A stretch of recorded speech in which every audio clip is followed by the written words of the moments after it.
we are online. Hello, you wonderful business.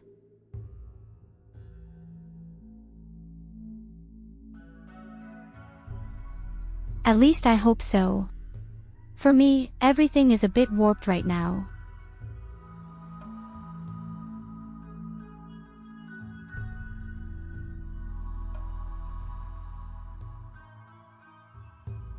Okay, I'm online on Twitch. In theory, YouTube should follow suit right away. Hello Loid, hello mayonnaise. I'm a bit late today. There was shawarma. Because I'm still setting up a bit.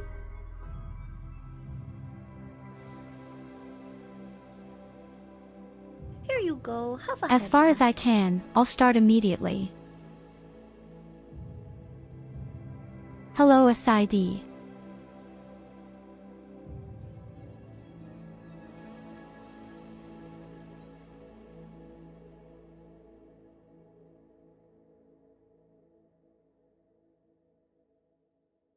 So my dear Loid, I would like to thank you again very much for inviting me to shawarma. We have put your Friends, money to good please, use. Buttermus.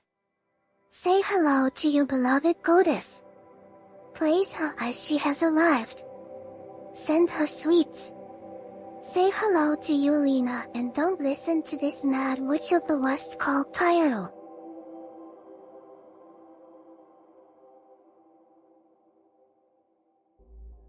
Hello Evelina.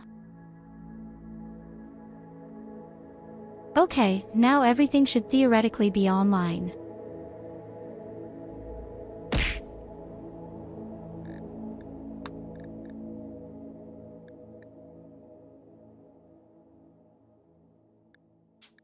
So what can I say about shawarma?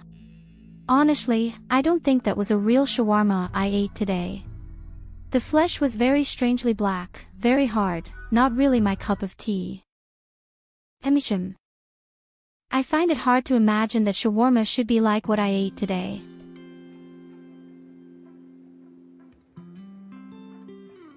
Hello Timo.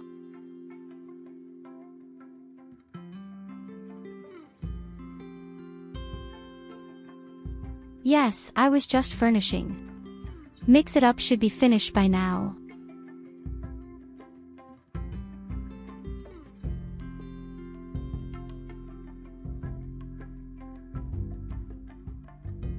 I don't know what exactly is shawarma.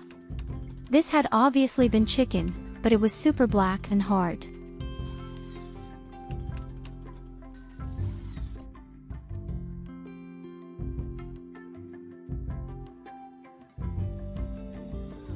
What do you mean by title for the?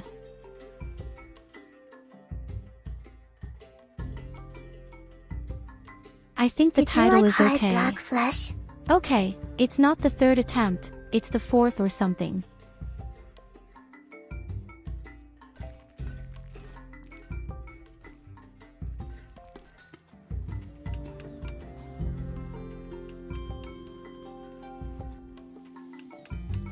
So there was no choice, there was only this shawarma and I ordered it and the description said it was chicken.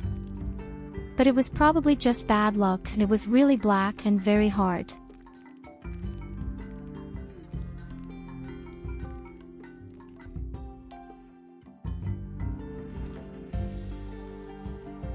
And I don't think anyone likes hard black meat. Hello Mike.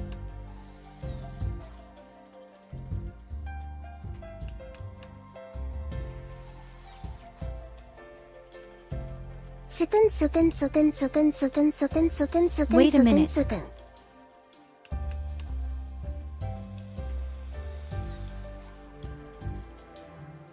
Timo, you stupid asshole.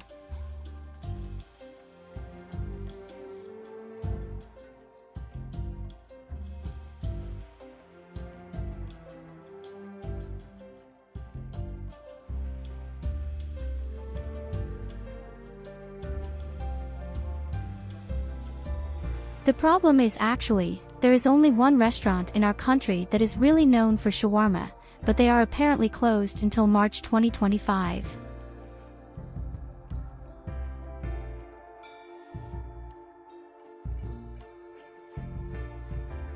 They're probably renovating right now, I don't know, so we had to look elsewhere first.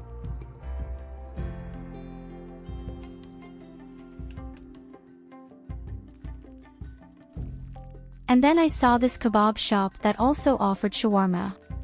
And well,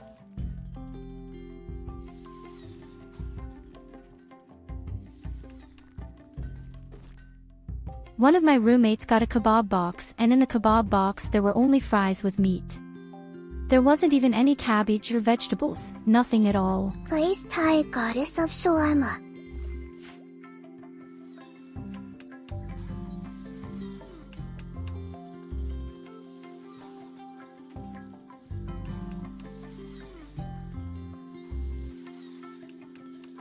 I think we'll wait until 2025 in March, when the restaurant opens again, and then we'll see what the shawarma looks like at his place.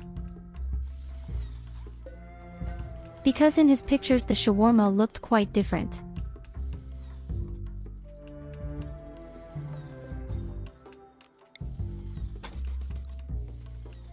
That's why I would just say hard that what I ate there was not real shawarma.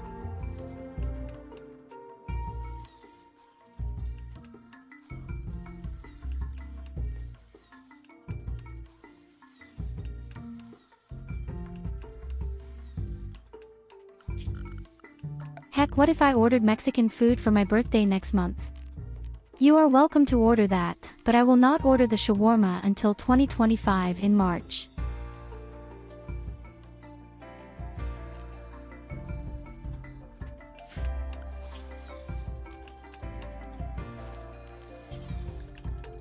I also took a picture of our two shawarma in the English chat.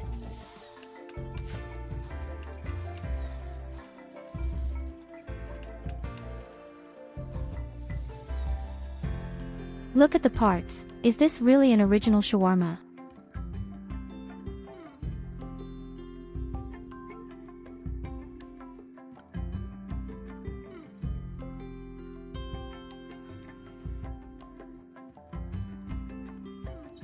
In the restaurant where I originally wanted to order, the shawarma looks completely different.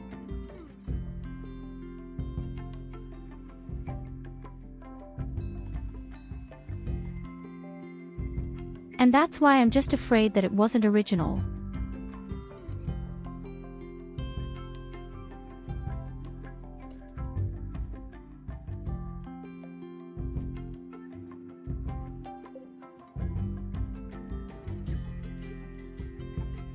Unfortunately, I couldn't enjoy the food.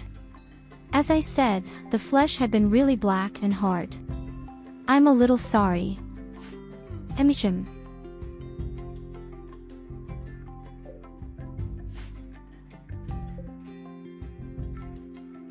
But at least the other people could enjoy their kebab box, even if that wasn't the purpose of it.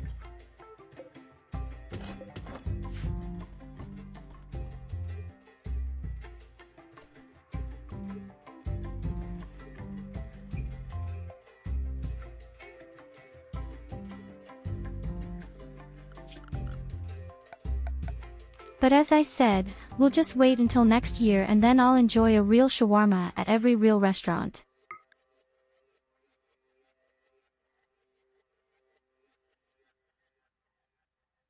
I promise you that. Go. Have a head pat. We just have to be a little patient and wait and see from next year. Emishim.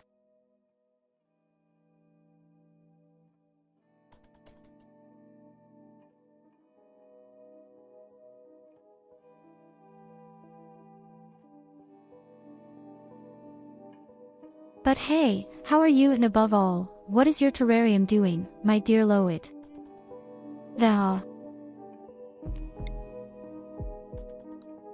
I've seen you're very active there. I did a bit of stalking, so to speak.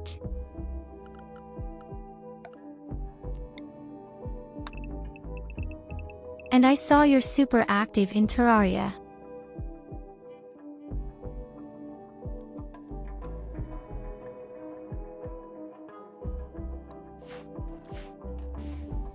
Hey, to be fair, you look at my Steam all the time, and that's why I thought I'd make a topsy-turvy world today.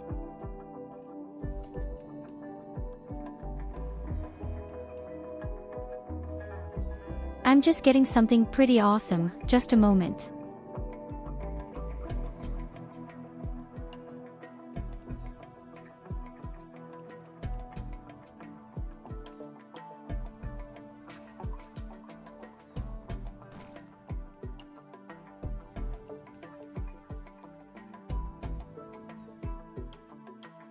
For all the people who might not be on my Discord, I can show you today's food very briefly. What I got sponsored by VoD.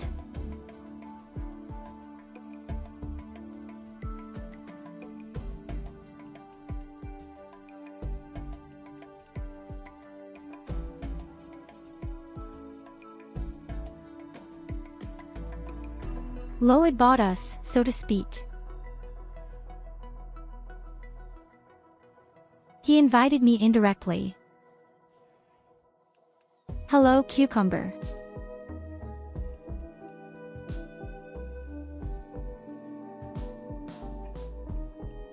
But as I said, it was clear to us at first sight that it was not a real shawarma. Because the original pictures look completely different.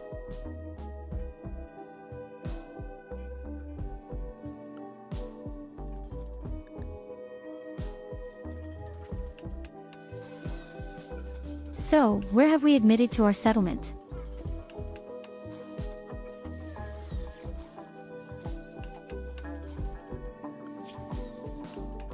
Oh right, we had a problem yesterday. We had 3 attacks on each other. Okay, technically that was 2 attacks and a mechanical cluster.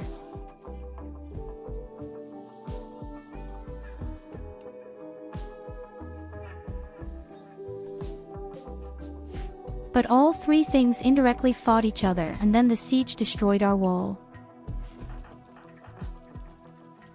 And I realized that we have far too much wealth, we really need to do something about it.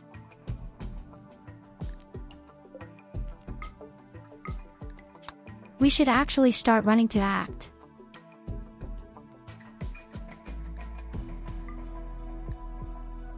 The only problem will be that we will be on the road for a very long time. Probably.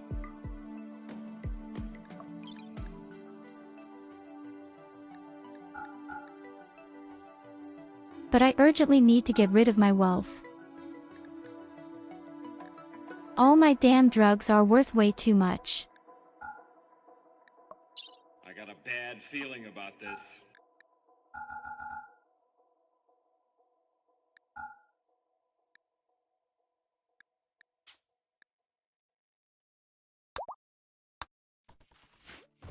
No, I have a good feeling about it. We just have to run off, sell our things, and then we'll buy a little bit, if they have it, should these flame bows.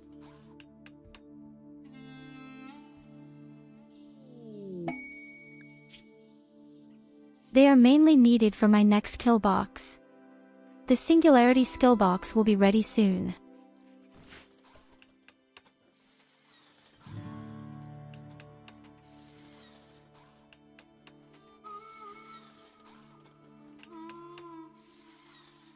Hey VoD, is shawarma just a sandwich in tortilla?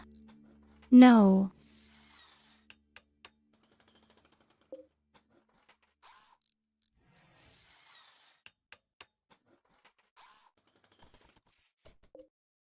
So as I said, I had informed myself a bit and looked at pictures.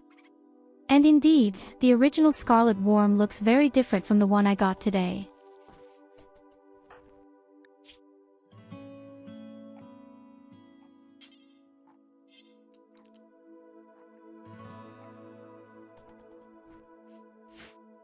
That's why I was a bit surprised myself. But the restaurant where I originally wanted to order is closed until 2025 in March.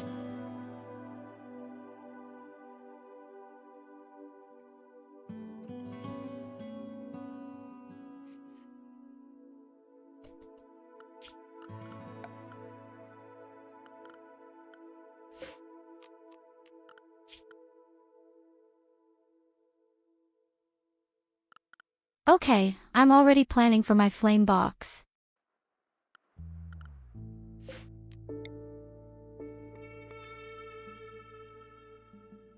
I'm just going to build a very long, fat wall later.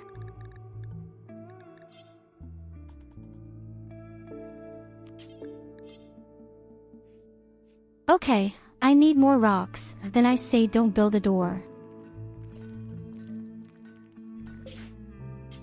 By the way, I found out why my second camera no longer works. It works again. Yes.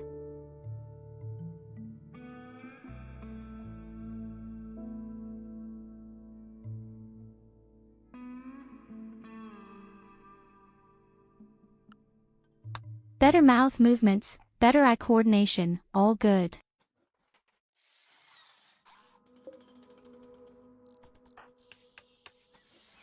The reason why my smartphone didn't work is so ridiculous and just shows how stupid I am.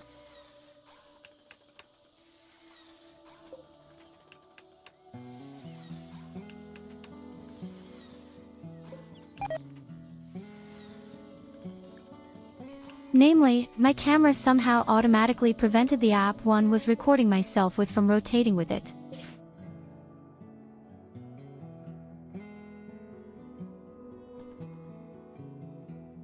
And without the rotation, the program didn't take me on at all. I don't know why the smartphone has suddenly adjusted so strangely.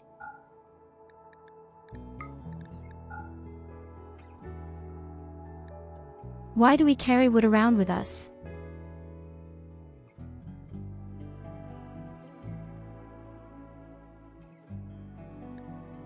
Unfortunately, they do not have a flame bow. I don't think that's so great.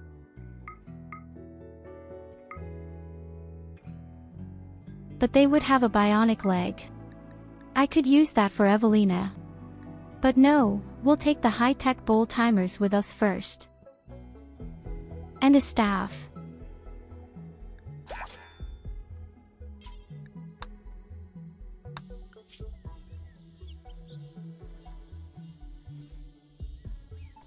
And now look at how wealth has fallen.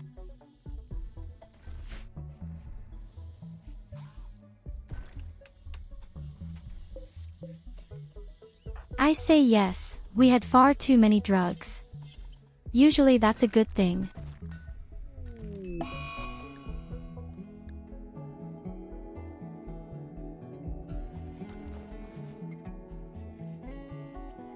Okay, our Goldie and our Talo have tapeworms. This will be a huge shit again.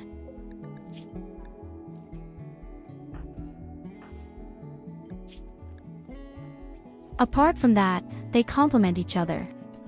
Somehow we didn't manage to just make a few new bows.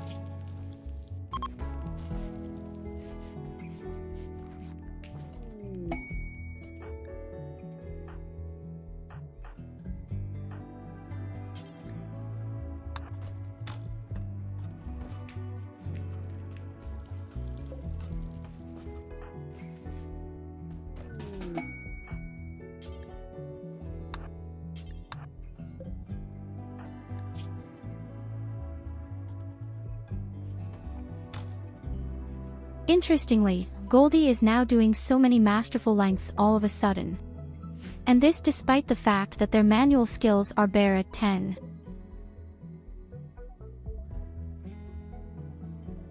Yesterday she had been at 20 skill points and I had to ask for a masterful bow to come out of it. Goldie is inspired by his goddess Yulina.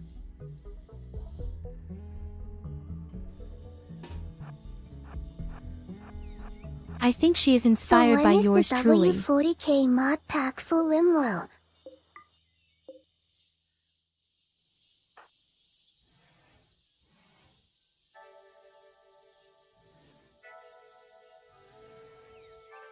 We wanted to launch the Warhammer 40K 2 months ago, but then the new DLC came along.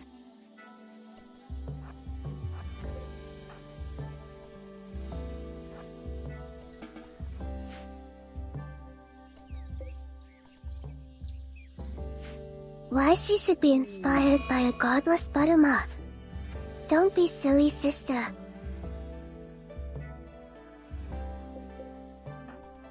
Now Catherine also has tapeworms.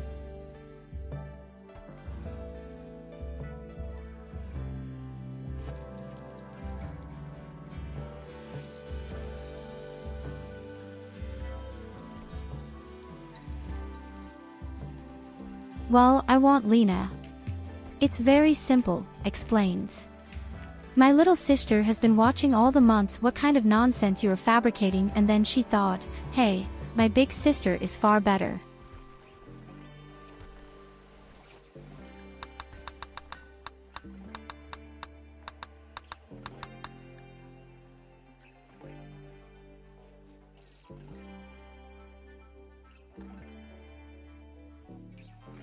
The nice thing is that our wall is at least finally finished. At least roughly.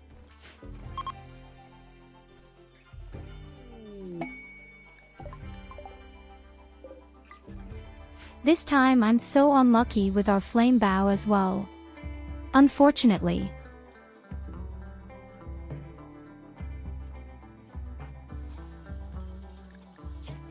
Sister, shut the heck up.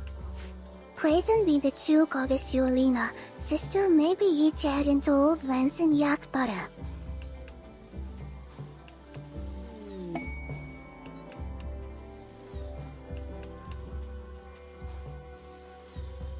We all know my little sister would never say something like that.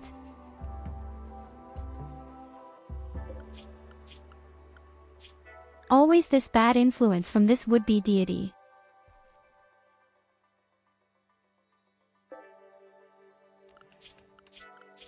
By the way, I'm just looking in to see who doesn't have any more food.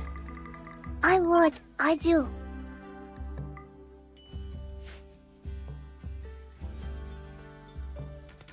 Bad influence by you, sister. Tonight there is rat meat.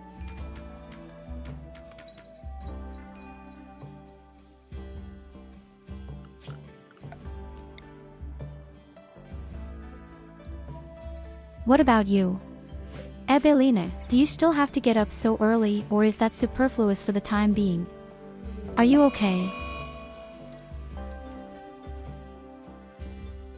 You can certainly still worry a little bit.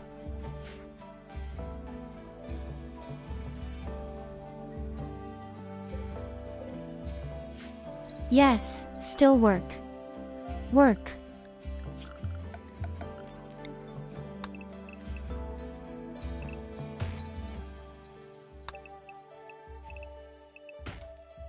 Well, for me it might be serious sometime from September 1st. I'm curious to see what my working hours will be.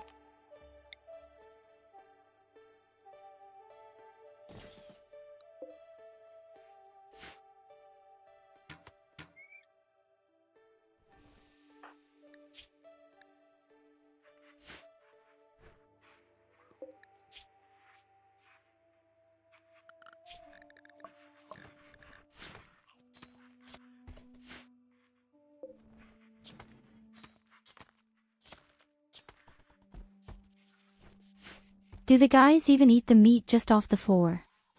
Poor.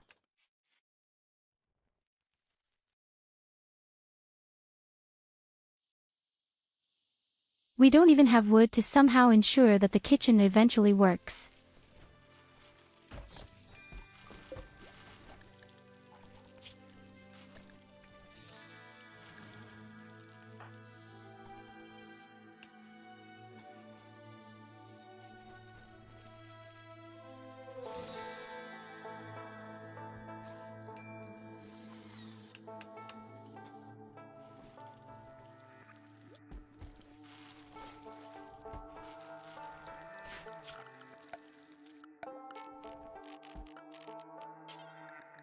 I mean, it could probably be bad from it. We found a bit of wood somewhere.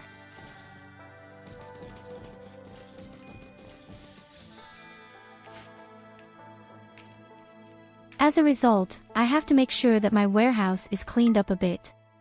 At some point we build a real camp. A camp would make perfect sense, especially on the right side, where the entrance is. Or we make the camp to the north and the right side becomes a kind of last line of defense.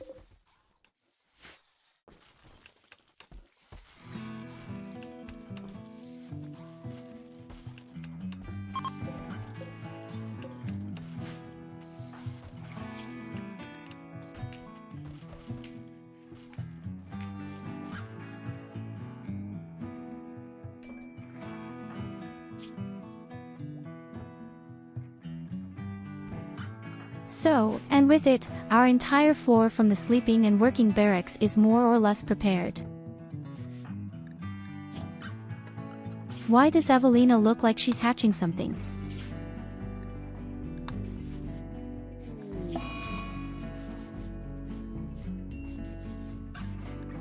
Oh, she's sick. And Katerina is sick too.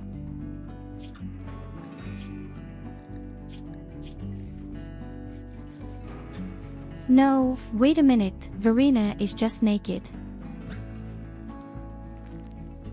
Oh shit, nobody wants to see that.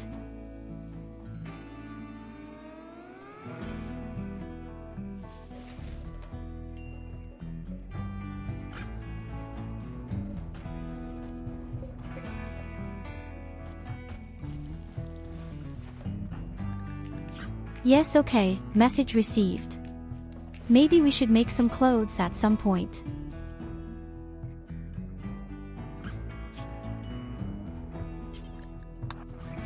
Our biggest problem is, right now, are these stupid tapeworms. They take so long again until they are gone.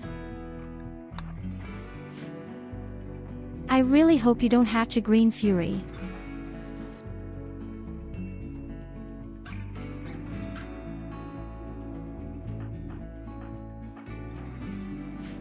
Otherwise, unfortunately, we will have to look for a new leader.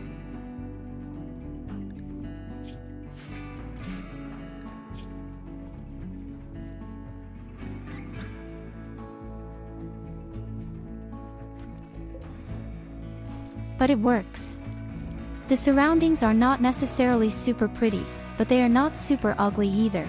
They are quite acceptable.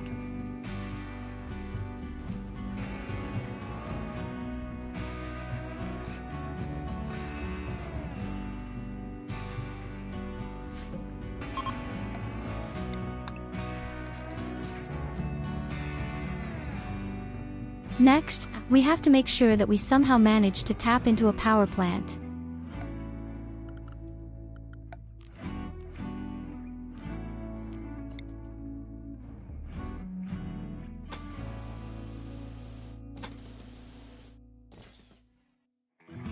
And for this we take the underground pipes.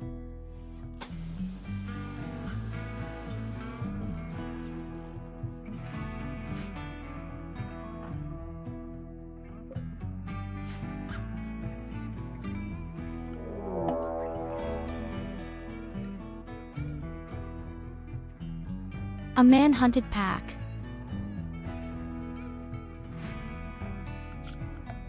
Oh god, and then the explosive assholes. Okay guys, we'll do plan B as always. Plan B says bluntly, we will stay in our base.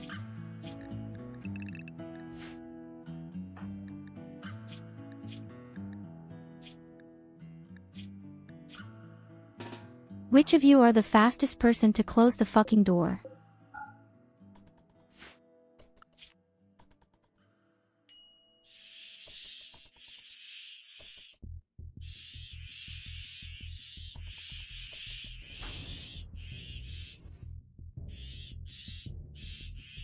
Juans. Defend your goddess Yulina. Give them Tyurru's food. Oh Maybe no, they'll please we're not going to fight at afterwards all. or die on high cholesterol.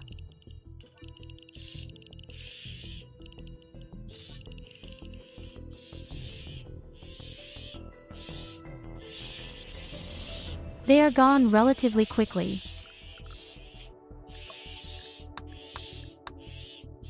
If any other attack comes, they could even defend us a bit.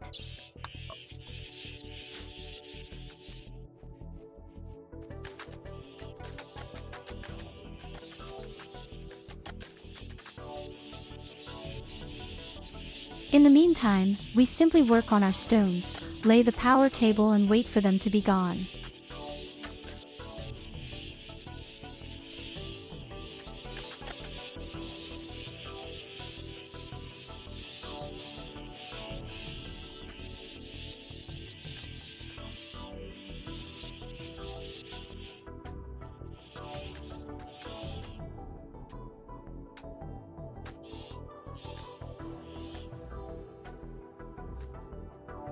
Hi Riley, over there on YouTube.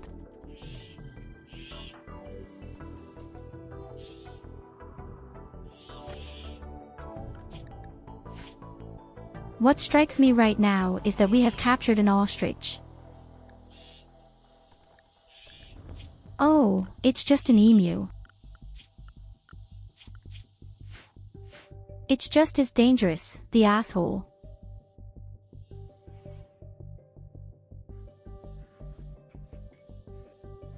Oh, I'm doing quite well. Today, I ate shawarma for the very first time. One of my chat indirectly invited me to do so.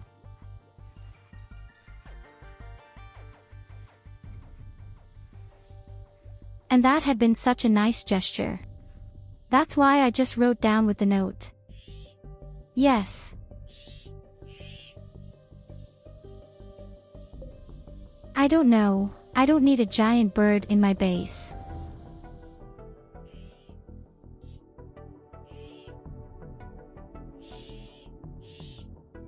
It's enough that I have Evelina in the colony. The old woman is like a giant bird.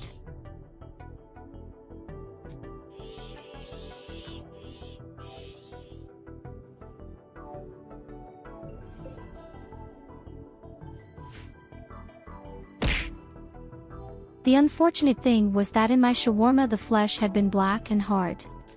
I don't think it was a real shawarma, but the restaurant where I actually wanted to order is closed until 2025 in March.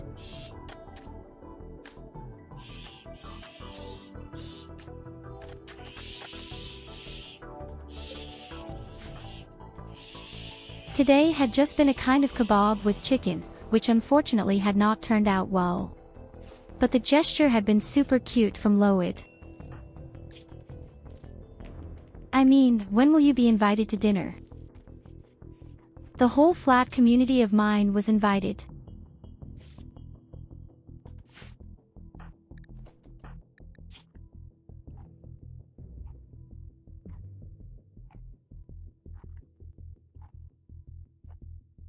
We have to make sure that we get a prisoner at some point so that Catherine can train medicine. But we could even have parties.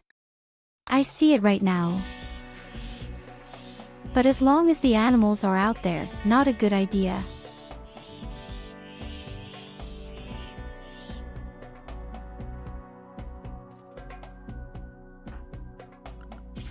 Yes, I use mods, but my mods are 99% cosmetic.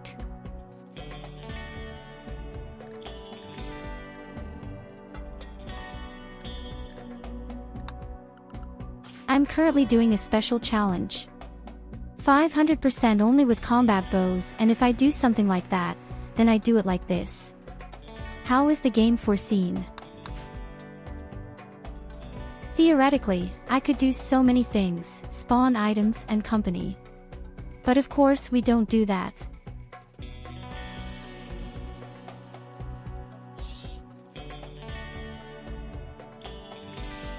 I would just make my people look good. I gave people names of friends from the Twitch chat.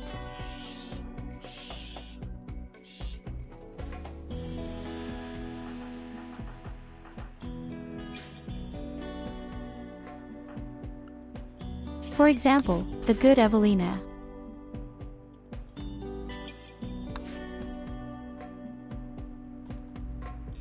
Evelina has been there since the beginning. Whether I like it or not.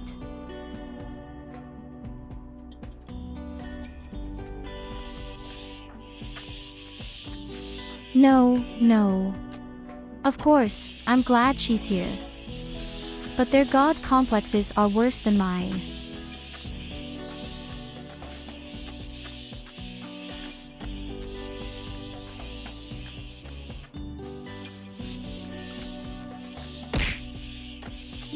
Yulina is goddess. Yulina I think is one more life. day at most, Yulina bonds. then all If the animals Tyurru are talks gone. shit like that, she is goddess.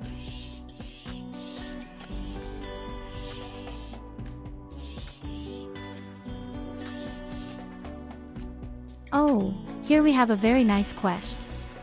We will definitely do that.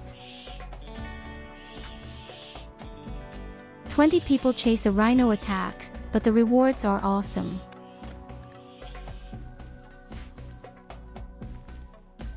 Then we can just close the door and that's it.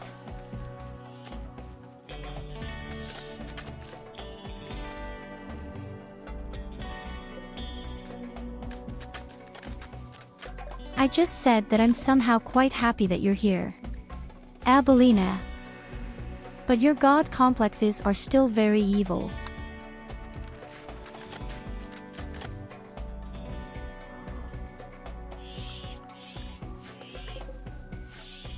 So, the power source is ready.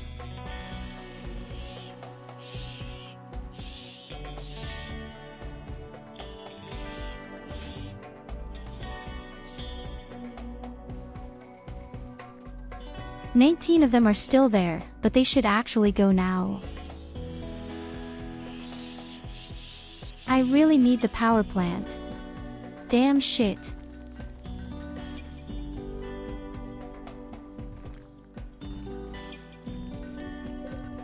In the meantime, we can just work on our stones. Ever.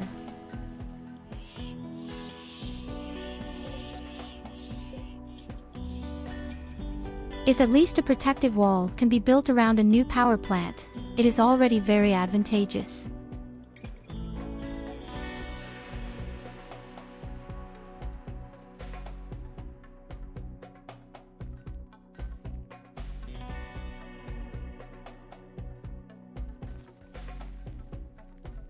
Make a beautiful prison The stone whispers cell. promises of the coming darkness, of days hidden in the shadows. Prepare yourself, goddess. In fact, I do it the other way around.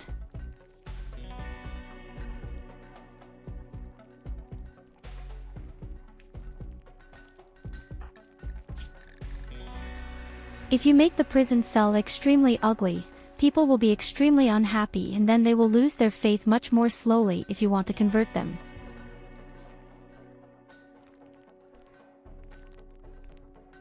And usually someone wants to take a prisoner, then you just remove the resistance.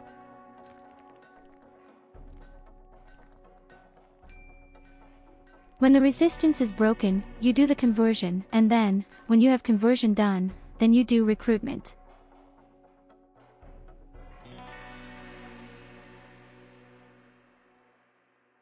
In the best case, the prisoner freaks out and has a crisis of faith.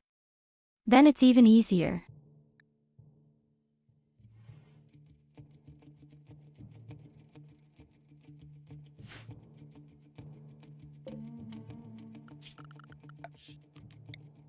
Well, I personally don't need a lot of electricity. I only need 1 to 2 power plants and am completely satisfied, so I rarely build solar power plants or wind power plants actually. The problem with solar power plants is, then you also need batteries.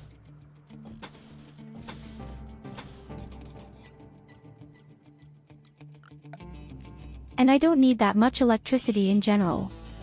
I try to live very minimalistically so that my wealth doesn't explode immediately. Yes. Especially because we play at 500%, which is simply a deadly danger at the beginning of any wealth too much. Hello PVT, packing.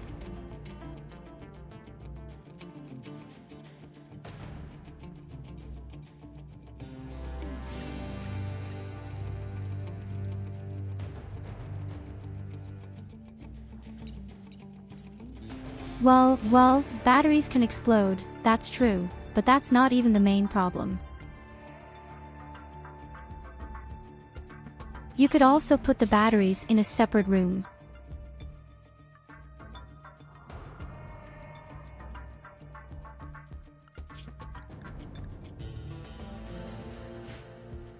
Someone once told me that the batteries must never be completely full, then this effect does not happen that they explode, but I could never confirm that.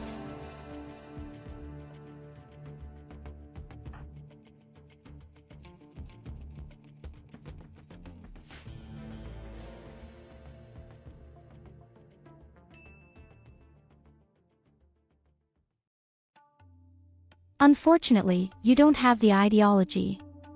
Well, that's true, and it's not that great. I think the best DLC expansion in the game is the one with the robots anyway, and the brand new one that came out with the scary guy. Hey my dear friends from Twitch, I should greet you warmly from Riley.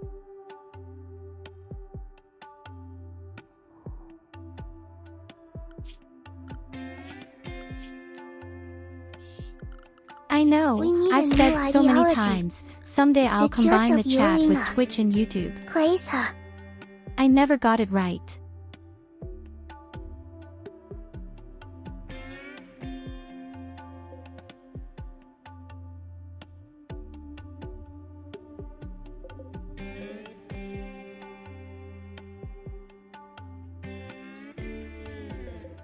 Oh yes, I know that the batteries can cause the power line to explode, but I don't know why it happens. Someone once told me that this is because the batteries are completely overcharged, but I was never able to prove this theory.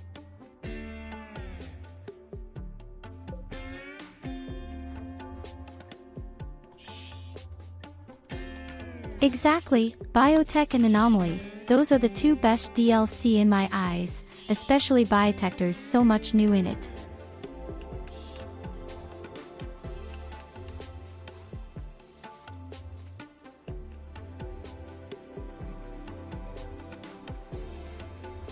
The Anomaly is just a very nice new heavy challenge.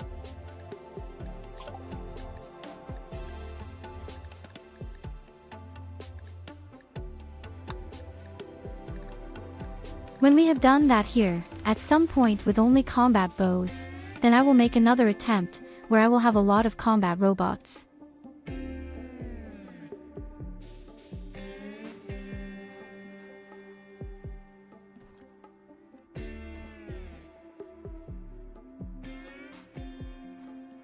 Yes, I think 100% that this is a myth.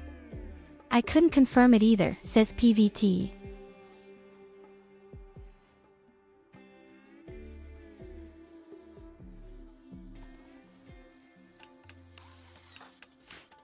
Yes, there were many theories. One said they had to be cooled, the batteries, another said they must not be overcharged, but no one could really confirm it.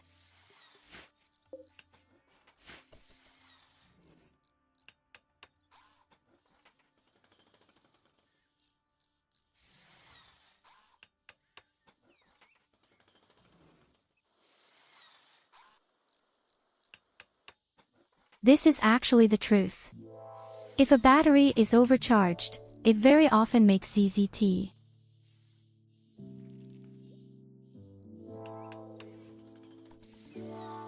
I'm really not sure about that. As I said, I couldn't prove it. My batteries had always been completely full and nothing ever happened, strangely enough. I simply think that this is a coincidence.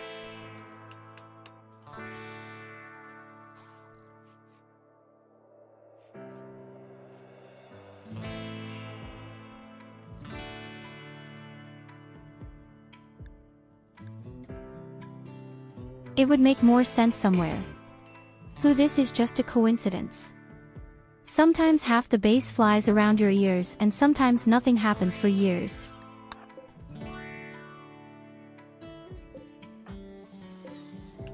So, the creatures are coming soon. By then, I really want to have my power plant ready.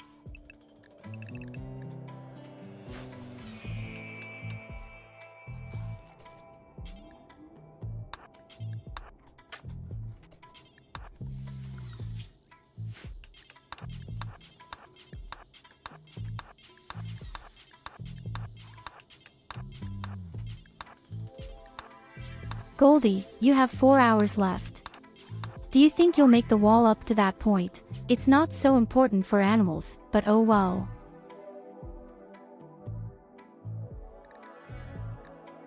Nanny grew up at the age of 7.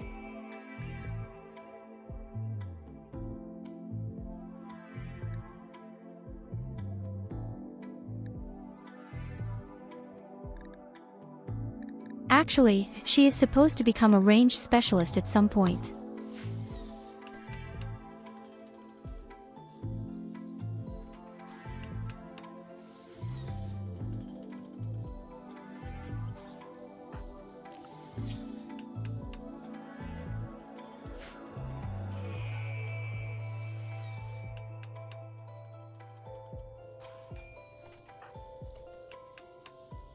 Well, I experimented with the batteries very often back then. That's why I say I could never prove it. I once built a whole room full of batteries and completely overcharged them and nothing happened for ages, which was very strange. I mean, alternatively, you could just do more than a single circuit, then you're much less likely to happen.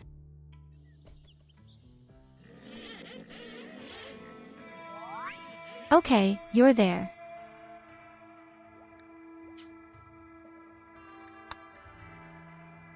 Oh, Lilixia has also grown up.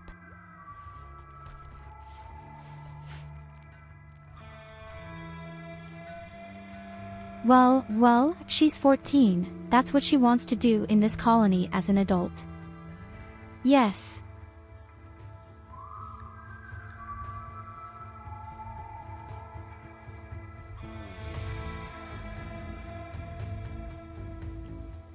Have you played with the Ancients mod at all yet? I heard it's quite some fun.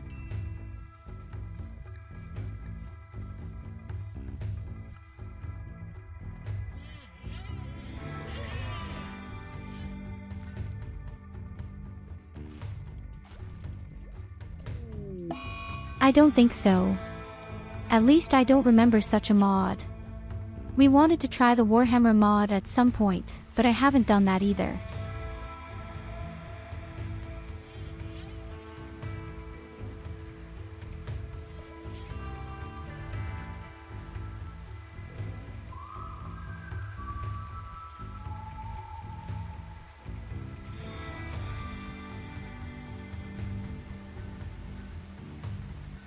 Oh, that's not true at all.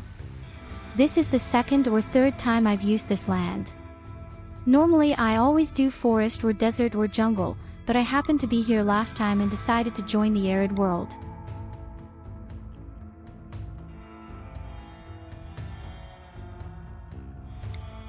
If I have a choice, I usually do the forest or the jungle.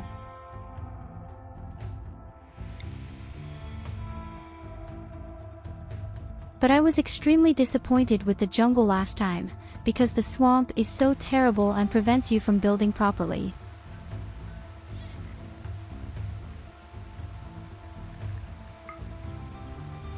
At the moment, however, I really have to say that this savanna is great.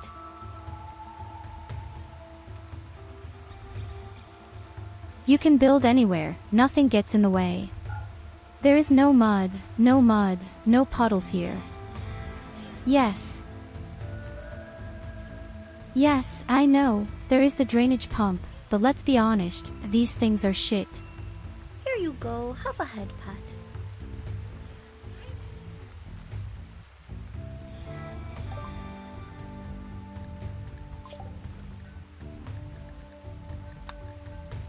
I mean, you're just in the Stone Age and you want to build a proper base with proper defense, and then you have eternally long research until the pump and have to watch for 2 years until the pump has a lot of puddle gone.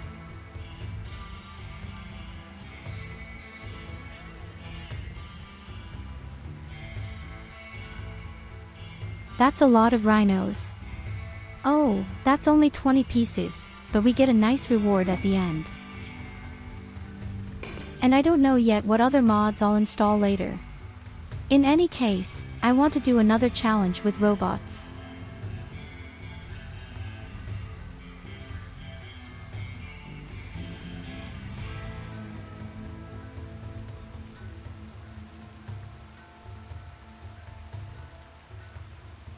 I once had a mod called terraforming, where you could really only change the area with wood, that was exaggerated.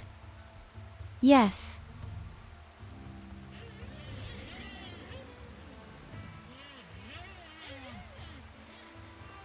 So I have to tell you honestly, I somehow get along better with robots.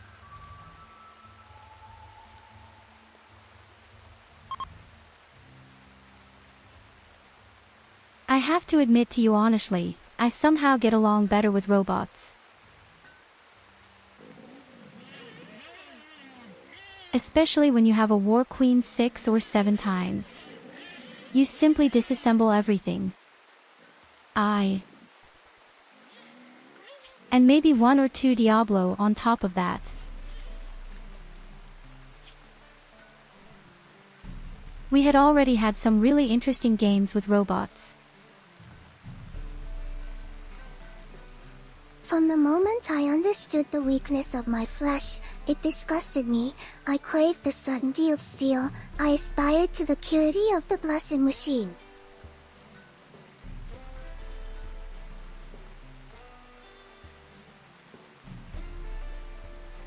I think my little sister has watched way too much Warhammer again.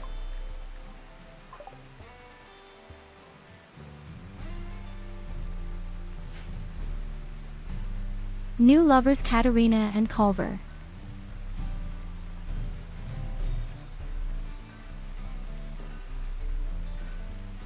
How many people are on Twitch? To be honest, I don't know because I never look there. I would say an average of 10 people. I'm not that tall.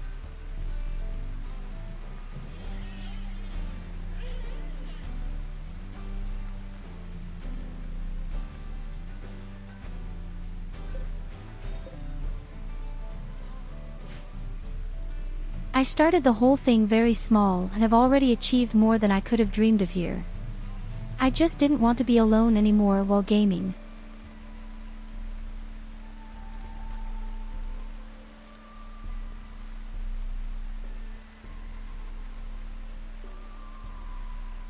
There are more people, Burn there the are fewer heretic. people. Kill the mutant. We had also Curse had a the day unseen. before, there were 92 here, that was the maximum I achieved here, because another topic made a raid on me.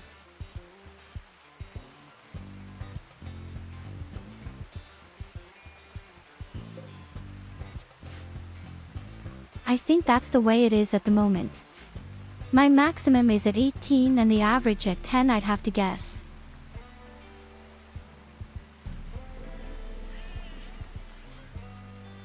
But it's important that you don't let it affect you. You should just stream every day as if there were hundreds of people with you.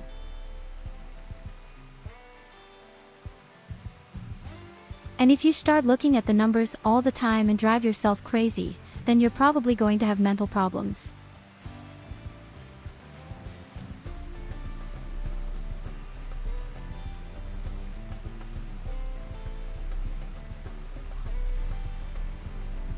And that's why I've gotten into the habit of just not looking at how many viewers I have at the moment.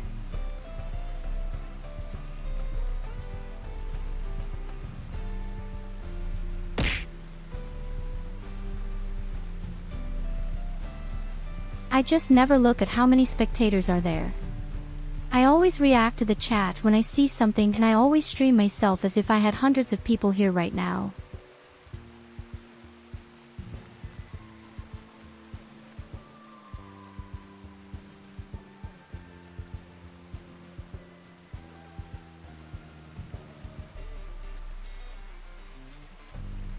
You can right-click on the small icons on the right to make them go away. I know, but there are people who are upset by this and that's why I let them go.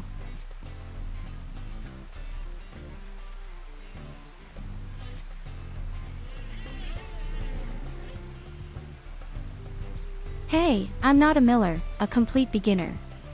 I've invested 3,500 hours in the game, I already know what I'm doing. Sometimes, most of the time, eventually.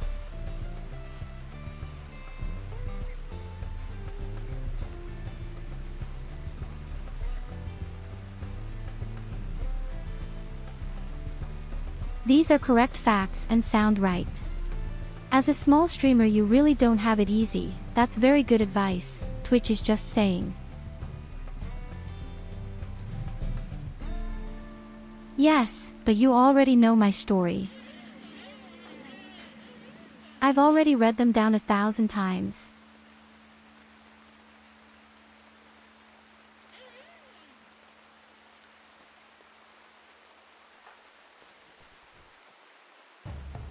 It had never been important to me to grow up, and I knew that I could never grow up with this voice in any way in my life. I just didn't want to be alone anymore. And hello, Culver.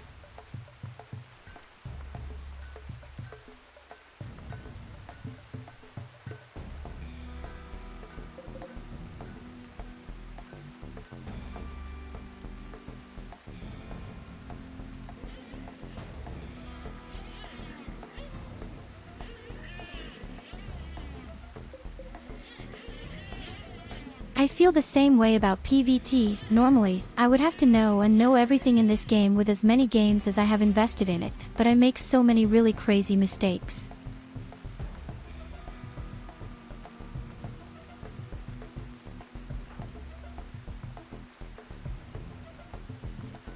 But I also love my special challenges, although they are not that special. There are people we've already done.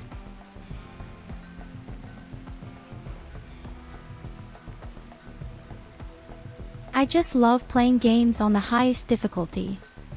The first time, you know that. What makes such strange noises all the time? Oh, you mean the rhinos.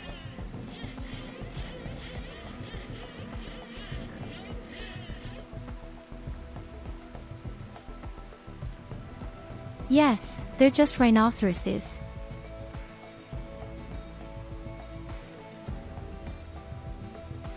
That's more than I would ever do. With my 1,700 hours in Space Engineer.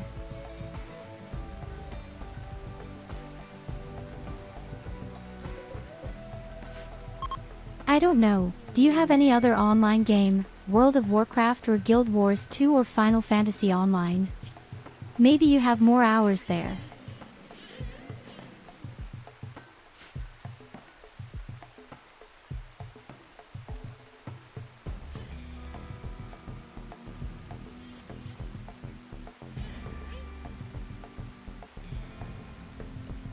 Rimworld is definitely my absolute favorite game. At the very beginning, where I started streaming, I even streamed for 14 hours or even 16 hours, almost every day just this game.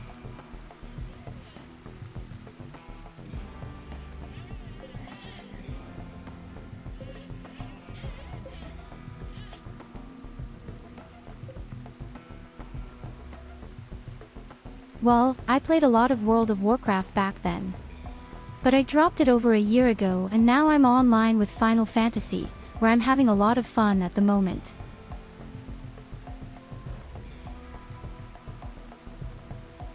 When did you start streaming? Let me think about it. It was November 1st, 2022, right?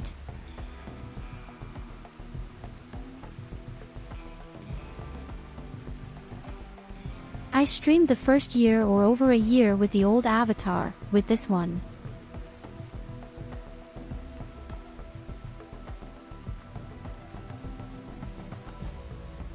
And then I expanded.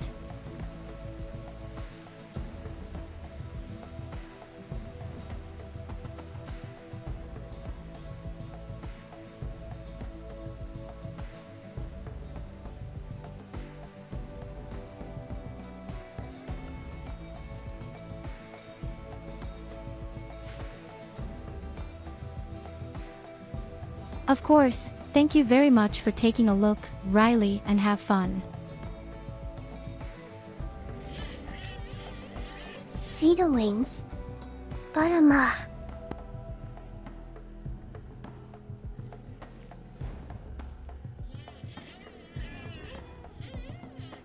And no, Culver, I can't kill the rhinos for meat, they're sick.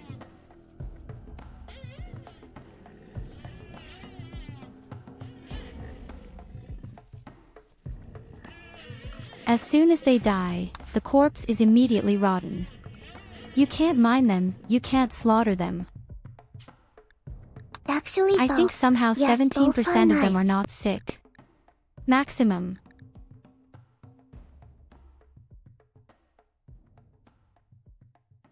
It was even written somewhere.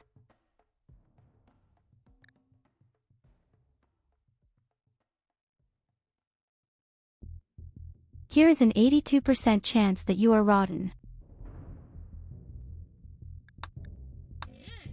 Getting down with the sickness Yuahagua. So 18% of them are not rotten. And it's not worth it at all, especially not in our weapons.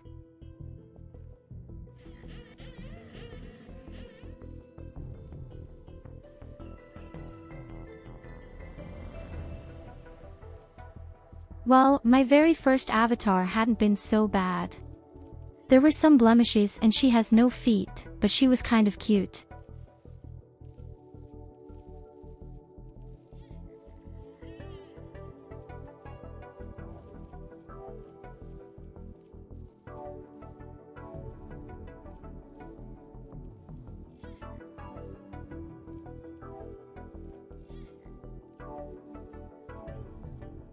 But the update is of course even nicer.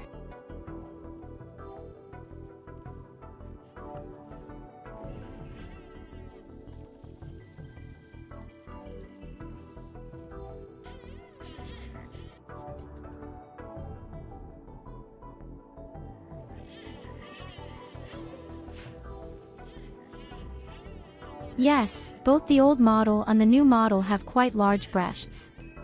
And do you know what the irony is about it? I had said that they should please not make these things too big.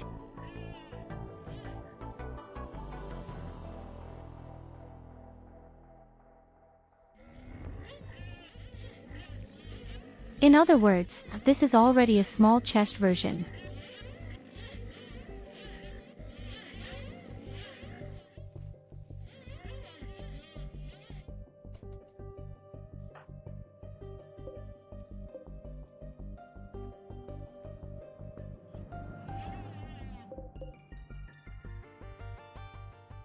I mean, I personally don't like too big breasts at all, but I don't think you should take the whole thing too seriously.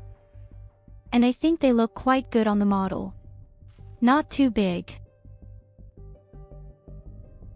I would say just within reason. There is no such thing as too big breasts.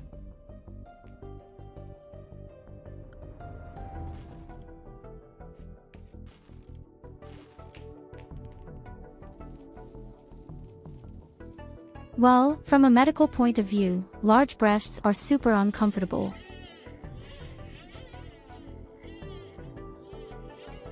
The fun factor is immense, especially for the other party.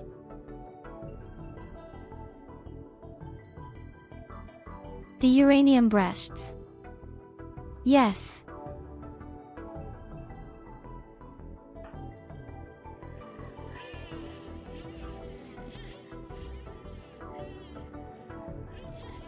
Every one of you who should have played Final Fantasy 14 times and been in the mod community knows how extremely big the breasts could be.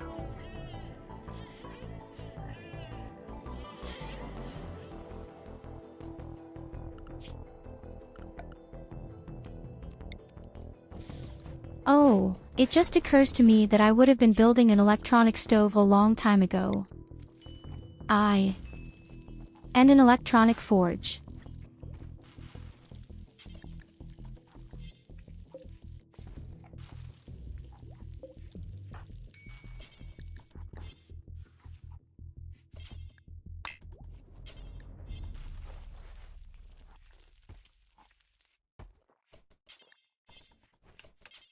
If only Culver would stop cooking.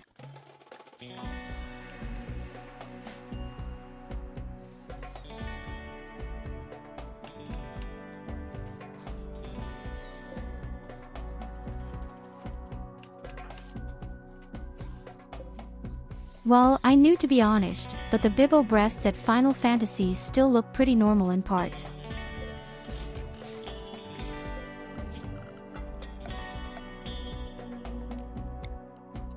At least the standard size shown. But Uranus is extremely violent and so unaesthetic.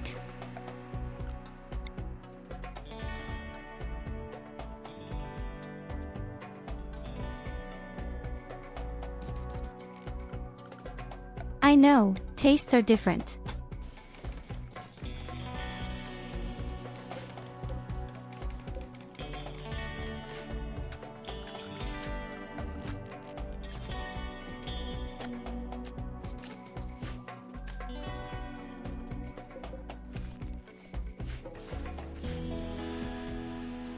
So, the torch can finally go.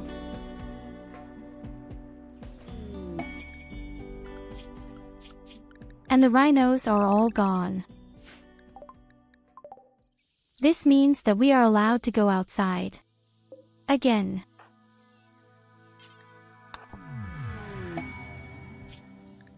We got another lance and we even have a matching helmet. Loid can put it on directly.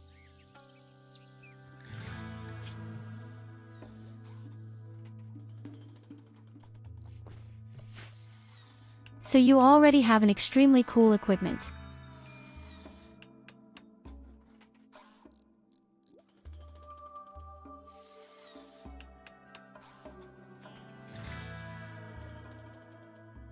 To be honest, I wouldn't place these weird cable things so close to any mountain benches.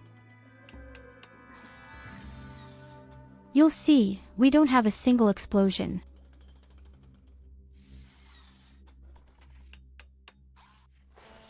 As long as I don't use batteries, I won't see a fucking explosion.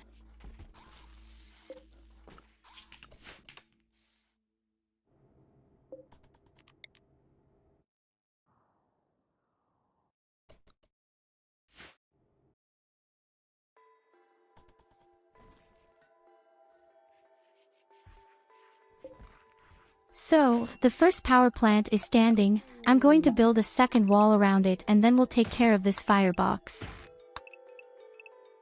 It's just a pity that I don't have any flame bows for it again.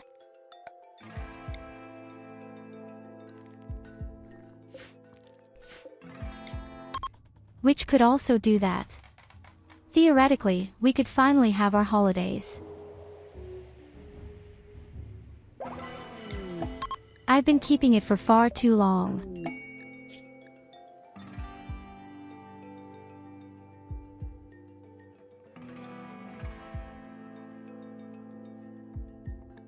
Okay, let's see, the person isn't that shitty.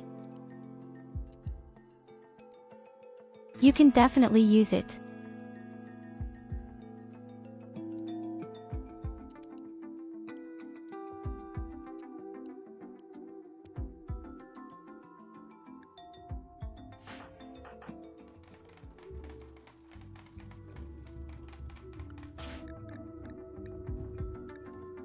The only question is, what kind of name should it have? We would probably have to take Lily slowly. She also has the right hairstyle for it.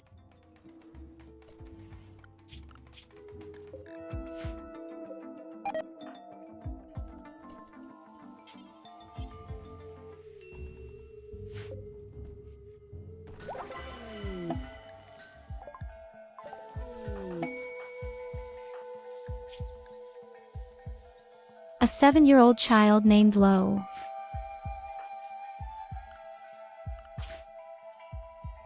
Okay, that's going to be Poca.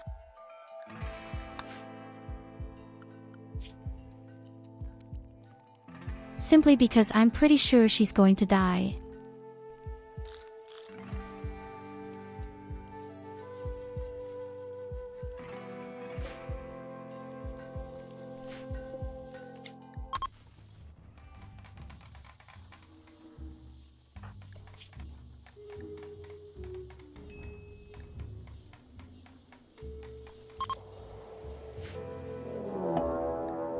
At the next best opportunity, however, we really urgently need to remodel our holiday so that we have a disco party.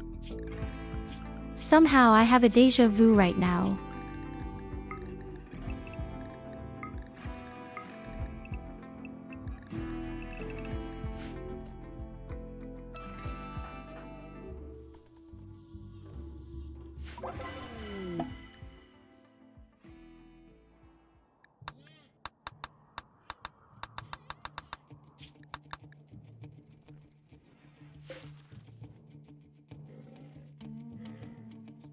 Oh damn, we got another person, but I can't get him in right now because there are a few animals going crazy out there.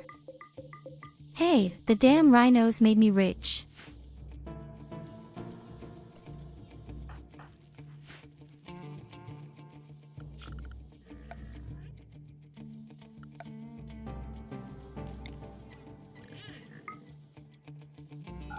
One of those things that I would have to do as well.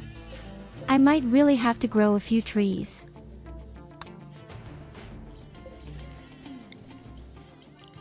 It's pretty annoying when he likes to sit it, has to go outside and there's no fucking tree far and wide.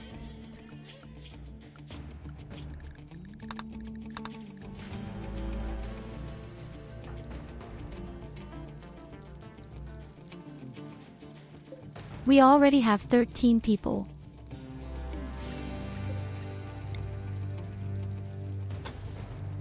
I can definitely do something with that.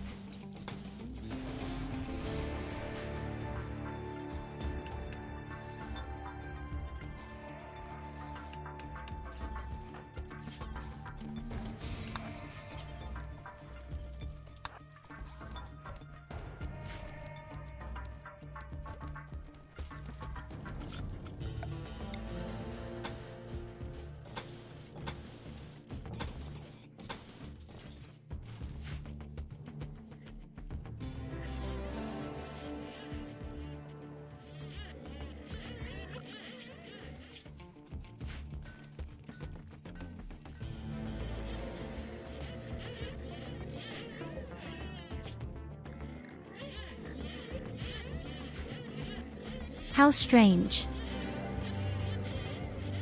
Jürgen is more blood than sand.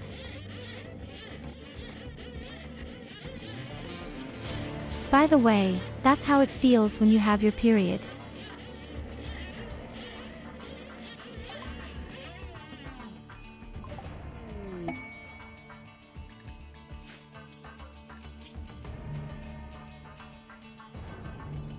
And of course, she shows up exactly where the damn rhinos are.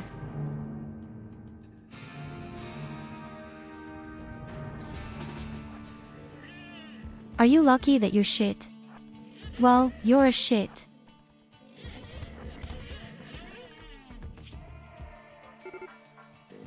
God, poor Amy.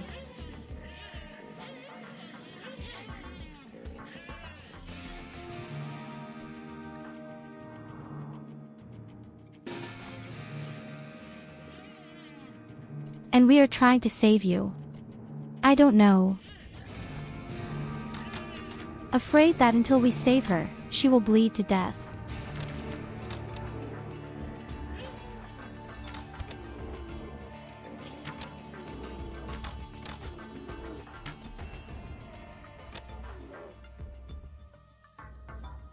Why does everyone here lose their fucking leg in a single attack today?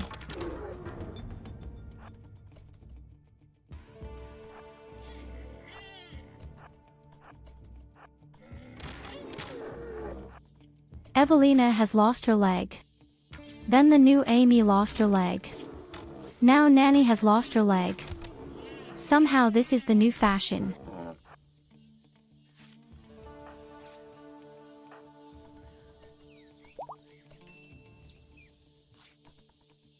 Okay, we could save her.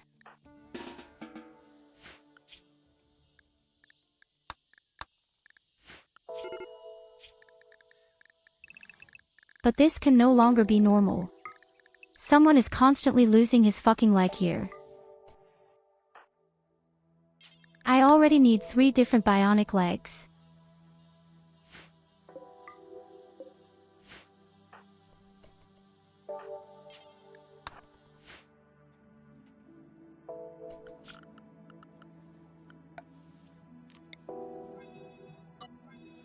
Exactly, clean the sand, good idea.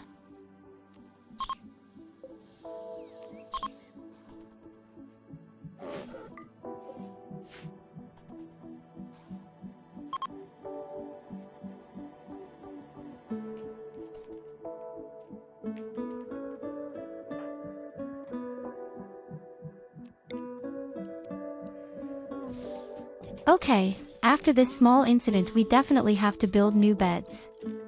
We now have 14 people and only 12 beds. And glider is my big problem. Where is my wood?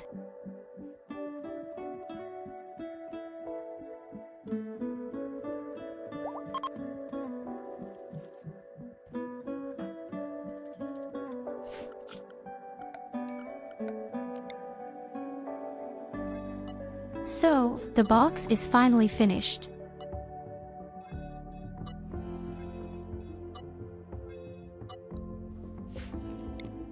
Either I first build a second wall around a power plant, which is urgently needed, or we make the next box. Yes. I think we'll build a new wall first.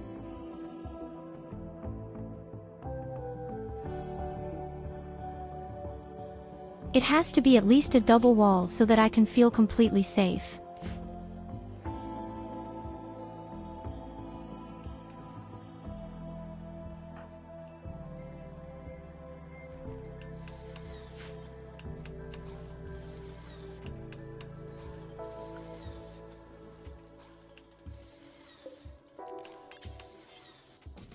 And then I even do a third one around it, just to be sure.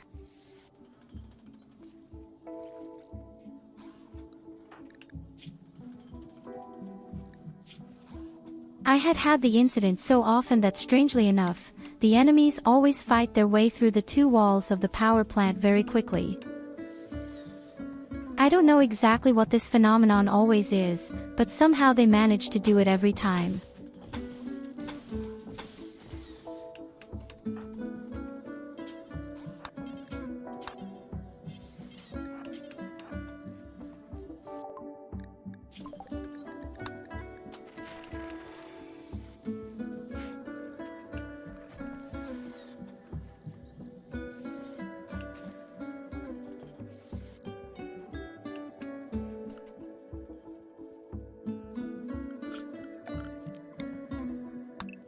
Here we come to our important box. The flame box.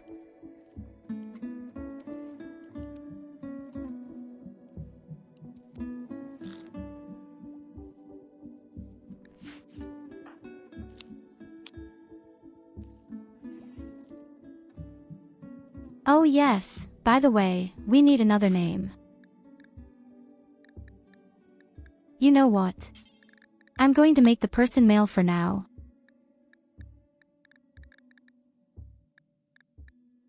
We still have so many guys that I don't have in my colony yet.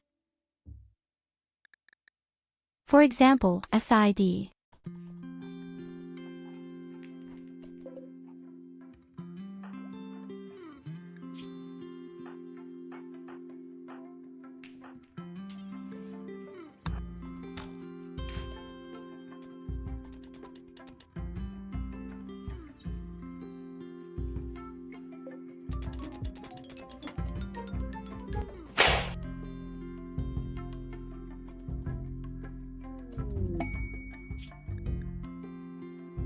We only got women the whole time.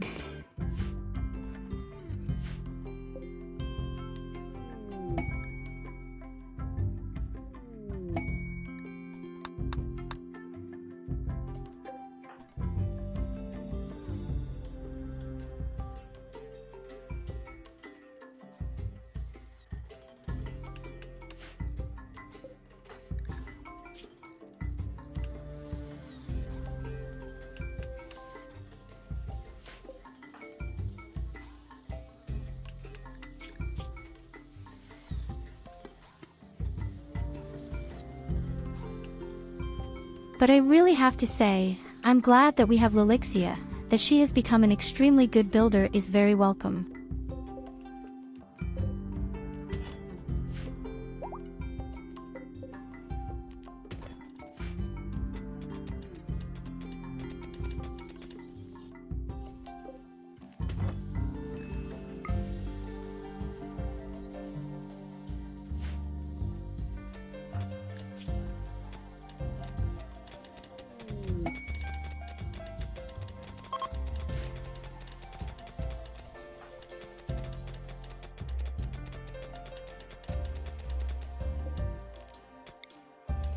You have to be very careful with the mountains.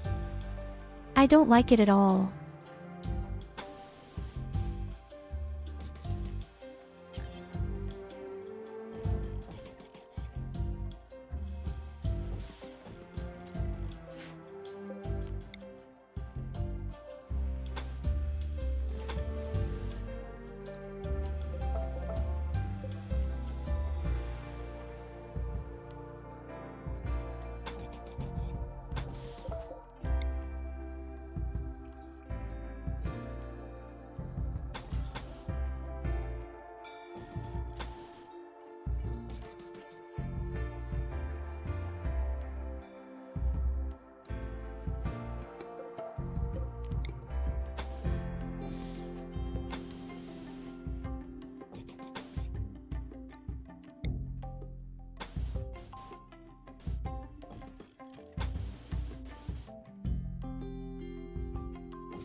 It's going to be such a damn mammoth project. Again. But I just want to feel a little bit safe.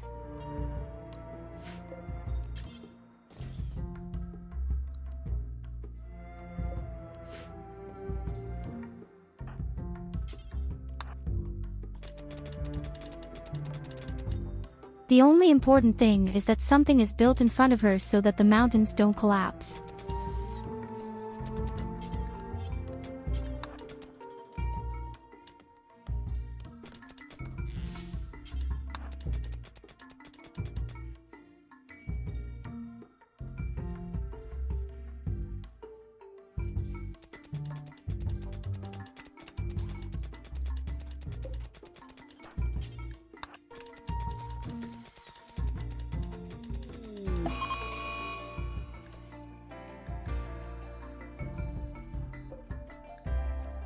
Oh shit, zombies. What are only 2 pieces? And they also die in 15 hours. I thought the problem was a very dramatic one. There are a few stinking zombies.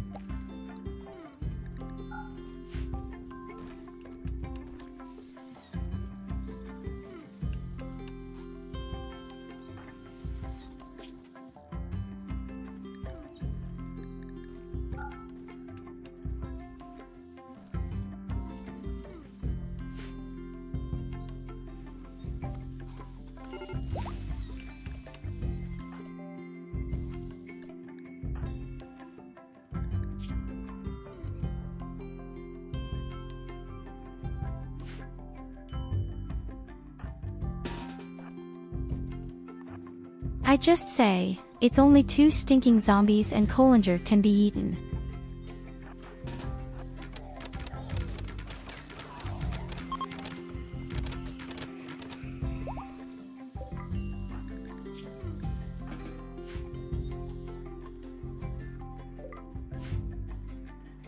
Yes, at least you didn't lose a leg like everyone else did every time.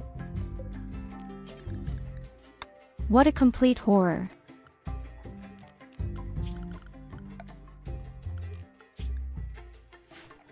So wait a minute. We also have automatic doors, don't we? No, we're practically there. Fair enough.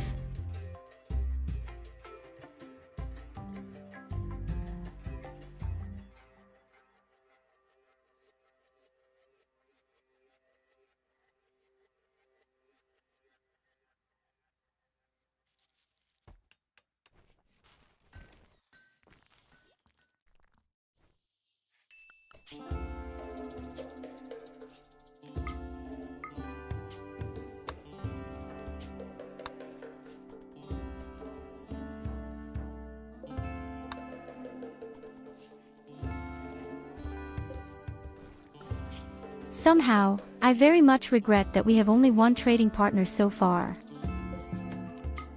If at least the yellow guy were somehow nearby.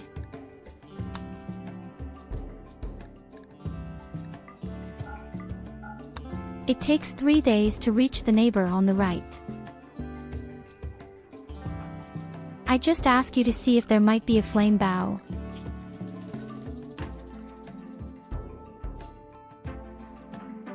You know what? We'll just send Saidi off, whereby, no, he doesn't have a leg shit.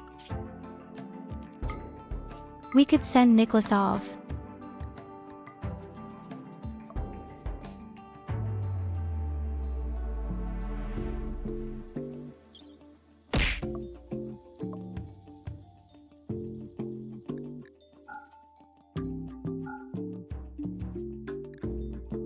Nicholas is actually the best alternative. He's fast, has a lot of luggage, is almost invisible on the map, and thanks to his abilities with planting, he's actually willing to take care of himself all the time. So this is really not a stupid idea.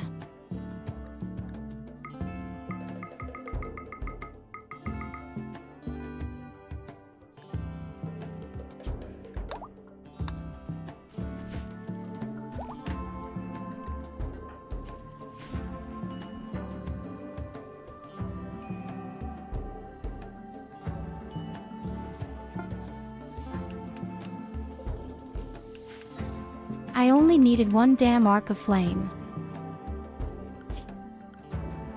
I don't want anything more, just a single small arc of flame.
But Nicholas also has an extremely long way to go.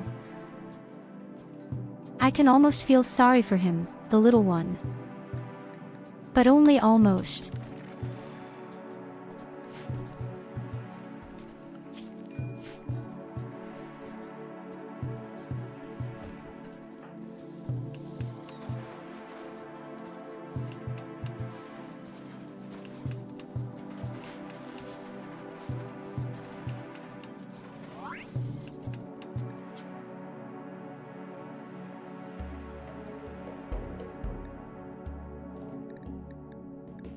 Oh, new abilities for AKNE.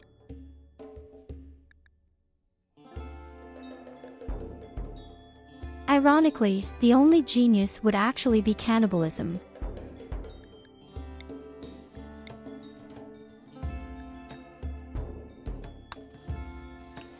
And then miners.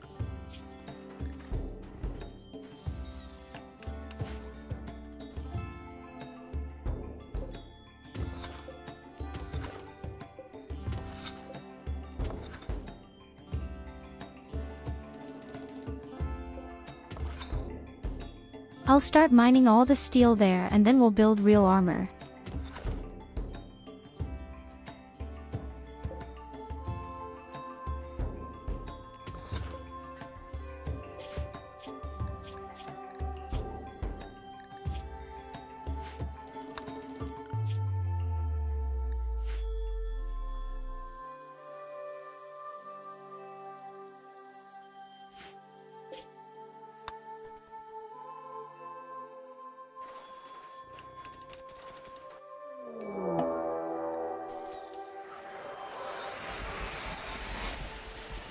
A mechanical cluster.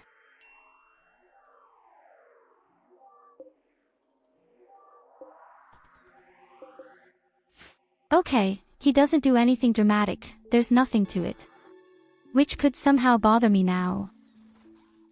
On the contrary, if any army comes from the north, I am even a little bit protected.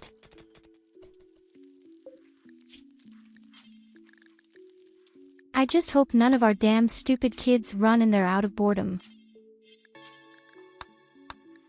Eating is as if it hadn't happened somehow.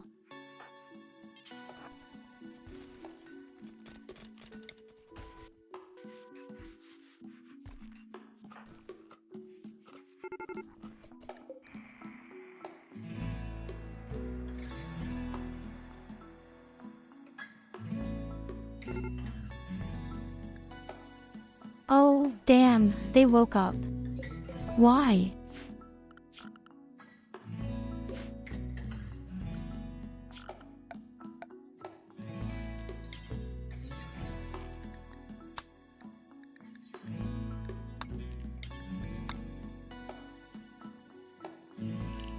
Don't know why they woke up.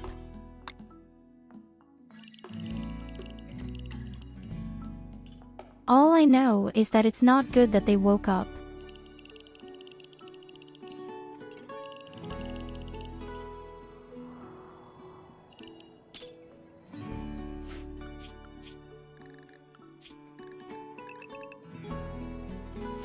Here are my friends. The north is taboo for you.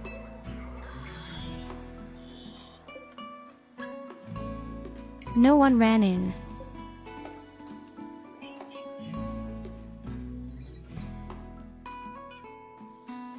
Probably it was just because of this countdown activator.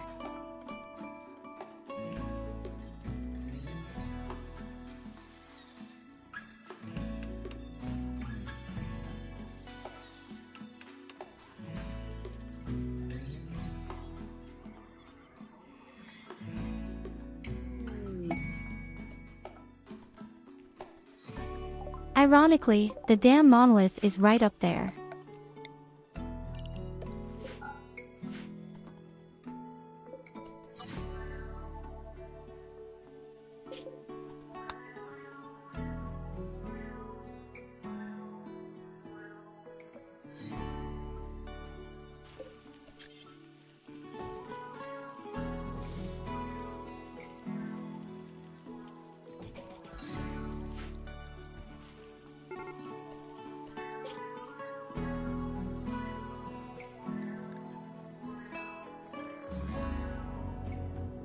Like Nicholas has no more food.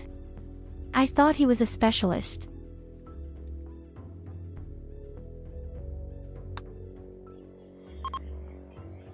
Normally, he would have to find food permanently.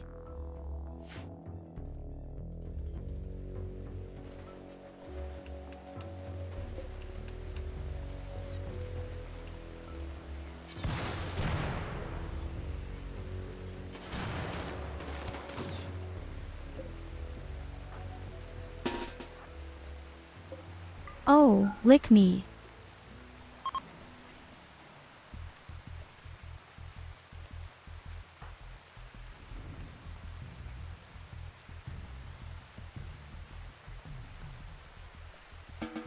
Of course, the robots have to be startled by some travelers.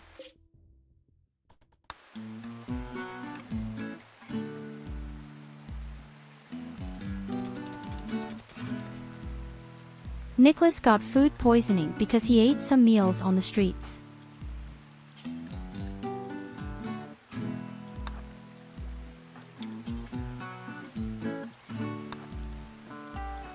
Oh Nicholas, what am I going to do with you?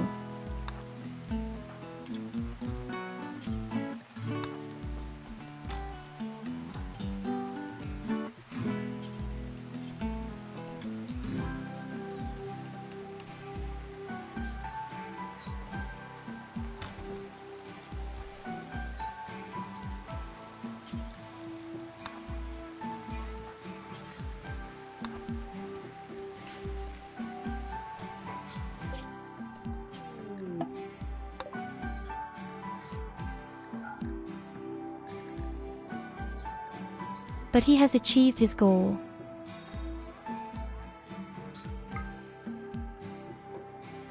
And at the end of the day, I didn't want to do it anymore. And indeed, you have an arc of flame. And so the trip was definitely worth it for him.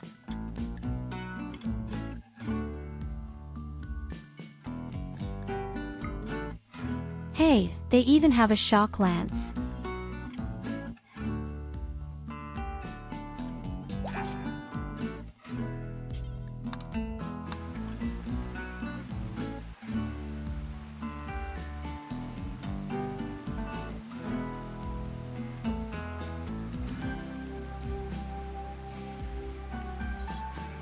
Now I can only hope that he won't be attacked on the way, and I can only hope that he doesn't run completely head over heels into the cluster when entering the area.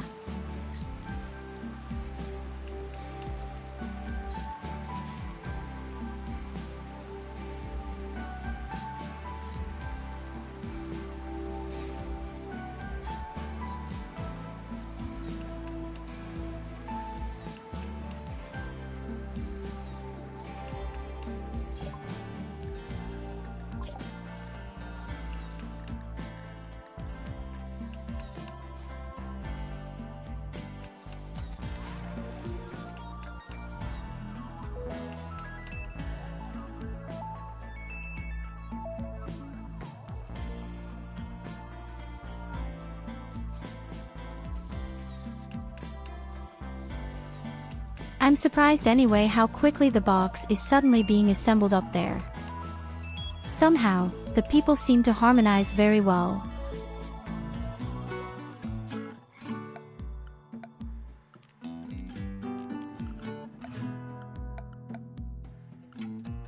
And since we have even found a flame bow in the meantime, we can also convert it into dictation. This box.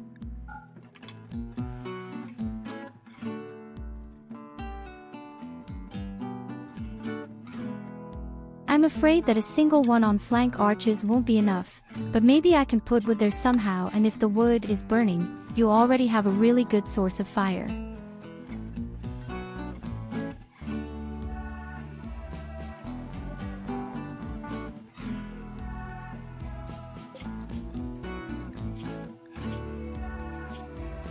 Oh, I don't like Nicholas at all. Oh, damn Nicholas, he's going crazy soon.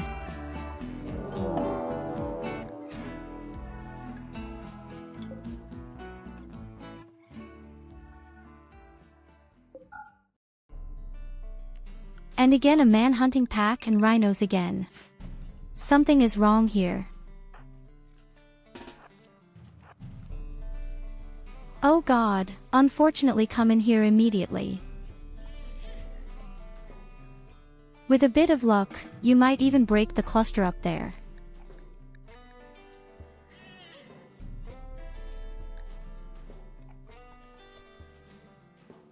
Hey, you're in a really good party mood, it seems, Culver.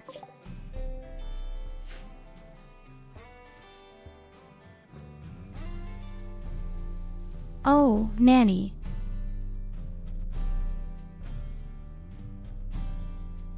You crazy child.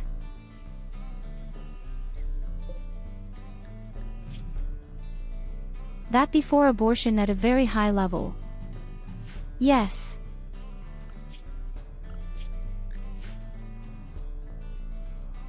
I told all the people to get into the base immediately. Oh, you fucking shit chain.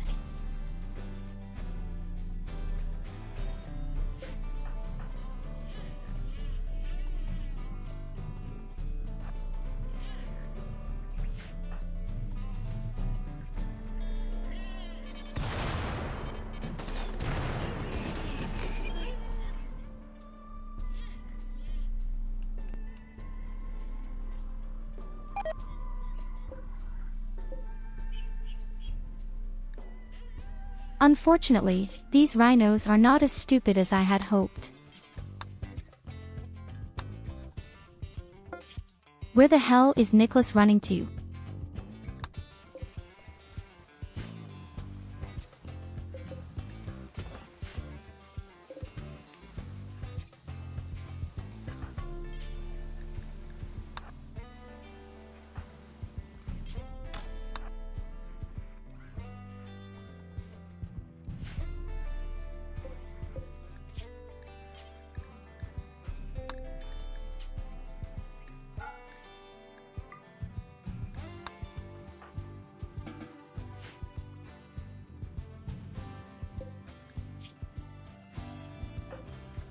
You can't imagine how much I hate it again and again when the children run around outside because they think they don't have to work.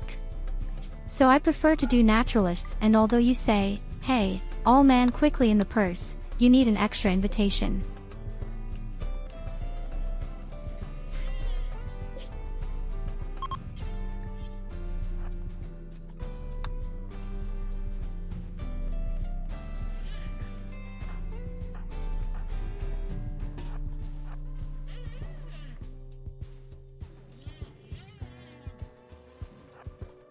Maybe Loid can attract them.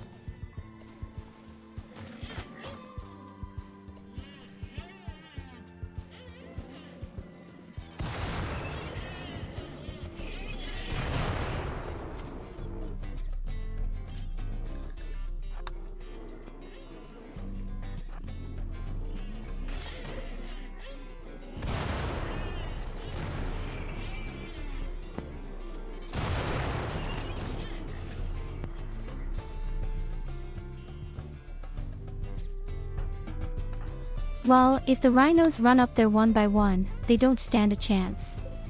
Of course.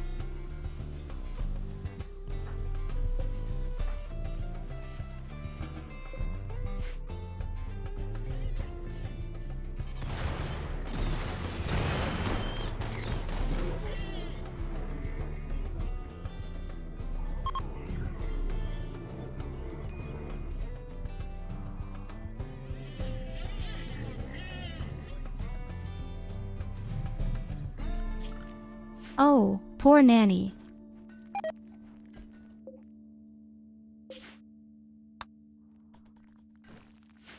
We must find a new nanny when we get the chance.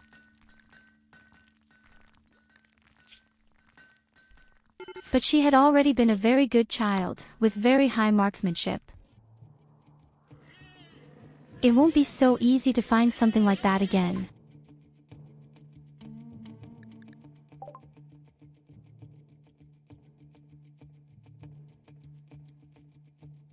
Oh, Nicholas found a dealer on his way home.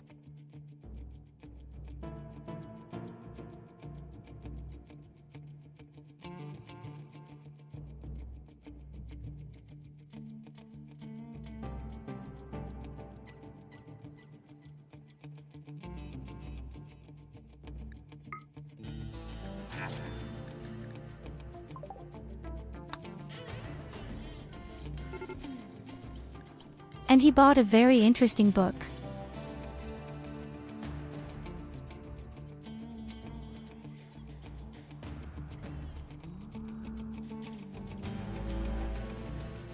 Either you come from the north, where the robots are waiting for you, or you come from the east or south, where a few fool's horns are waiting.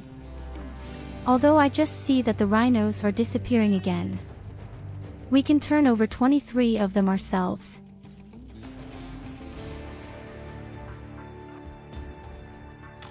The fucking rhinos killed one of our children. Private. What can I say about that?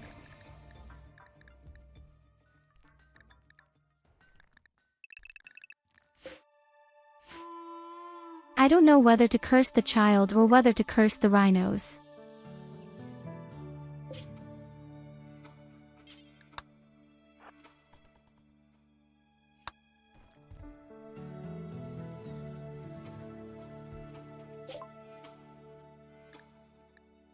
I'm surprised anyway that Nicholas hasn't gone crazy yet.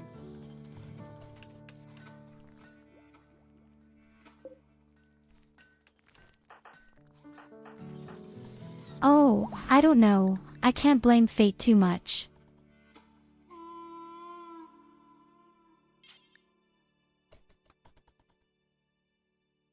I told all the people, come to the base, but the child needs an extra invitation somehow. So Nicholas, don't do shit.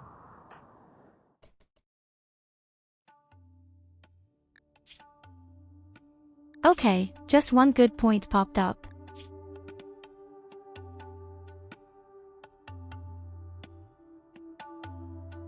My goodness, is his morals fucked up.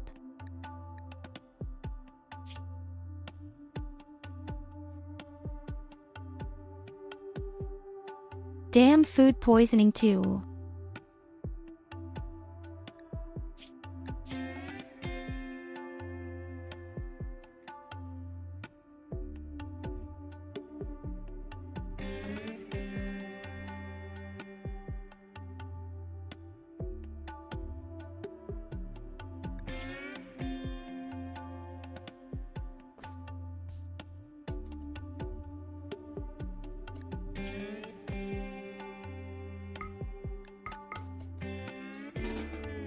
Just drop the fucking bow, lie down, rest.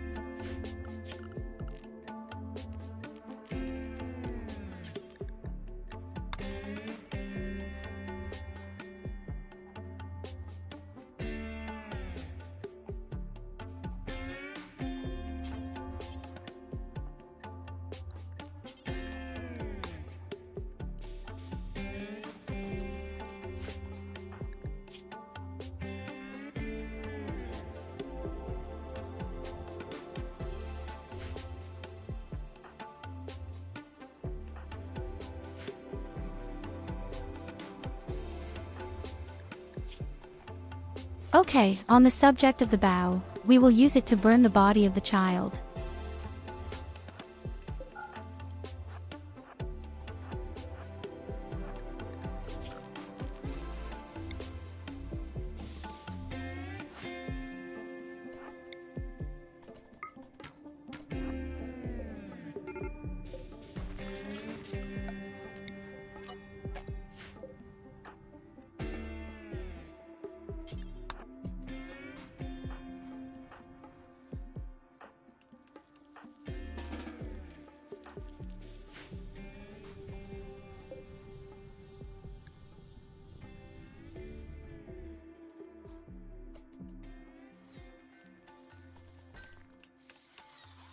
Rest in peace, Nanny. We will find a replacement for you soon. And hopefully she won't like to be as stupid as you.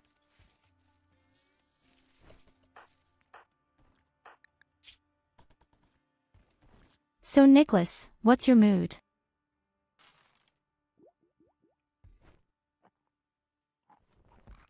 Could be better, could be worse.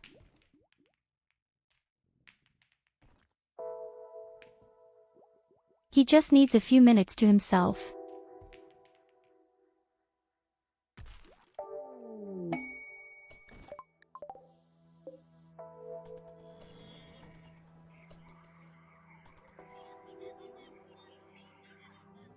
Of course, a few sheep.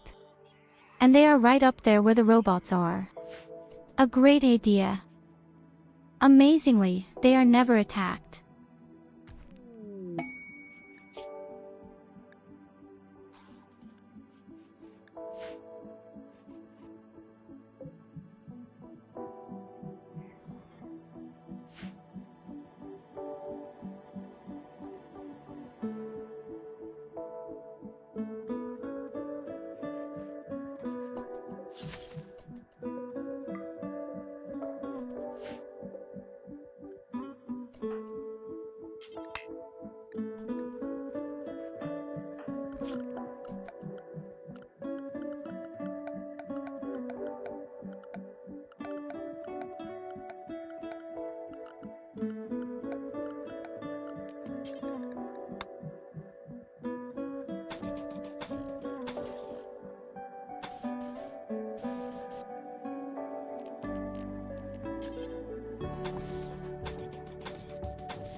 And now we also have a shitty bison. What's going on with the animal world right now? I wouldn't have to have any animals at all. In the case of bison, it might even be practical for trade. Of course, the bison is also up there, in the middle of the enemies.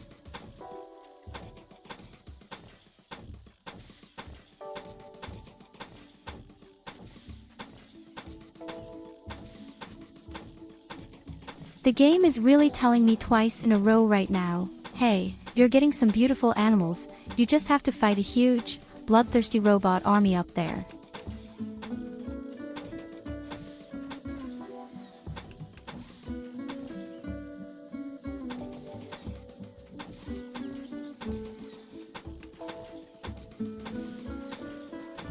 If I kindly say, but I don't want to, then he completely my skull.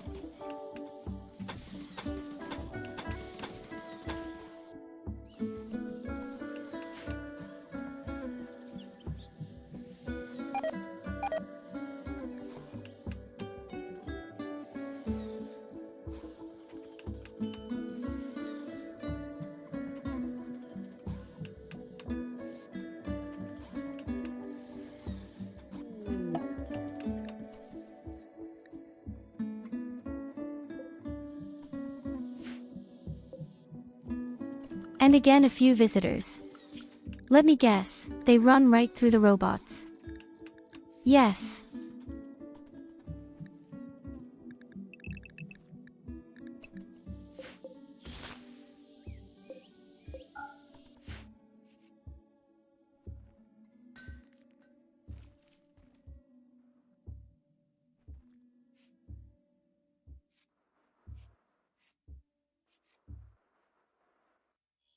Of course, they walk right through the robots.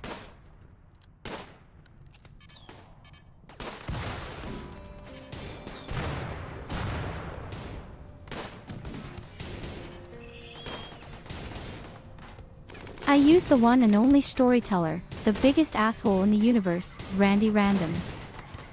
Good evening WCSTGOETS.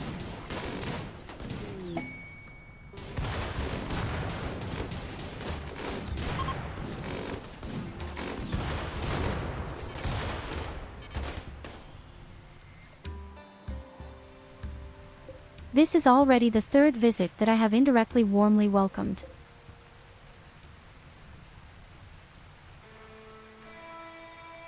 In the meantime, there are so few robots left that I'm even thinking about really attacking them. Yes. Oh, I'm even afraid I have no choice. Aw shit, I really don't have a choice.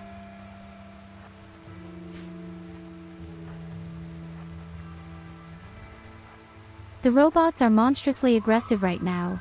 They want to see my blood, even though I can't do anything about all the shit.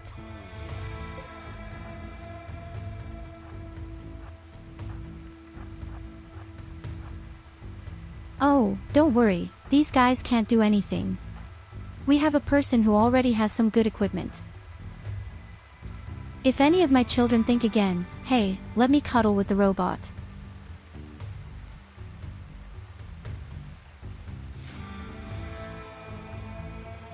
You shouldn't be too surprised that I'm still alive.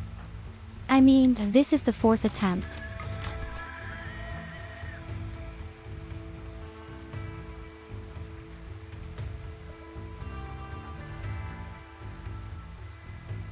Here you go, have a head pat.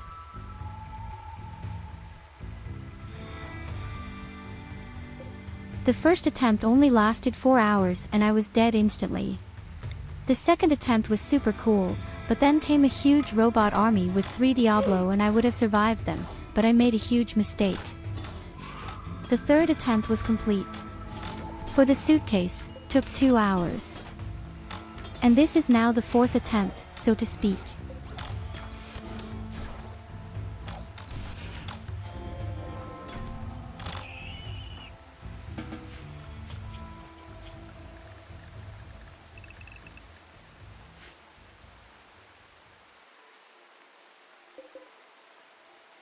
But hey, I'm extremely confident.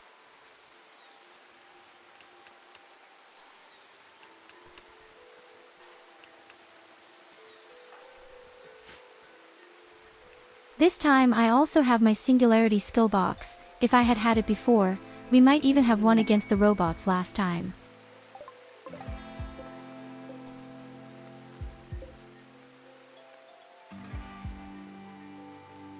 A wholesaler could have a flame bow.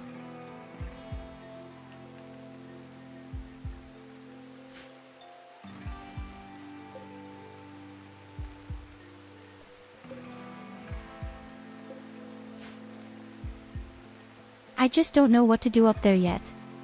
Maybe the dealer will break it.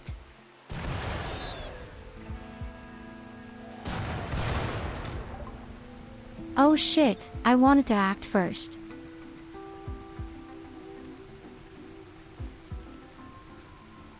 Unfortunately, he does not have a flame bow.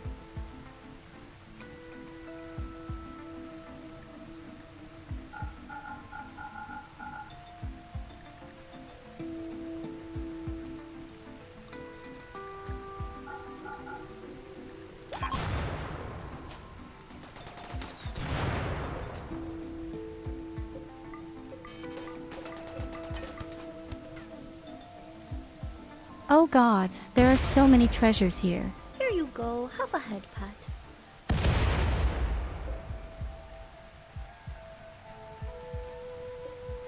Okay, that was awesome. Killed by a native with a bow.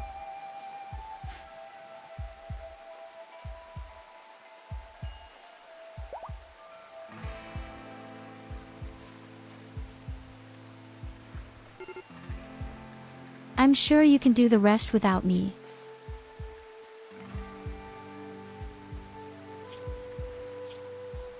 Why does this ID have such a shitty long time all the time?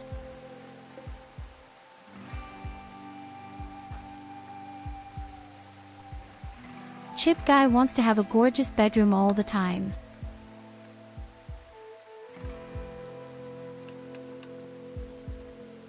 I see the next problem right now is, our doors are not finished at all, they make huge detours.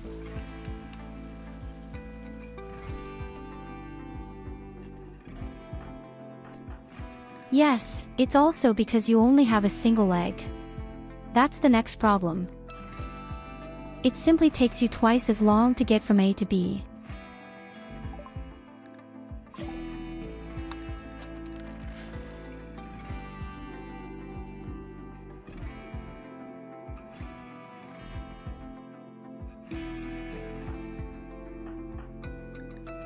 Windfaust. This is standard practice in our settlement. Somehow 3 or 4 people have lost their leg already.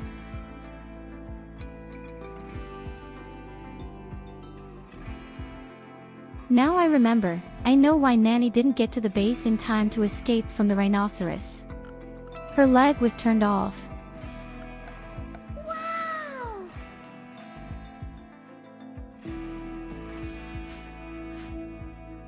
She had only had one leg, so she couldn't escape.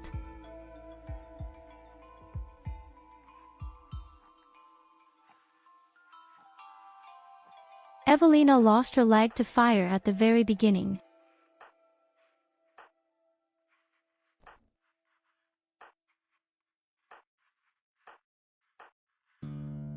Our child lost her leg because some animal hit her. And then she was killed by rhinos because she wasn't fast enough to run away. I have no idea how Saidi lost his leg right now.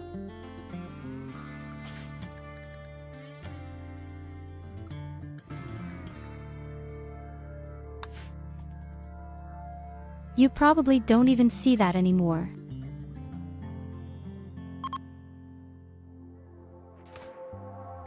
I think there was some kind of attack, the siege or something, when our base almost broke down.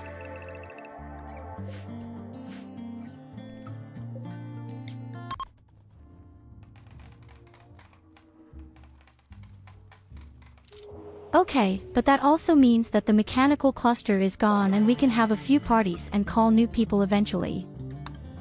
Quite apart from that, I urgently need my reform. I can't believe how shit when I have what I have.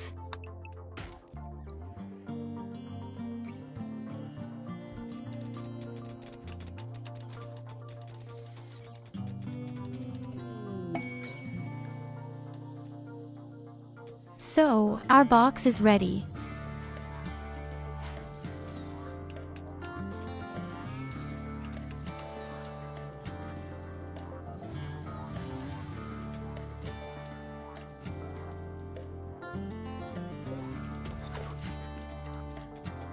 Well, look, I have 3,600 hours of play. Normally, I should know the game inside out, but I still make a lot of crazy mistakes and act really stupid.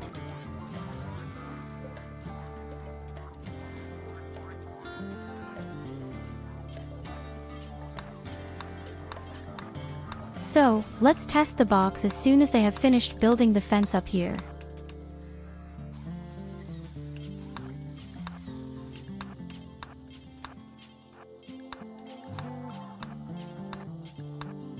I mean, it's my favorite game. I could lubricate this game for hours and every day, and I do some fun challenges regularly. And this time it's the challenge. Only with bows.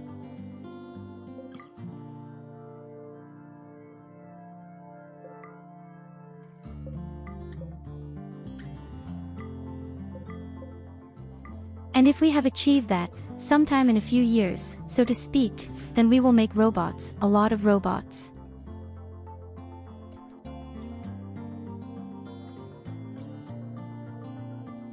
It would have to be 3,600.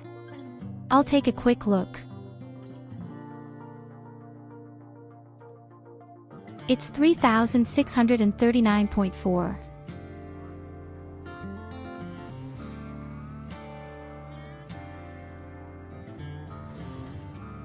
You can check that immediately in my style.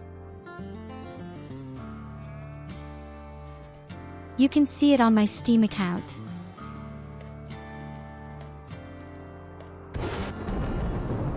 But I think something like World of Warcraft or Final Fantasy Online, I probably have more hours.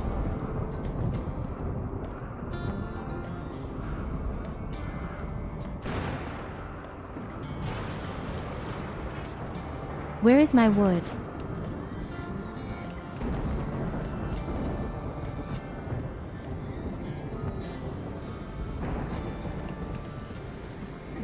My goodness, I wish Goldie would build a little smarter somehow. That's right, we have animals for a second.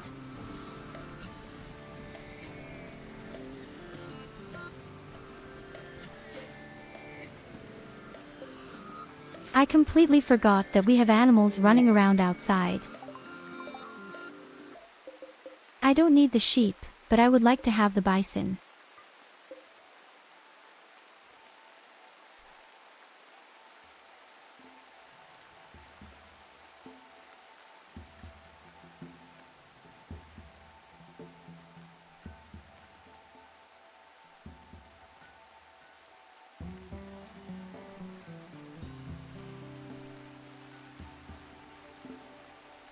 Well, I'll say, I didn't always play at 500% either. I only started actively a year ago, and before that I was just trying to build a nice base.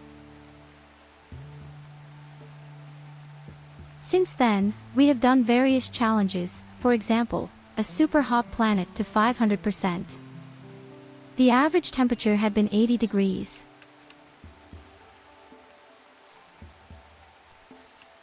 And we once did the opposite with somehow 80 degrees minus on an ice planet.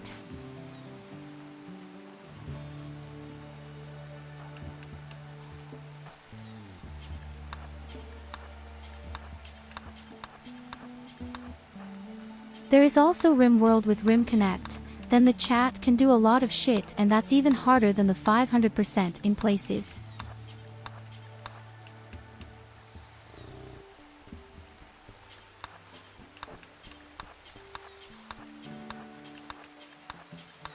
I had been in the final once, connected to 500%, and then a person swore a tornado.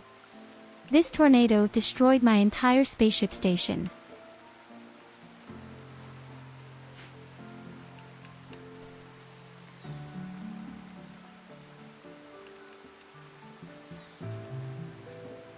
Well, technically Cassandra is worse than Randy Random, but only technically speaking.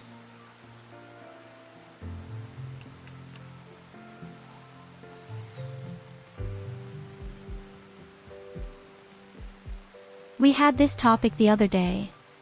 Cassandra. It will always be 2 attacks every 30 days, or was that 15 days? This means that you always get 2 attacks in a certain period of time.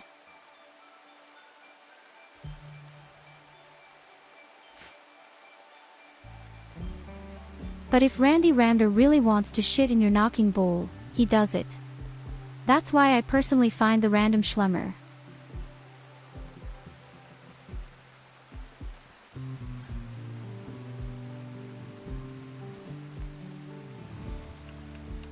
You had been there live, 3 attacks at the same time. There were 3 different factions on my map. We had the robot cluster, we had these Neanderthals, and we had the fucking siege.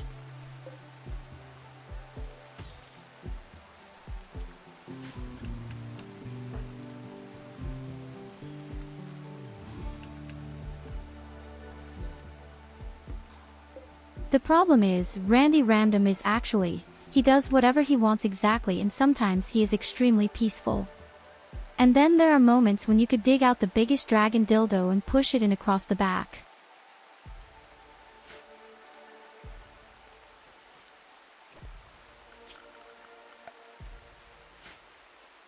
Yes, the box is officially finished. Now I have to double the outer wall.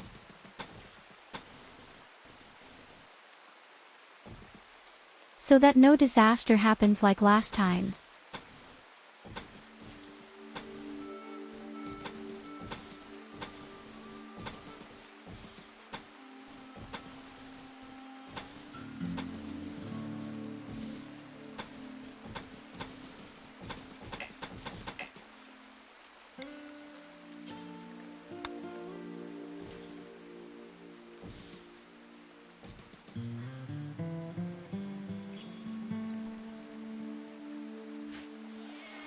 And then we test our box directly.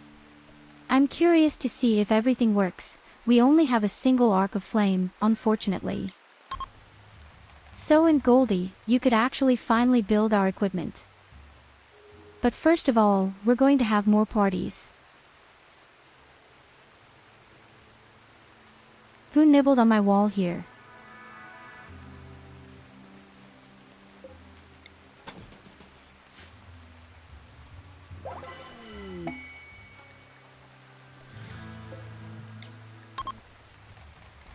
Okay, that looked good.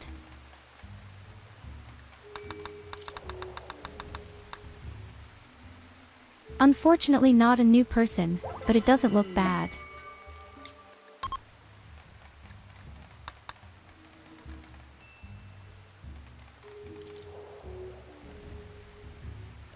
We also need 4 points, so we can finally reform.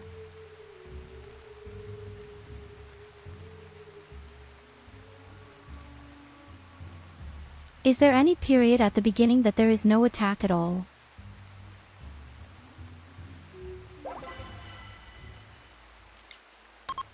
Well, I've already experienced that on the very first day an attack comes directly. But most of the time it had only ever been a single opponent. It is quite possible that attacks can come right at the beginning. For me, there were 3 attacks within the first 7 days, or rather 9 days. But I've also had a game before. There was the first attack on day 2. Sometimes it's animals, sometimes it's just an old guy with a knife.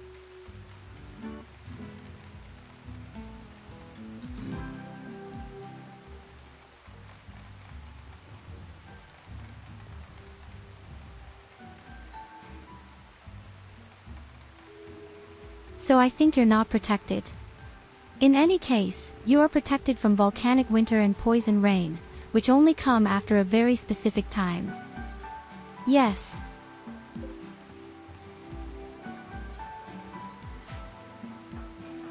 So the poisonous rain and the volcanic ash attack, so to speak, they can only come much later.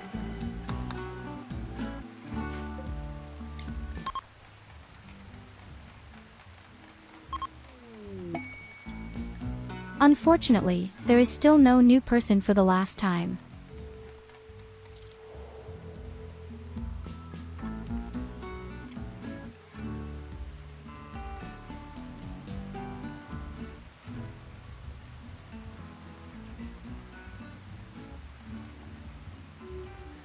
Well, I only survived the first attacks because I barricaded myself in my mountain, we have to be honest.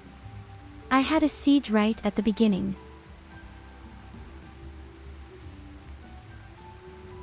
Hello Mr. on YouTube.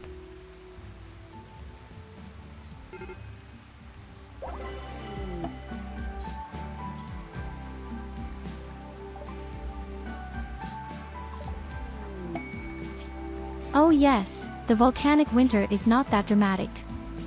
The area is just a bit dark and your plants grow slower and your solar power plants don't do 100% either.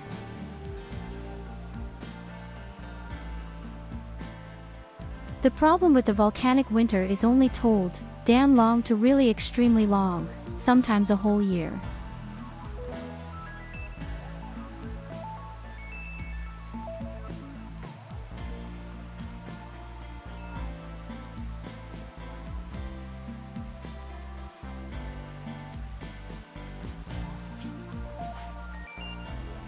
And then there's the poison rain. The poison rain is exactly what you would expect.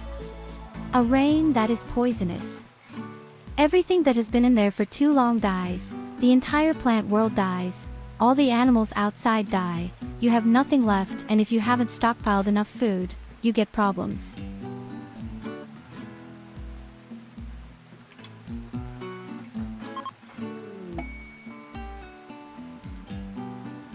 So the new person is called PVT Parking. A wonderful person from the chat.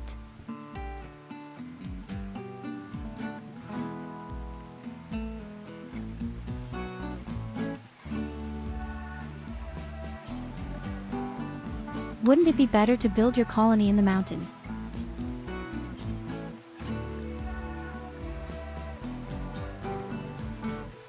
So a colony in the mountain has advantages and disadvantages. I wouldn't say that it's better in principle. The start is much more difficult to start in a mountain.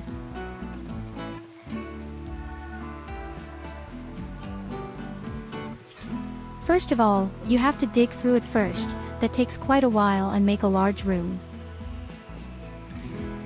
Secondly, the environment is extremely ugly. Yes.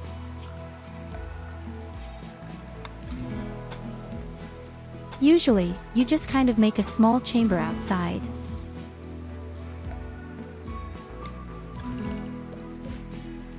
And in this chamber you can grow plants even though there is a roof.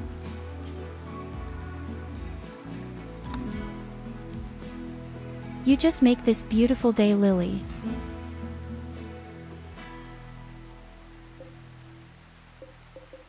And a single day lily gives you 15 beauty. That said, this room is extremely pretty with these weird plants. Of course, you can't do that in the mountain.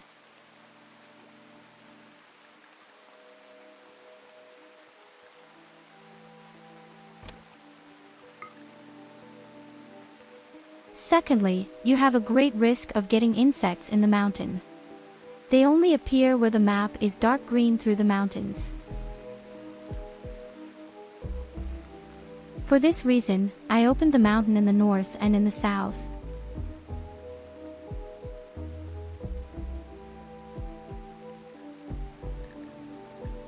So that there is a certain chance that the insects will not appear in the middle of my base, but somewhere else.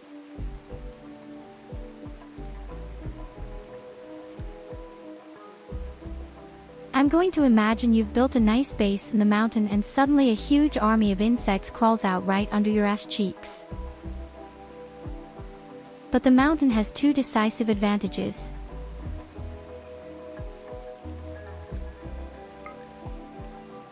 First, you are protected from mortar attacks. A mortar attack cannot get to where it is dark green.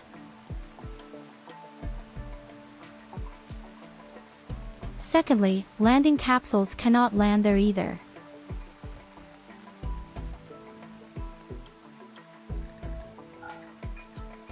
If they come, and they come up on the mountain in the middle of your territory, they are dead.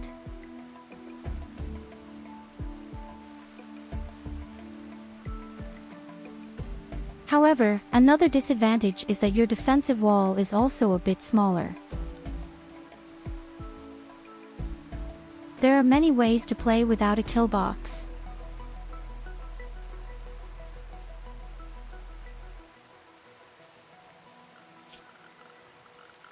Normally I always do it this way.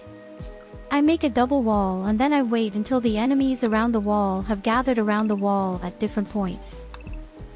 And when they are distributed around your wall, then you just run out and shoot them over.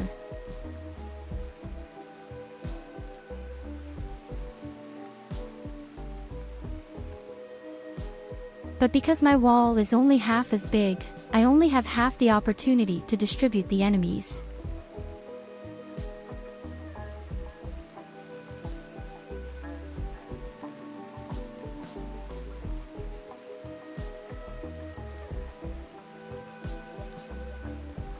Could you explain how a kill box works? So you basically try to make the opponents take this path that you can defend best. This is the simple form of a kill box. Yes. But I had to pay attention to many different things.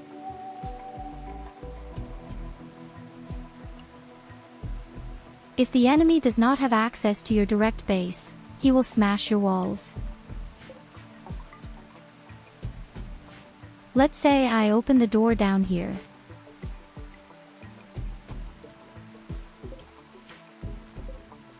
Then the door in your main base must also be open.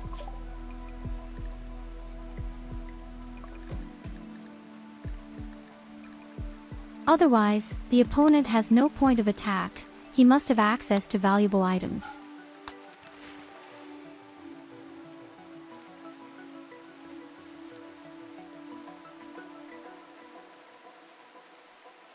As soon as he has a direct path into your base, he will take that away as well. And you could intercept it there, so to speak. But now there are still beautiful forms of the kill box.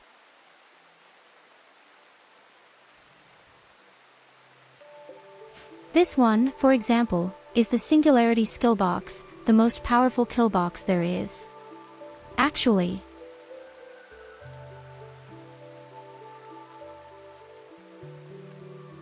this kill box causes the enemies to advance one by one.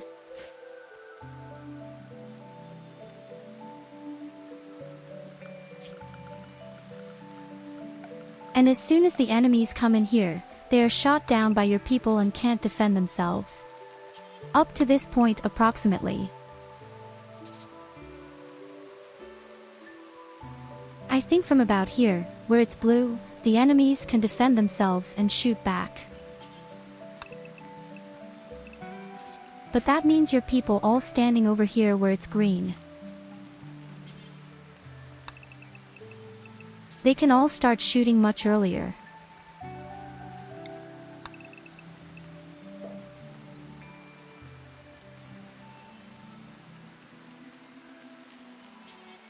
That's why this kill box is extremely strong.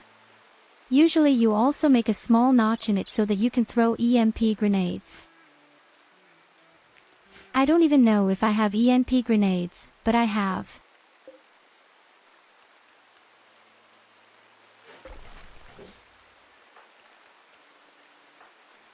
Okay, I'll show you how it works with the EMP grenade. If you build the gear box differently.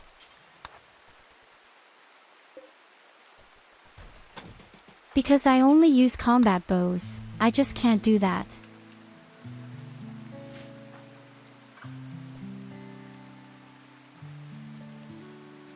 So, where's the fucking grenade?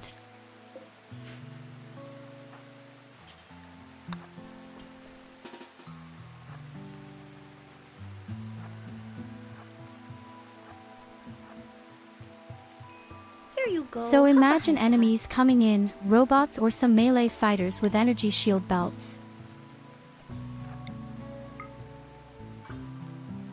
Then you take a person with the EMP grenade and do this. And the protective shield is gone and robots are stunned. Of course, you have to protect the colonist.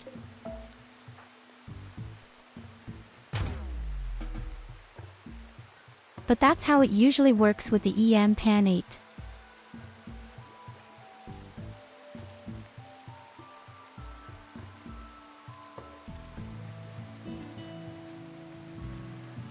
And the best thing is that all the weapons in this kill box work. Weapons like pulse rifles or the automatic shotguns are usually best, but all weapons will work. Okay, I would never use the minigun for a kill box.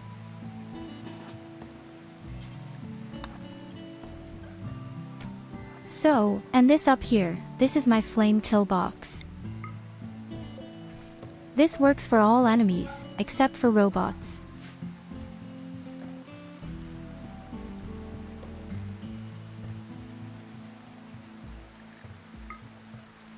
Same principle. In principle, you have a very long straight line and the opponents are stalled forever. Then you start setting the area on fire.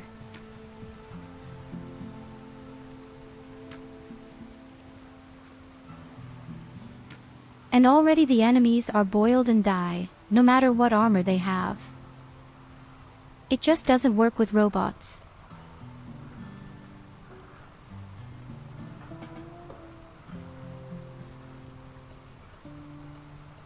And here, too, we use a very simple mechanic. We have designed the knee box in such a way that all doors are open. They run in up here, the whole length straight down to the bottom.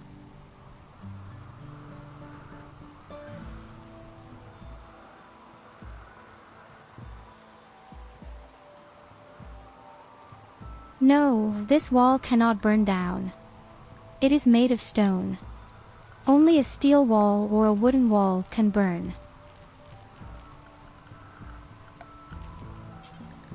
There are different materials for masonry, and depending on what material you use, it is flammable or non-flammable. But you can also see that wonderfully on the info always. Wooden wall, 100%, flameproof.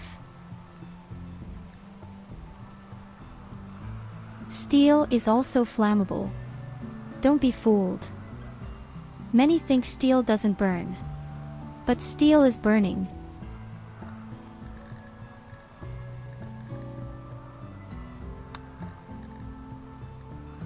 If you want to have a wall that doesn't burn, then you either use stones, or if you want it to be very extreme, for example plastic steel. Plastic steel is the rarest material, but it also has the most health points.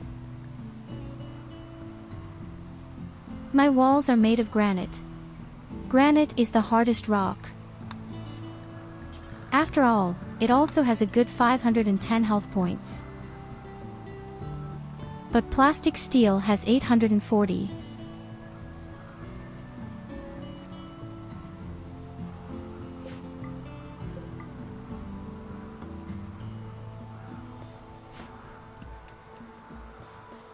Makes sense. Why Tyu does 500%. I can show something else for our dear guest. I'll have to see if I still have the save point.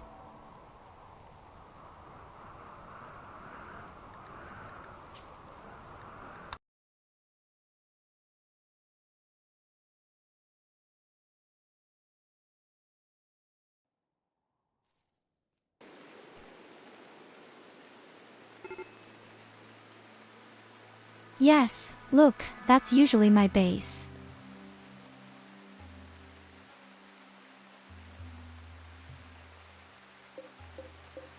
And usually I always build the base so that it has 2 walls. Here she even has 3. If the enemy should come in this way, they will gather completely around the wall. And you can have all the people focus on a single point.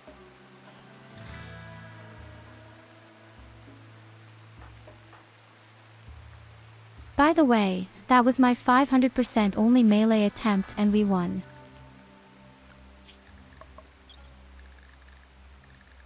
But I have to be honest, melee fighters are super strong.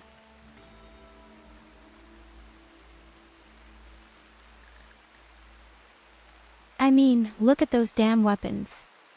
We have 41.93% DPS.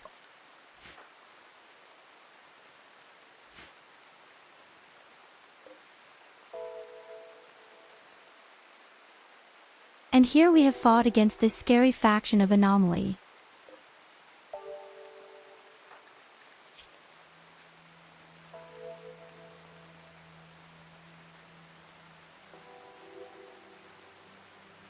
Right at the end I won and then got this special reward. VoD. Touched by teaching.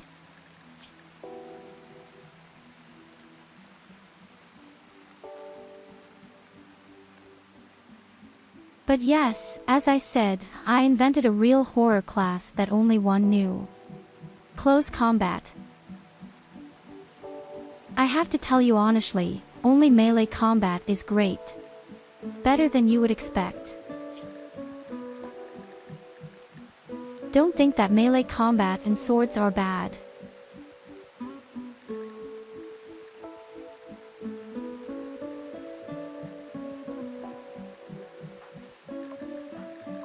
Just look at how much damn armor penetration these weapons have. There is a new material called bioferrite.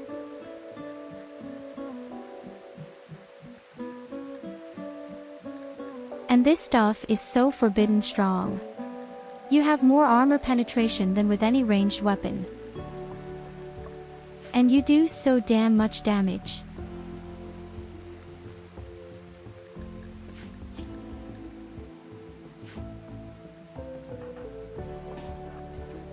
And then there is also your class personally.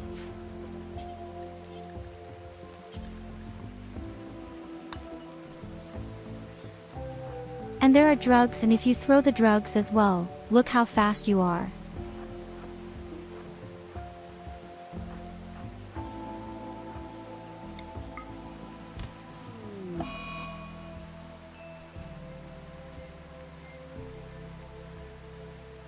Believe me, you're ultra strong. You simply dismantle all the grids in one fell swoop. And as if that wasn't enough, you also have other skills. For example, there is this Juggernaut serum.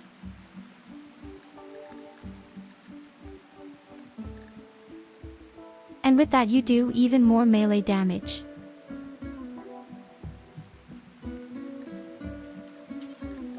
And your health points regenerate extremely quickly.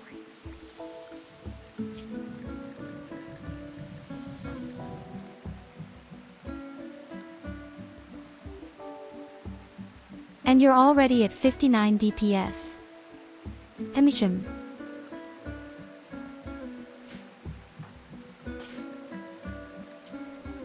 Now I'll show you a comparison. The minigun usually has the highest DPS, right? Especially when it is legendary.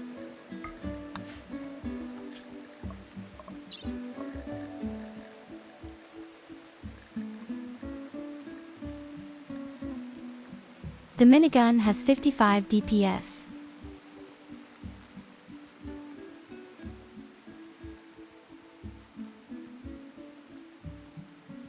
They complement each other, apart from the fact that it takes an extremely long time to charge and has an accuracy of somehow 22%. Music.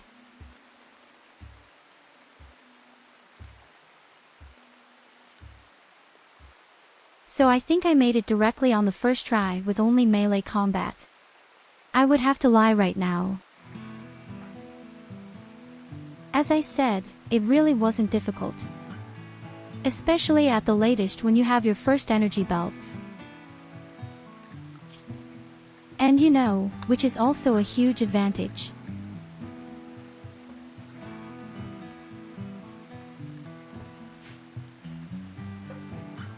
If your settings say that you want your people to fight when an enemy is nearby, you can just sit back.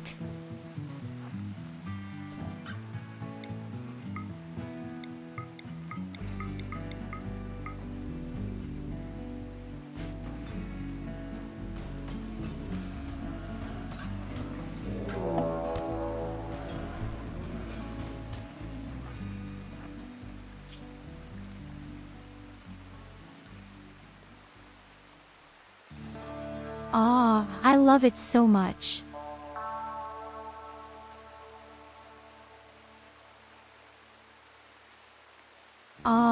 Here it is. Look, the serum makes you 0.5 faster. 150% my melee damage, 200% healing. And you just combine that with other things.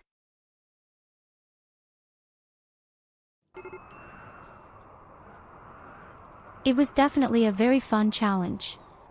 Maybe we'll just do it again.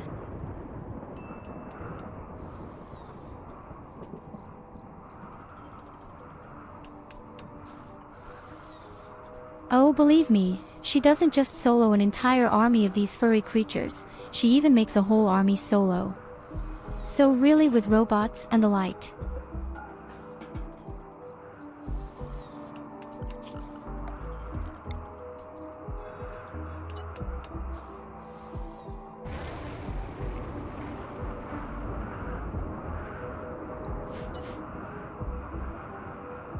I'll have to see if there is somehow a mod that prevents my damn blue area from being made automatic all the time.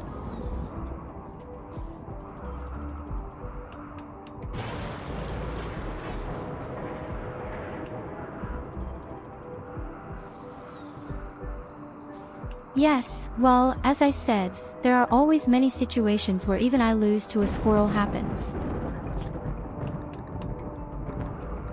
You can also try to experiment with all your genes.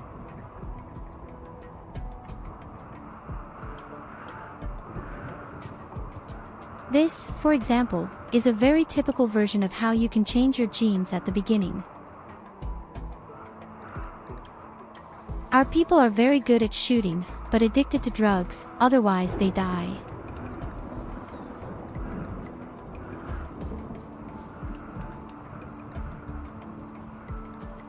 They have better wound healing, they make them stop bleeding, and their immunity is good. But they are very aggressive. They can't do hand-to-hand combat. Aggressive and friendly actually bite each other.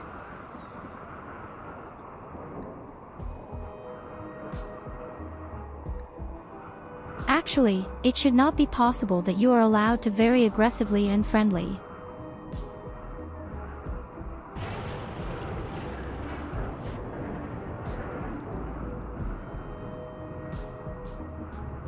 So if you are planning to buy a DLC, I would warmly say, take Biotech, which is by far the best DLC in my eyes.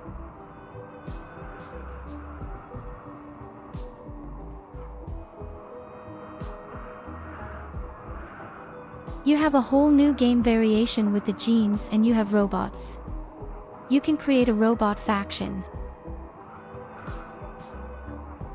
I don't think the anomaly is bad either, but Biotech is much better.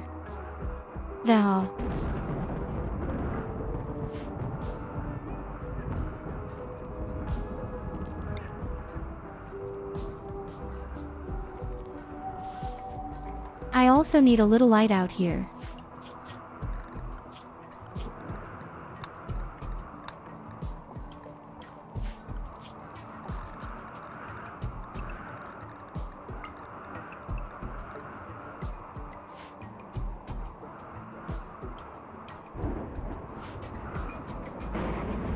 I don't know if I'll ever be able to complete this challenge here with only combat bows, because that's pretty tricky. We got very far on the last attempt, we would have survived the attack, but a single Diablo killed my whole army. I actually think the key to victory in this shit is simply mass. A lot of mass. Can Mother Nature please stop fucking my tearing field?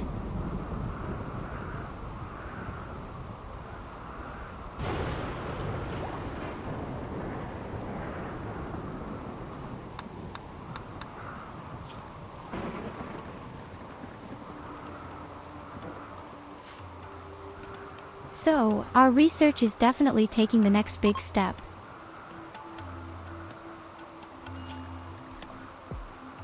I mean, bows are pretty weak or they're stronger than you think.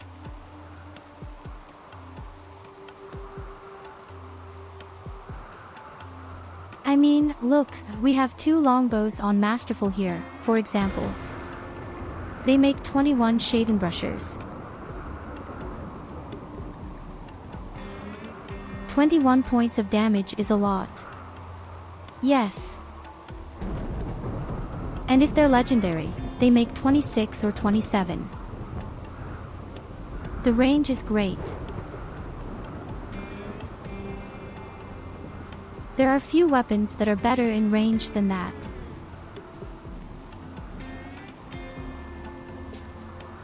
They have only one problem, and that is armor penetration. And that's why it's very difficult for me against the robots.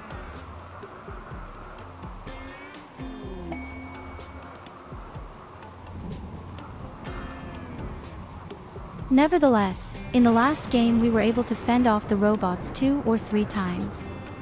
But the last attack had been so fierce.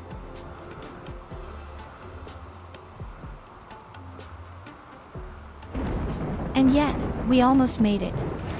I only made the game a little too fast once and the Diablo has a shot right into the crowd. This time I have a singularity skill box. Maybe this will help me against the robots. Yes.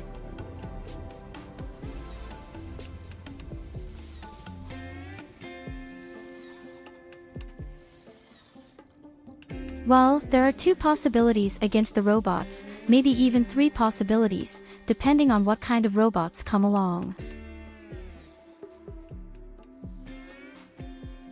The first option would usually be shoot and run away, but let's face it, that doesn't work against robots.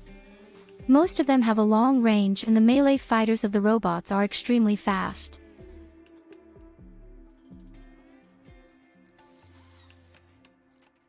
Another option is to make sure that the robots are spread around your wall and you try to shoot them down one by one. That worked well.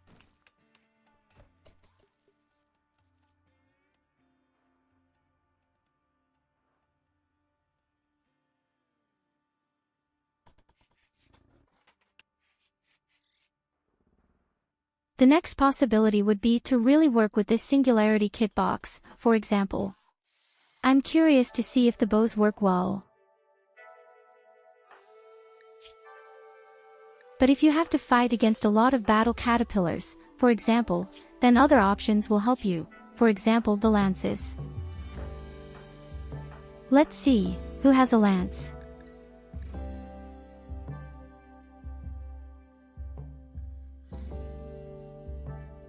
This lance works on robots. And it has 2 charges. Yes.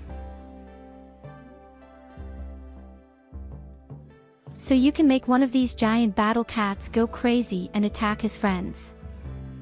Yes.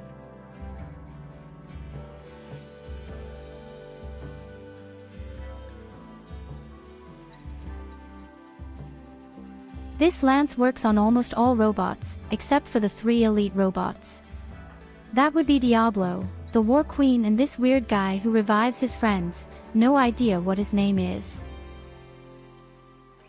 Alternatively, you could also use the other lance, which is basically the shock lance that stuns.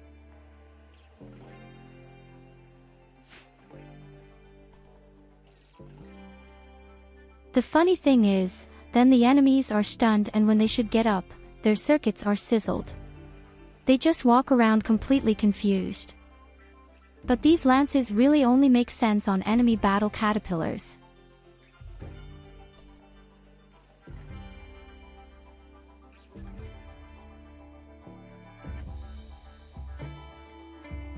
If you have some kind of enemy army and in that enemy army there are somehow 200 mini robots with shotguns, well then you're definitely fucked.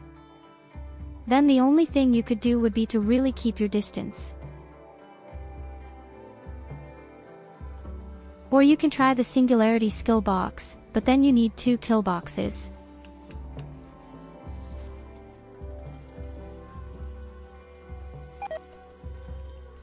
No, it's really not easy.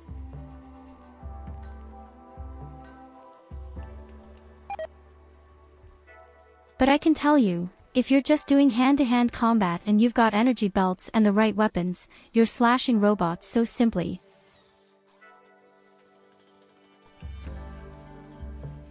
You can't imagine how easy it is to completely dismantle robots with only melee combat.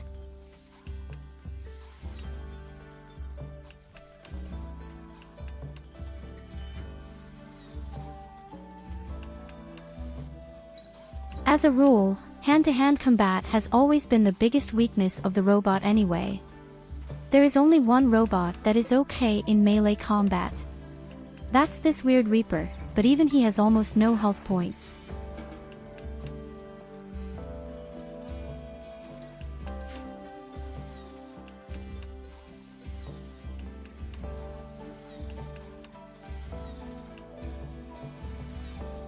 Otherwise, as I said, it's best to always build the singularity tilting box that helps against almost all attacks. It even helps against sieges if you can get the siege to give up its siege and attack you.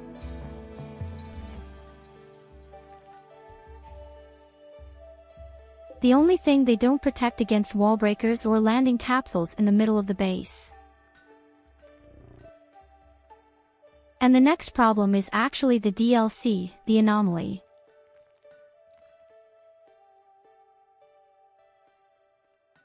The developers of Rimworld are not stupid. You've noticed that people really like to build kill boxes.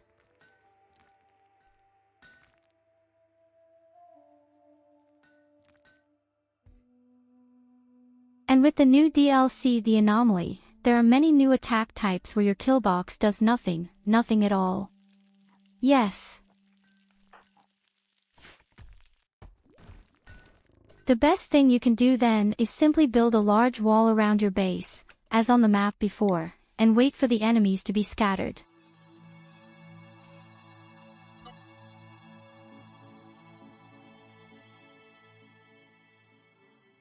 This is a tactic that is inexpensive and works very well, especially if you have weapons like assault rifles or pulse rifles.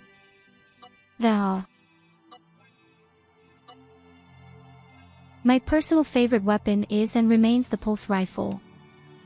Yes.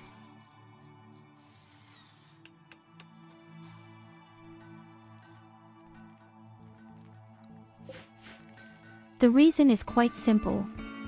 High damage and the highest armor penetration, but assault rifles are slightly faster at firing and have longer range.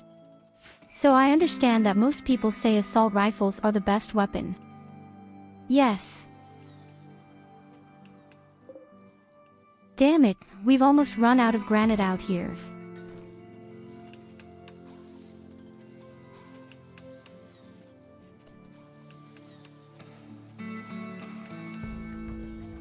But as it is, our flame box is ready. Where is the flame arch?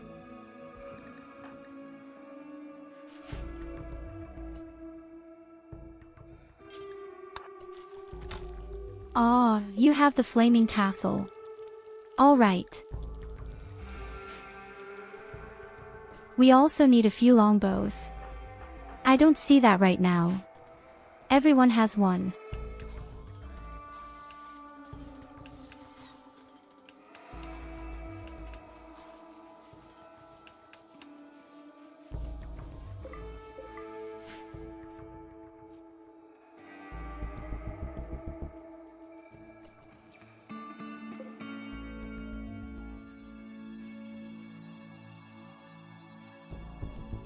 So, now we just need to build the second singularity skill box.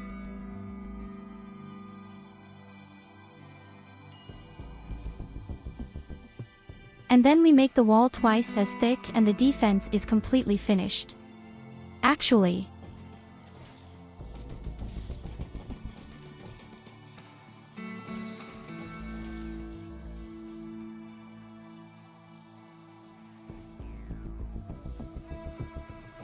the emphasis is on actually.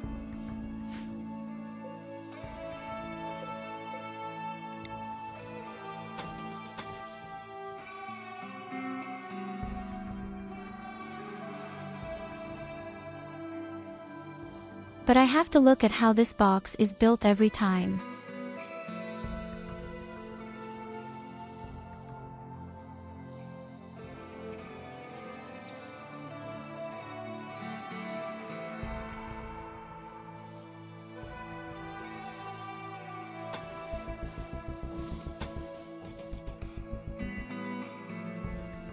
Well, honestly, you can take on a lot of tips in the game, you definitely can. You can look at guides, you can look at any mechanics to catch up with the understanding of the game, but at the end of the day, only one thing is important, that you have fun.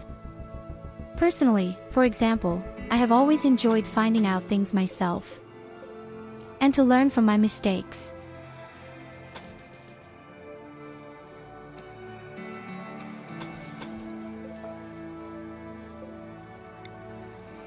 And I must have played over 2,500 hours until at some point I plucked up the courage and said, you know what, I'm going to do 500% now.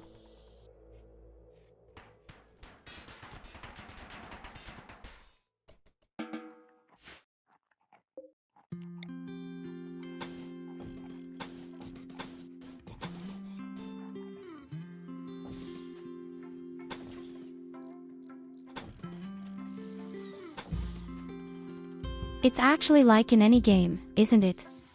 You just have to get into it a bit and learn, that's perfectly normal. Nobody does everything perfectly at the beginning, and sometimes you even need over 3,000 hours until you finally realize what kind of shit you are building. There's really only one thing I can put on your heart if you don't want the attacks to be too hard for you at the beginning. And pay attention to your wealth.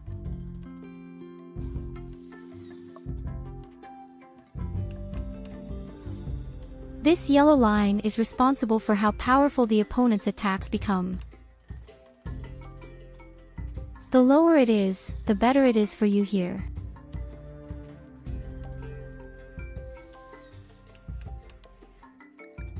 Yes, that's the main reason why the attacks are scaling.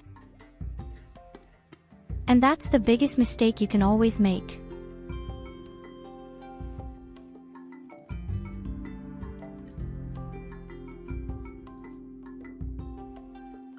If you're playing at the beginning of the game, you should only have things in your base that you really consume and need. Don't make the mistake of collecting endless things.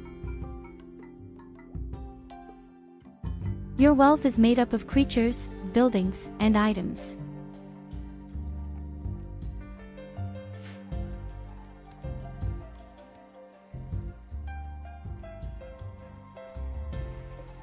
And above all, the objects are the greatest evil. That's enough if you just have an exaggerated 2,000 foods. A single small grain of rice has 1.1 richness.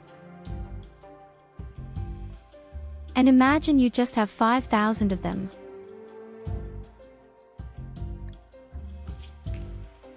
Then you easily have over 5,000 wealth.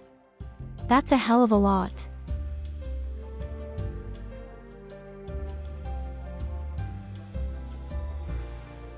I've reached a point at the moment, then it doesn't matter so much anymore. I think from about 100,000 wealth it doesn't matter at all.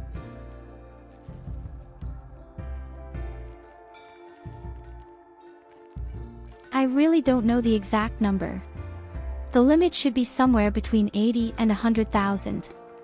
Anything above that doesn't matter.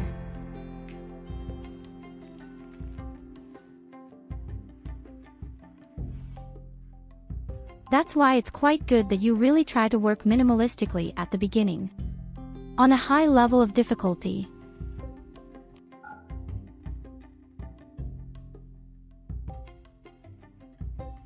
Really try to only have things in the base that you need and consume.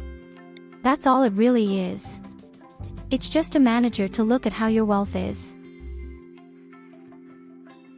And if you then realize that you are strong enough, then go really nice to the top.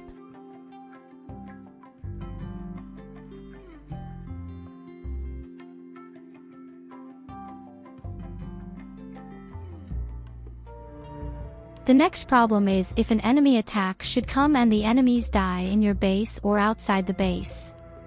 That, too, is wealth.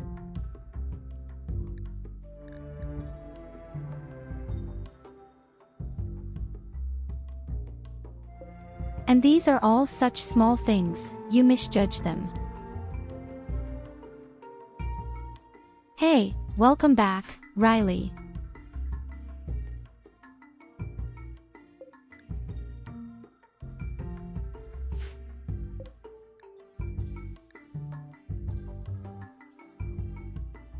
I even think the walls make you rich.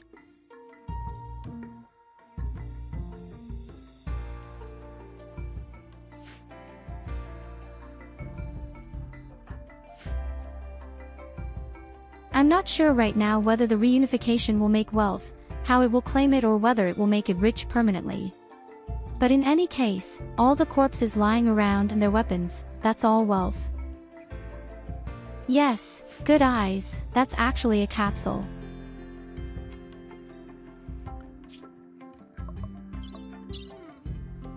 How old is your current colony? Oh God, let's see.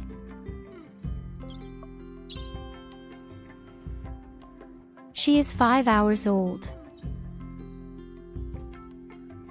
And we are at day 71.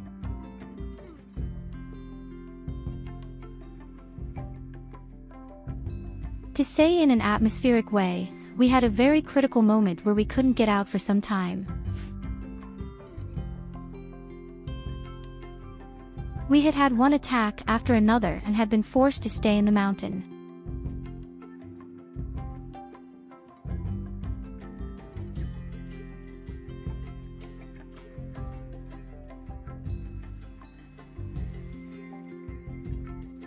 No, I don't use this strange capsule. It takes me far too long to plant the thing and someone has to cultivate the thing all the time.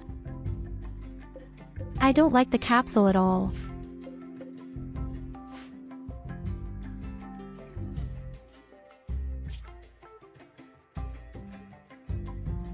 "71 days is already a very good time.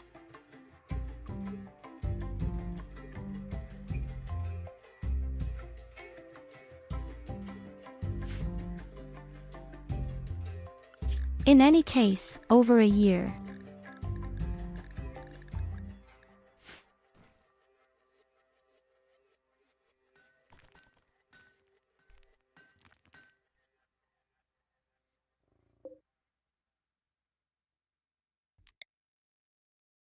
So, now let's see that we complete the second box, as I said.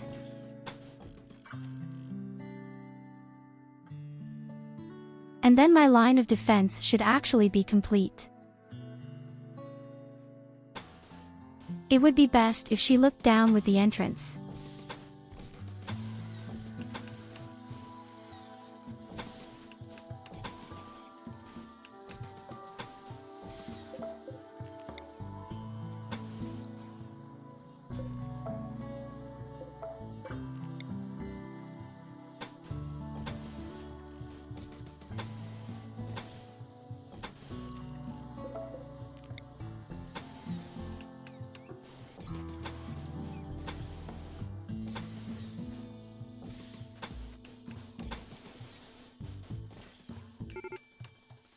Okay, that should be enough.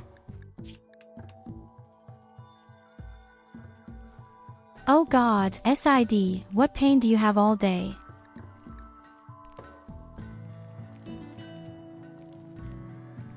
The problem is Idea is a night owl and he wants to have a nice bedroom by giving them a moral is permanently fucked up.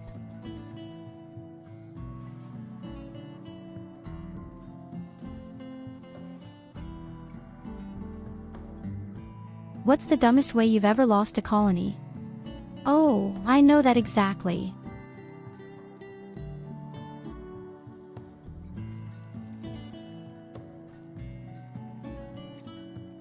And I built a really great kill box. It was perfect, it just stopped everything, no matter how big the army was.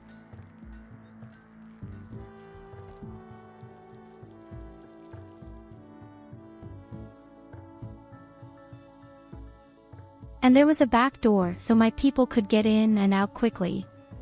Well, this back door was blocked by a food and the opponents saw it and came through the back door. These are actually the stupidest ways to die.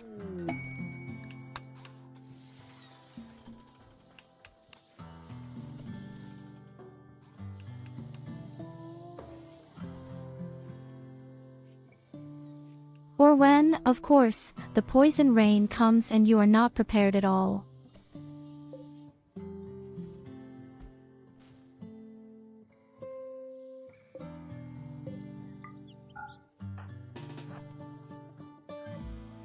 But on the subject of immediate death of the settlement, just if you have left any door open and the enemies take a shortcut.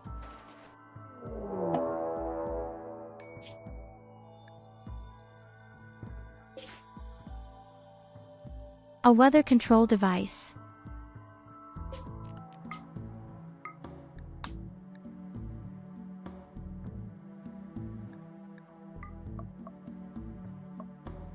Okay, Nicholas, this is another job for you.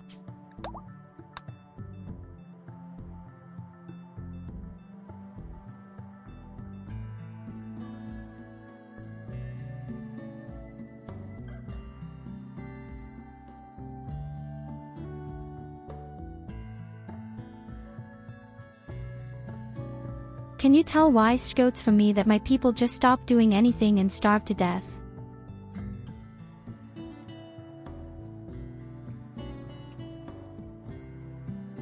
How can that happen?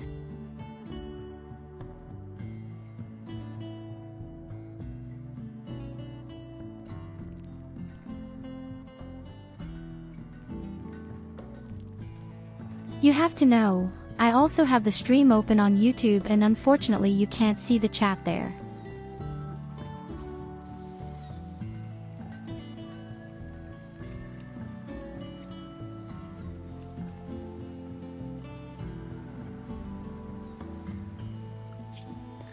There's good Riley over there right now, and he says that I should align them.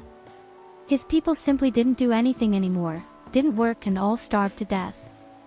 I strongly assume that you may have forgotten to make an area. Did you perhaps accidentally determine an area somehow and divide the people there? And there was nothing to do. Would at least make sense somewhere.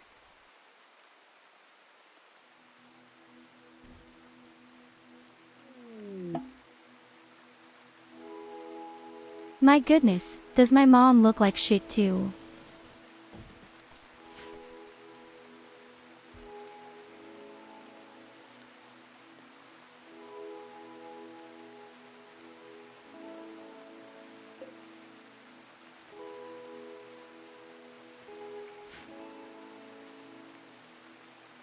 I've never seen my people do nothing at all and starve to death. Somehow there must have been a mistake that they didn't see a certain path, or it was blocked.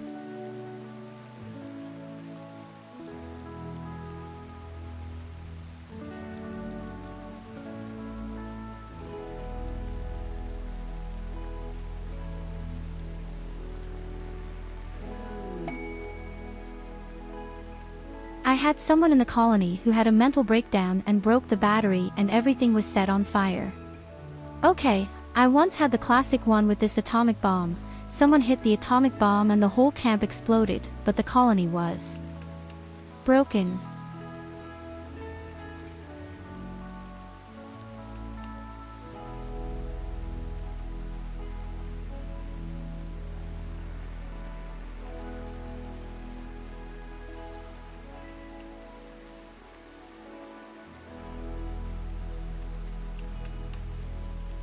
At that time we had the classic that somehow all the people were seriously injured and only one or two people could take care of all the people and one of them ran crazy into the camp and hit this atomic bomb.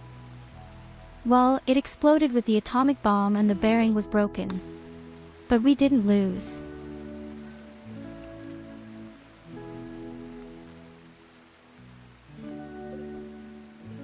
Have you perhaps accidentally clicked on the door and said that the door must not be passed?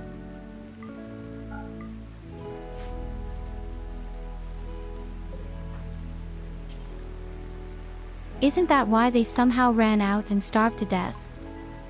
It's really hard to explain to me right now why a mistake can happen.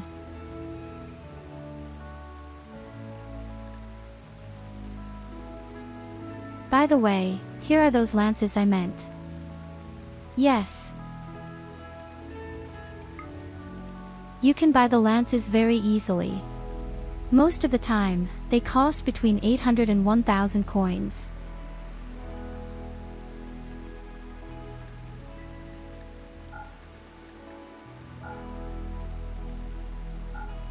The exotic dealer, the shaman dealer, or if you visit people directly, always sell this super effective against people who have any doomsday rocket launchers or just against these battle caterpillars. These mechanical.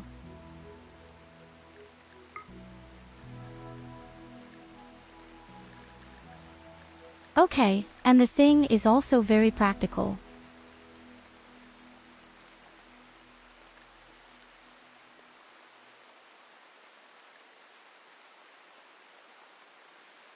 When you have a siege, you just ignite this crazy animal impulse. The animals attack the siege and the siege is tired of it and attacks you.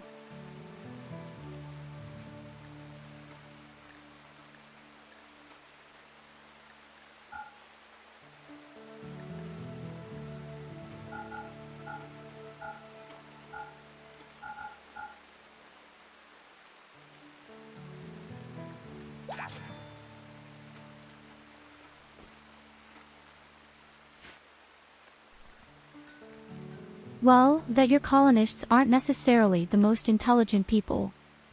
That's the funniest thing about the game. I'll also never forget how one of my people freaked out because the environment was ugly and his reaction was, "I killed a guy who is unconscious in the hospital." Yes, you can see chat on YouTube from Twitch, but unfortunately Twitch can't watch YouTube. Somehow I can't adjust that. I had once had this one program, it had been possible, but it looked so ugly, you couldn't read anything.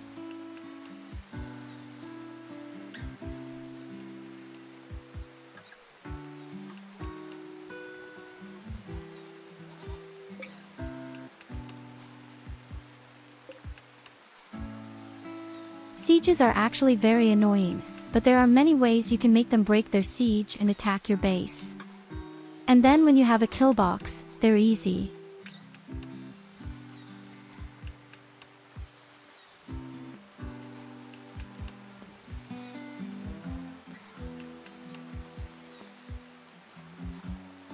You always think sieges are too extreme, but I personally find sieges actually easier than, for example, wall breakers.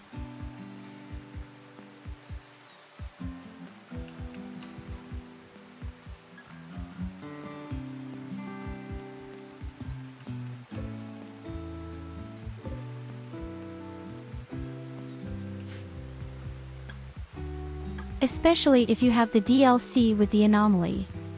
Then you get to know the real horror. There are attacks that are so bad, but the siege is a cotton ball fight.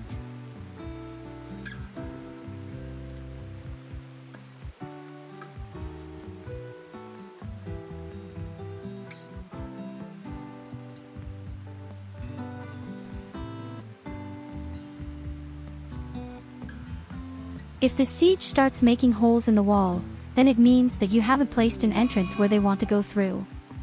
If there is no direct route to the base, they smash walls.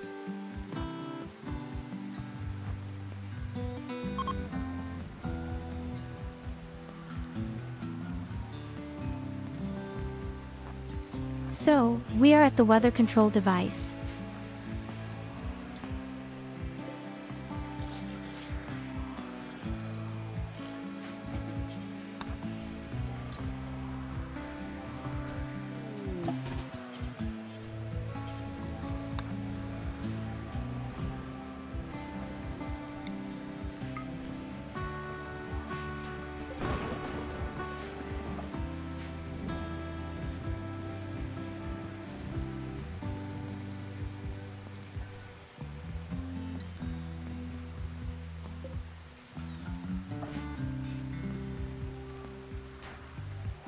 Weather control devices are just stupid.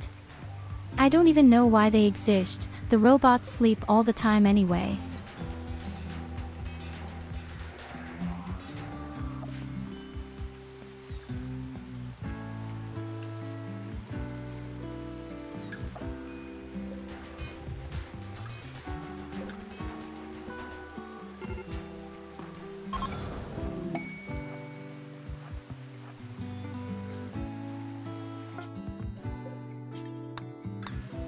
Easy peasy lemon squeezy.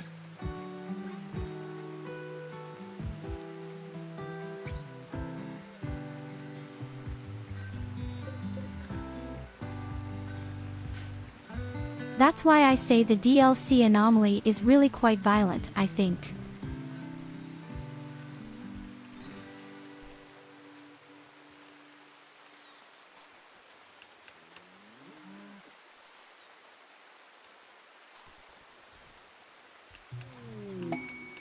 There are new creatures and there are new types of attacks. And then, once you've seen them, you're glad that there are sieges or wall breakers. The new attacks are really bad, really, really bad. Even the kill boxes bring a shit.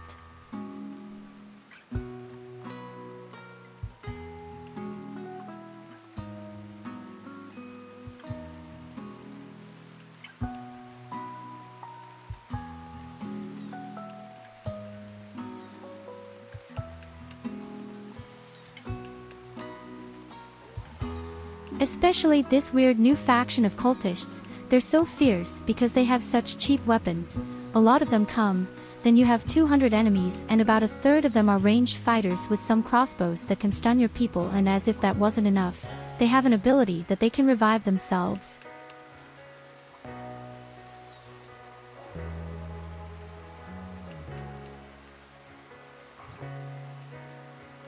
And now comes the biggest sticking point. They don't just attack your base, they want you to attack them. They place themselves somewhere in the corner and do a ritual and randomly teleport your people out of the base.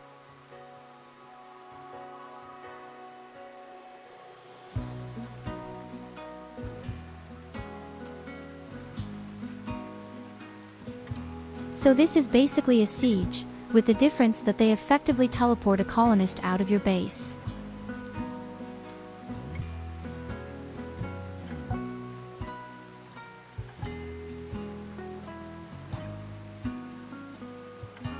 Yes, you're absolutely right, Riley, that's this dead refusal. beingI'm. This is a new skill that can be learned.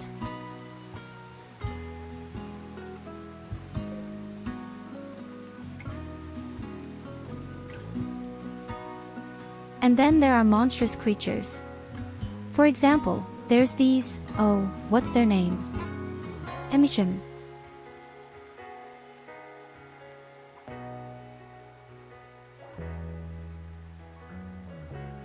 I can't come up with the name right now. They're huge caterpillars that devour your people all at once. And if you don't free them fast enough, they'll die within seconds.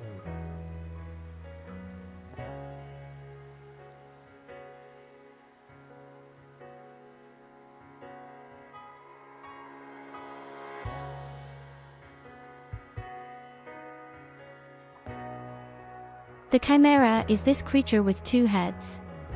She has a special ability where she has 150% more melee damage, becomes extremely fast and is very difficult to kill. I think the other creature is called Devourer.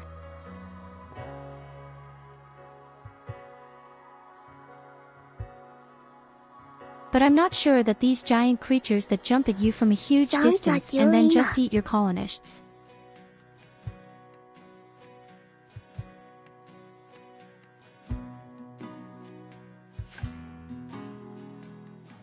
We'll see them sooner or later anyway. I intend to do everything with my run here, including this scary faction.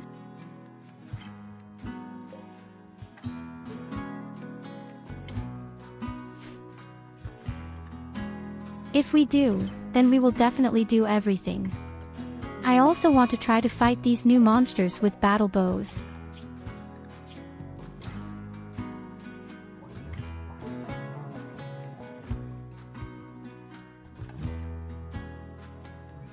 Yes, Katarina works faster and more effectively, but she is sickly.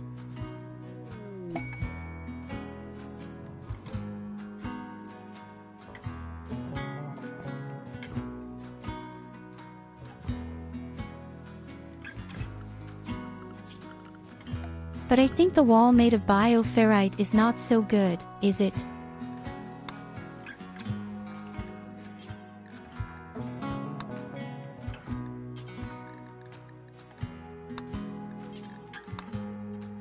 Okay, it's better than granite.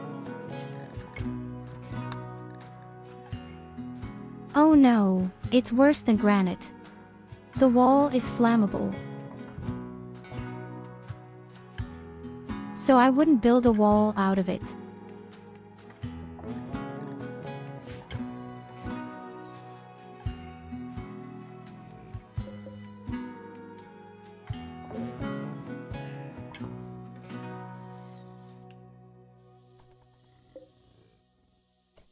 Yes, I didn't want to mess with the creatures at first. I would like to hunt and slaughter them and make good clothes. We could wait until they sleep and maybe I can pick them out one by one. Oh, wait a minute. They walk through the tunnel of death. Oh my god, that could work.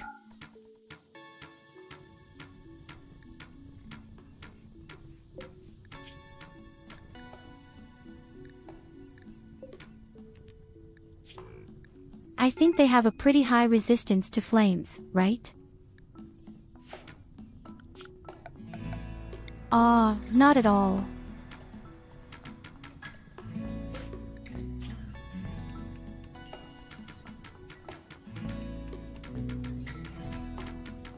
I just have to be careful not to overdo it, otherwise they will die from the fire and burn ice cold.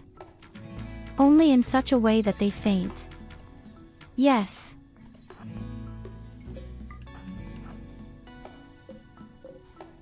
Okay, that's enough.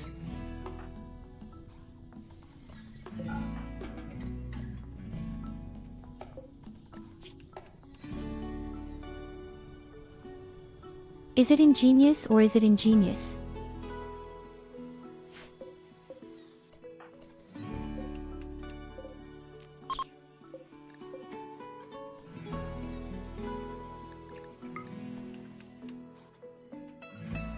So, now we have to wait very briefly until the camera is not so hot anymore and then we can go in there. And then we make really nice clothes out of her skin.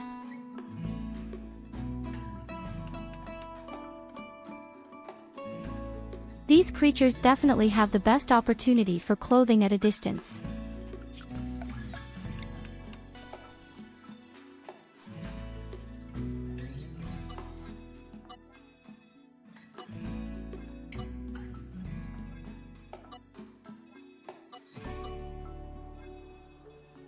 Okay, the wall is finished up here too.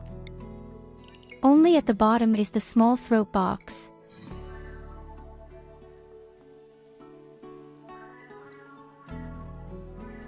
Seriously. I urgently need to see if there is a mod that prevents this blue home area from being made automatically.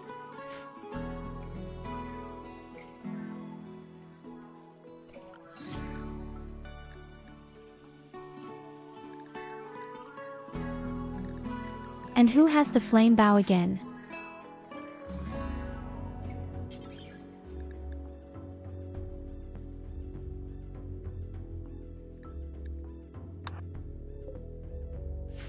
And we urgently need to clean my damn camp.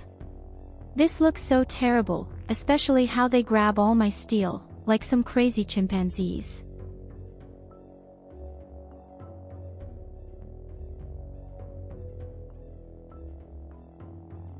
The best wall there is the one made of plastic steel.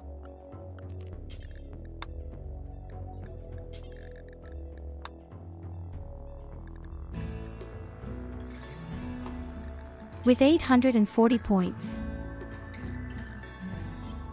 Uranium should be in second place.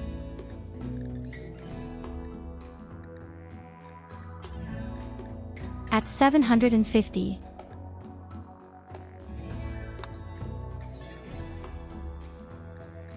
And then there is granite. At least because granite cannot burn.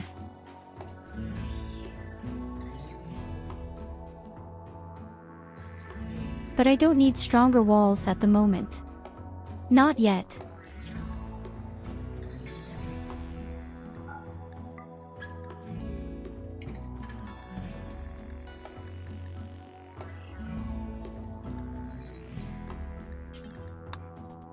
I mean, sooner or later we have our deep drills, and at the latest here with deep drills you have all the raw materials in masses.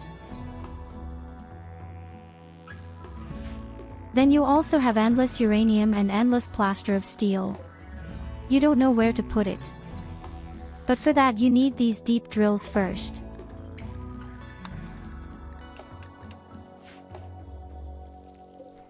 And we are slowly but surely moving in that direction.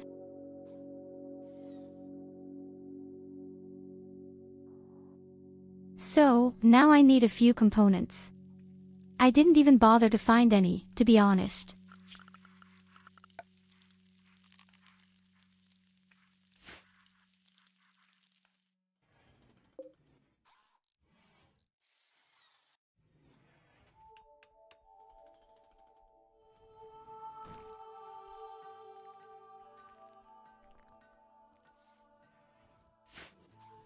Of course, I say goodbye to you. I should say goodbye to you. Riley is leaving again.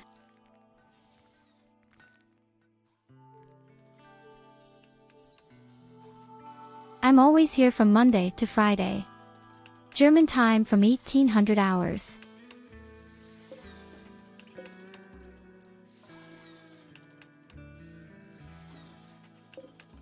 I also always speak between German and English. You need to know. On Twitch, people can switch between the two languages with channel points because I couldn't decide which language to use.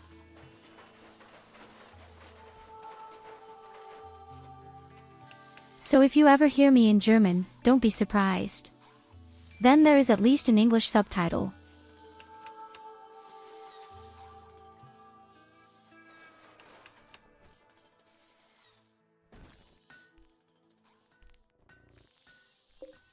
Oh damn, we don't have granite. Oh damn, we have too much meat. Mom, our fridge is overflowing.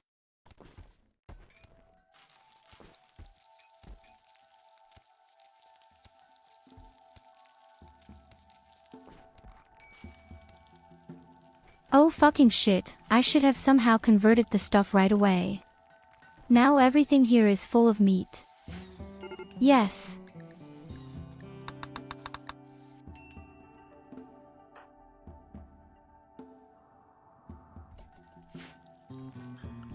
We should perhaps also get a caravan ready.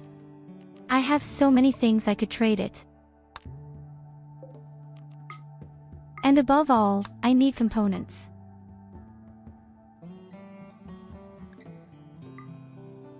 I'm just a little afraid that I'll be mugged again on the way.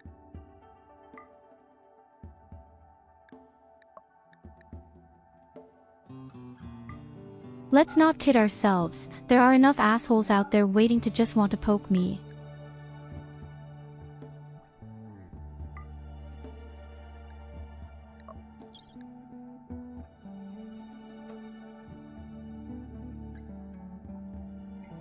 Oh god, I have a lot of leather.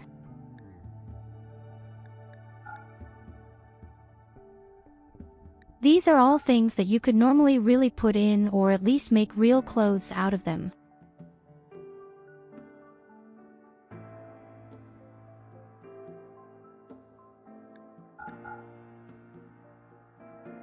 And then you could sell the clothes. That would make much more sense. But Goldie is just taking too much care of the wall. It's really going to be gold. They only park for crafts for the time being. Why do I have 2 jump packs?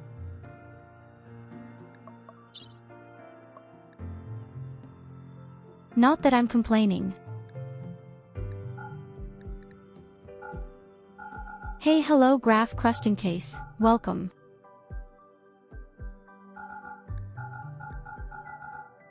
I wonder if they buy the meat up there. Then I could get rid of it in a meaningful way.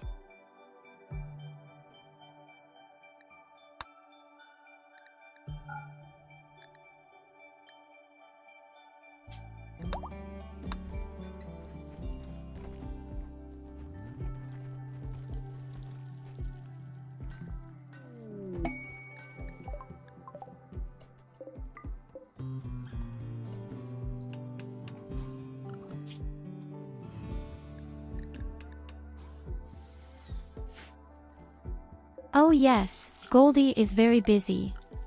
You know what? But one builder is enough, we don't have granite anyway. I don't really want to take care of the gold exclusively about all the new products. We need more armaments, we need more weapons, we need more clothing.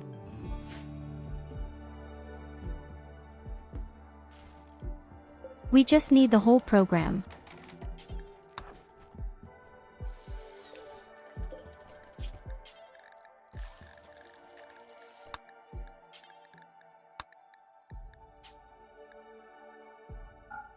I definitely want you to make these wonderful garments.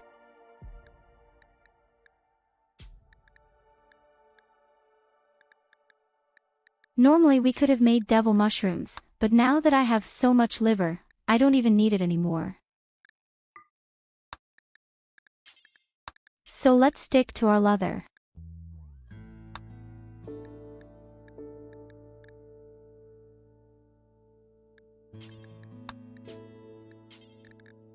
And we make our dust coats out of all other things. They are worth a lot of money. Then we can all convert all things in a meaningful way. And of course we use them for sale.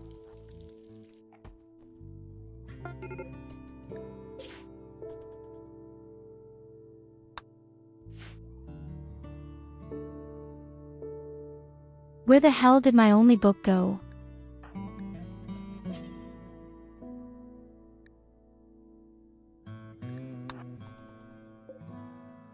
I'm pretty sure I had a book for relaxation options, what someone ate.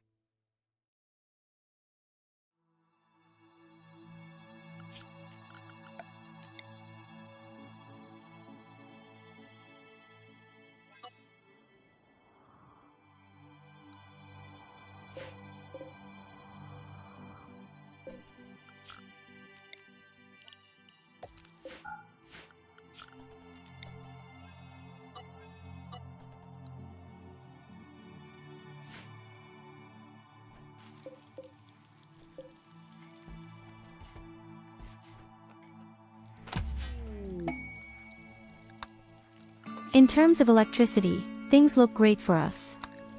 Still 2,800 watts. In the meantime, we can research simple things.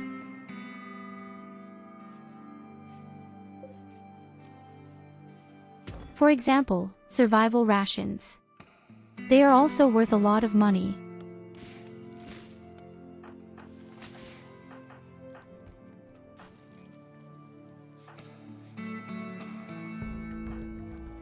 So, our children are also making amazing progress right now.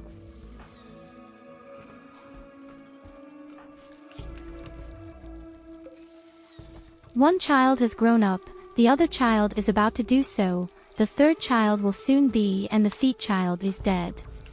So a victory in every respect.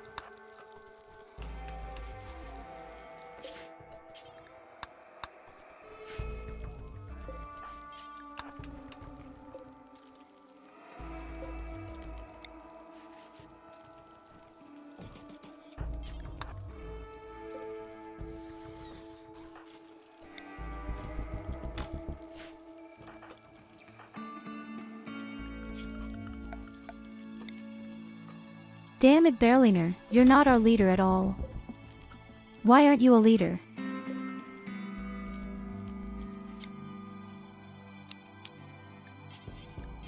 I was wondering why I never used these skills of leader. Now I know, because you're not. And there the book is all of a sudden. I don't know who stole the book all along, but the book is back. And indeed, the guys buy all the meat. How ingenious is that?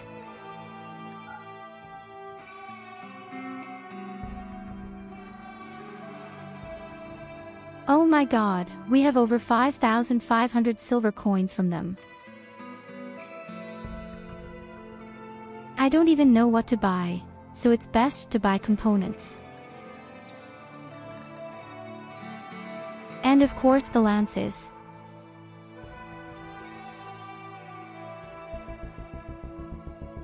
How about a giant plasma TV for more relaxation?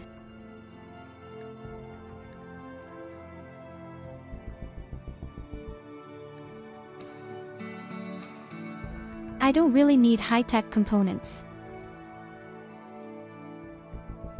Not yet. They don't have a flame bow either. Then we will definitely take the lances with us. And if the money should be enough, a television. Okay, how about real medicine?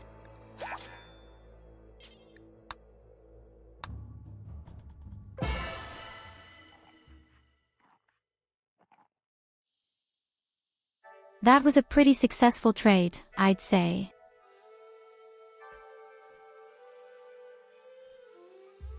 By the way, we were Shaw's warm thing. Have you seen the picture on Discord?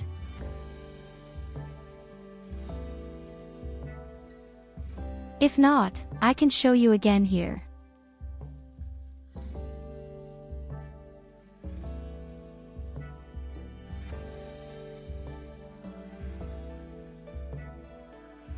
Yes, this is supposed to be shawarma, but I'm afraid that wasn't the original.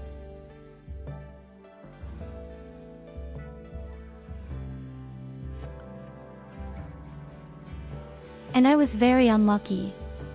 My flesh had been black and very dry. Yes.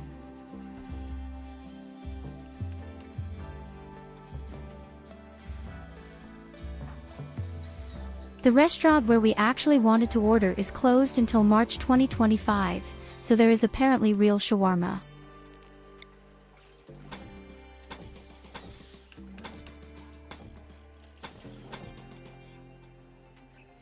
So I said we'd try again at some point, but then with the right man, with the right professional. I don't even know why they closed, maybe they're renovating or something. Yes, it's kind of a web too, but not with this weird dough. That's just the weird room. I can't say it. In any case, it's this Turkish pizza, so to speak, they have to have the same dough coating.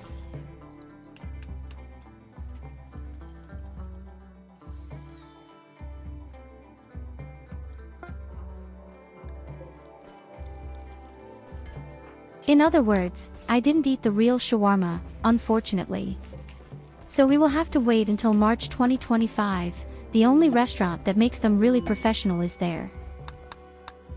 I just strongly assume that they are just renovating somehow.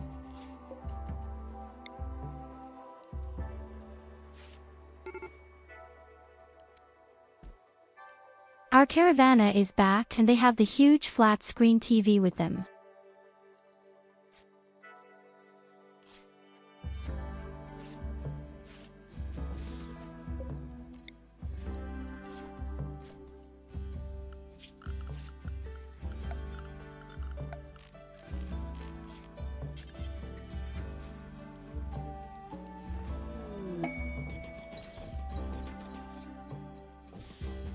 In other words, graph crusting case, you probably haven't tried that yourself either, have you?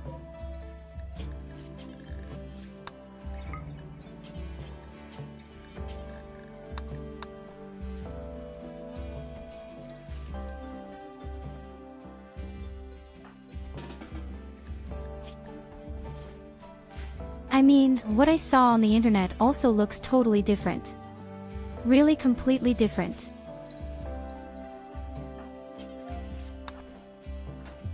It's wrapped in a wrap, but the web also looks completely different, not as limp as a noodle.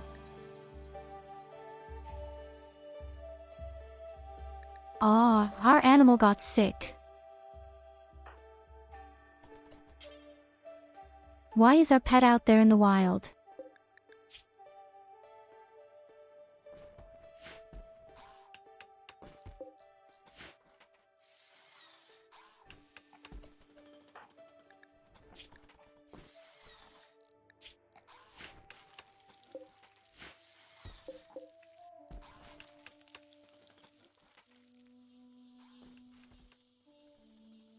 In our gastronomy, they have also tried to make kebabs. I can tell you, that was a huge failure.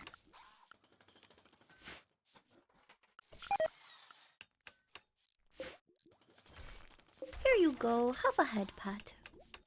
It was actually so ridiculous and tragic.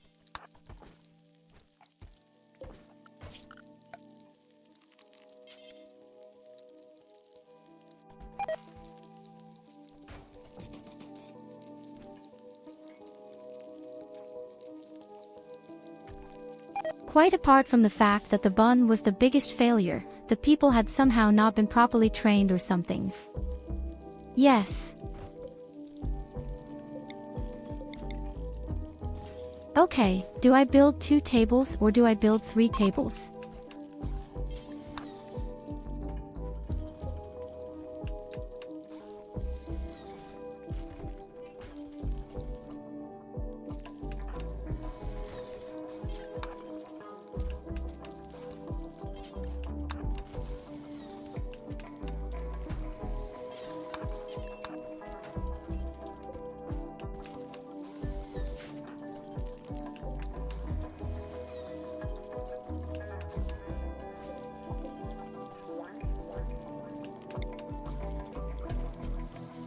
So purely from the electricity point of view, they would definitely offer the 3 tables.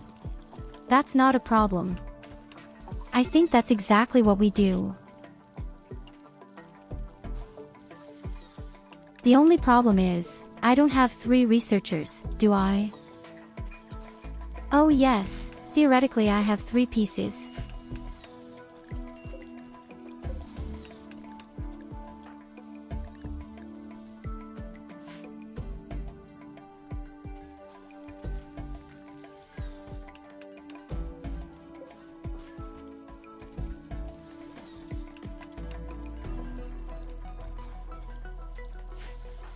We have to make sure that we have a new festival soon.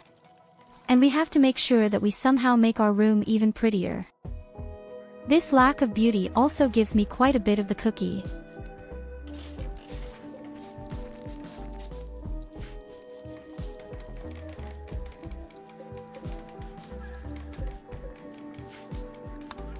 At least people are watching TV very comfortably right now. So the thing was also in a good mood.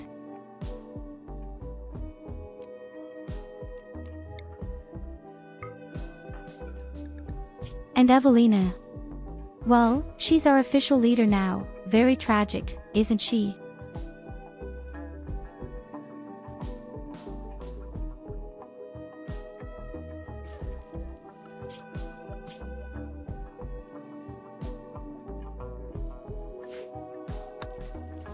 Yes, we are also easily at 100,000 riches.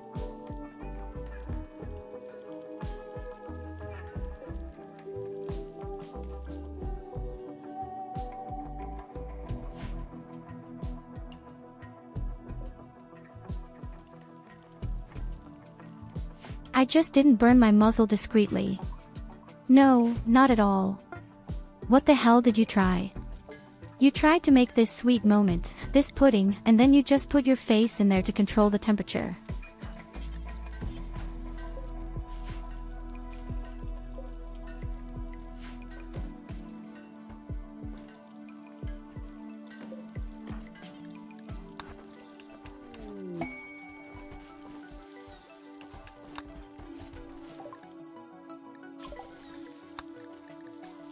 So, now we all definitely have really good clothes.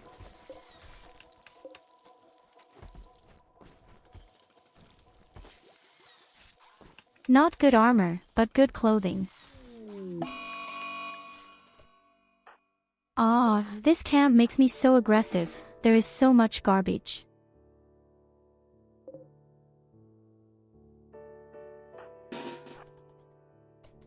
An armada of alpha beavers.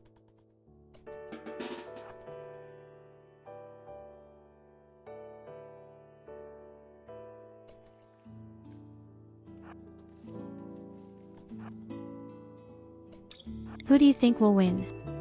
10 alpha divi or 14 people with longbows? Someone still has a wrong bow in the country.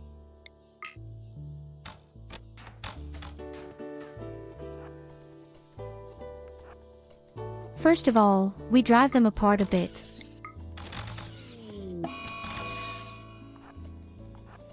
So that we don't attack all at once.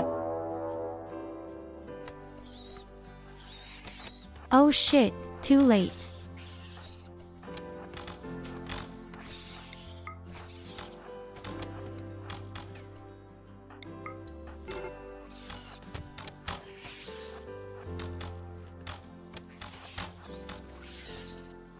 Run, Nicholas Lauf.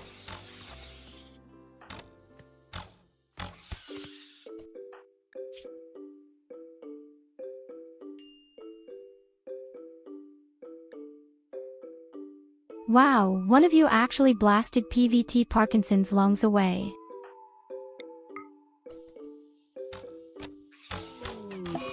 Oh my god, Tyurru, you knocked down the lungs of your karate. I don't know if that was a good shot or a damn bad one.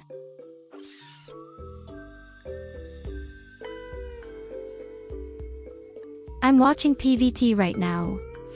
Parking has real eye problems too.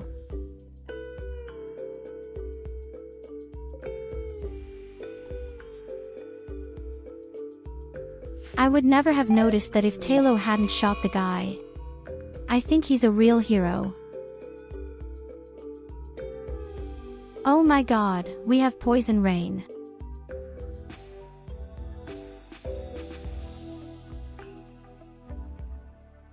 Oh fuck someone on the wall and say it's Nutella.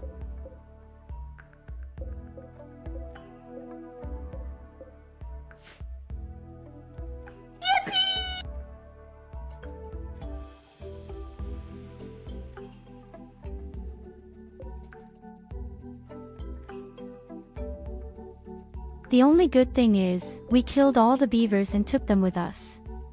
That's a bit of meat. Yes.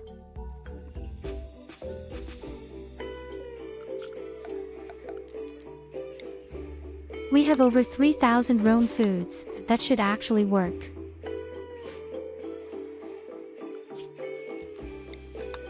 Aw, damn it, but all the trees.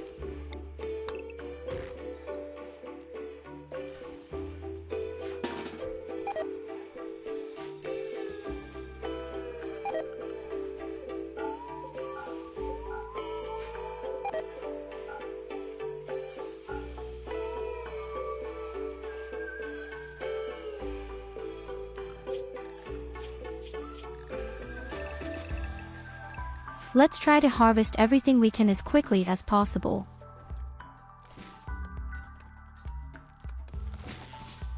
That's so mega unfavorable, honestly.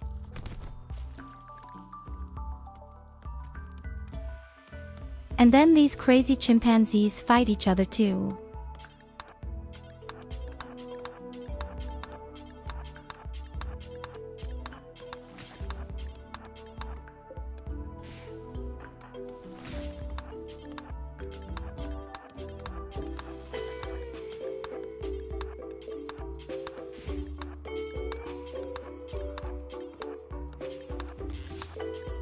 If you don't need Colander long for the trees or what little poison out there will kill him all the time.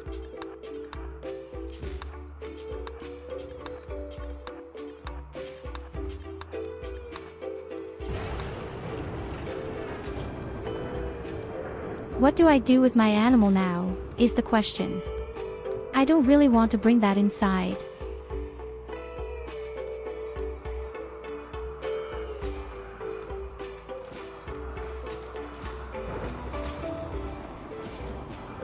I can't slaughter them anymore either, he's already poisoned. At least I think so.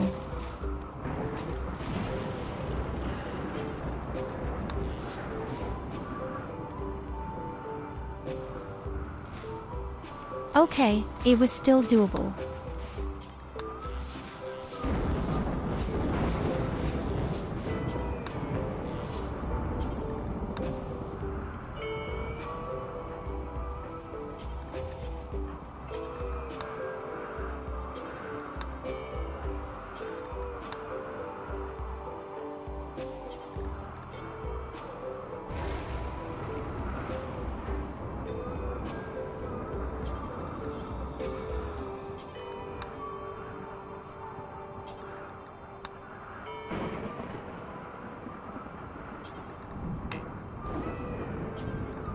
Okay, we can't do much more.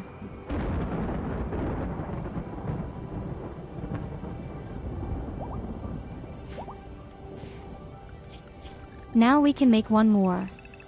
Wait until the poison rain is gone.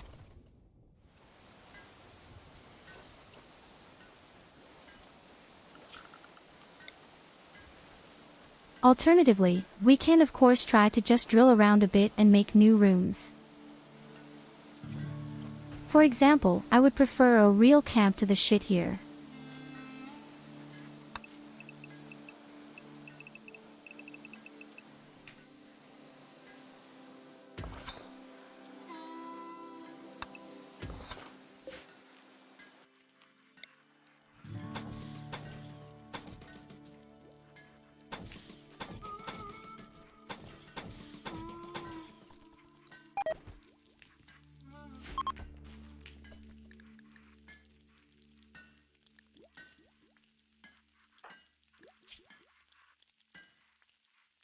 Okay, what about the poison?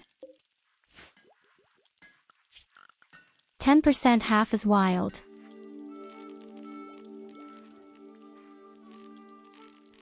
But if we have to stay in this room, then we really need a work of art somehow. Otherwise, everyone goes crazy because of the ugliness.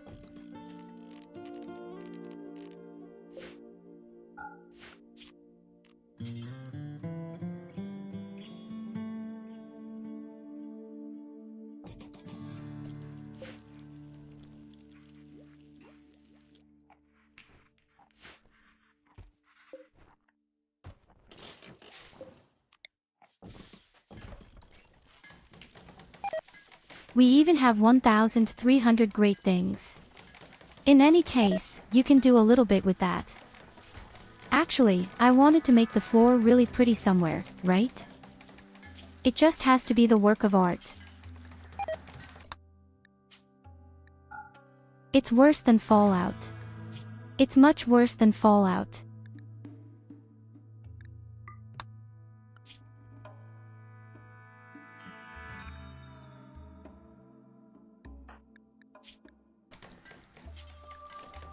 Okay, private parking, you have a lot of skill points in art. I have to say, I'm a bit impressed.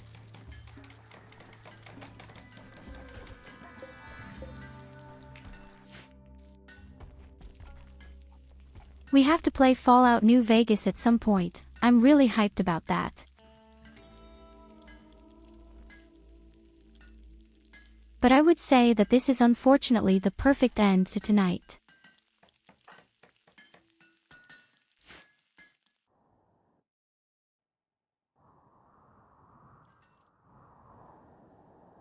Tomorrow we'll continue and then we'll see how we'll survive tomorrow with this poisonous rain.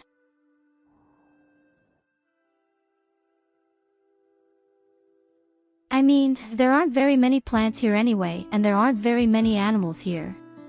That's the least dramatic thing right now. Yes. Imagine there is a siege coming and they die from the poisonous rain. I'm also going to be very hyped and won't be doing backseat gaming.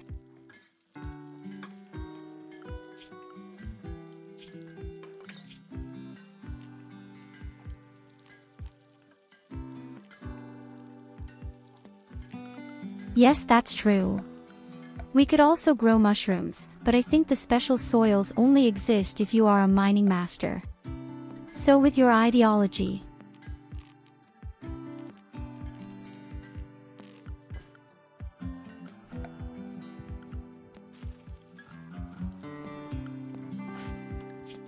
You can only grow the mushrooms if you have this one special soil. And that only exists if you make this mountain farmer with the ideology. I even wanted to go there, but I'm missing a single reformation point.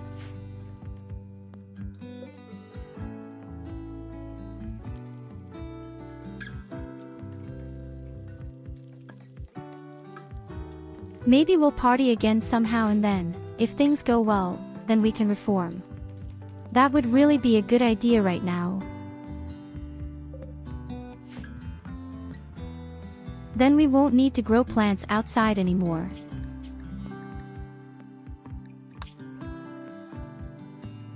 But we'll see tomorrow.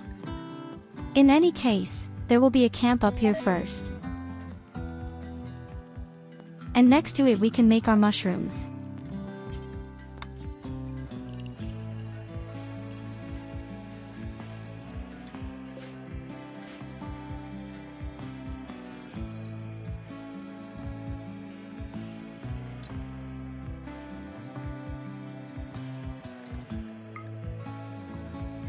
Well, I opened the mountain everywhere, so the chance that spiders will appear is 33%, I guess.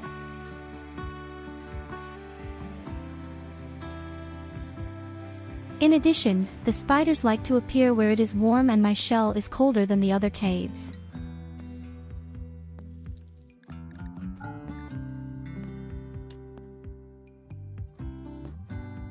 So I think the chance is not 0, but it's a bit lower.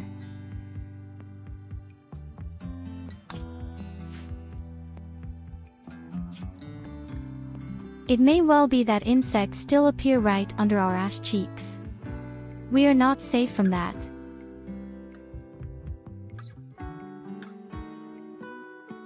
Of course, good night Culver, thank you for being there.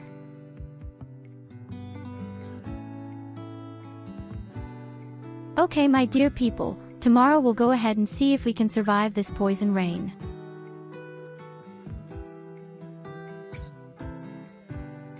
And I'll see where I send you today.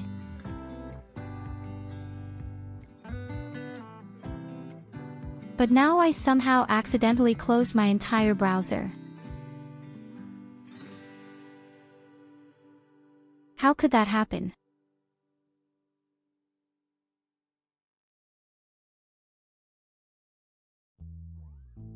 So, let's see, where are we going today?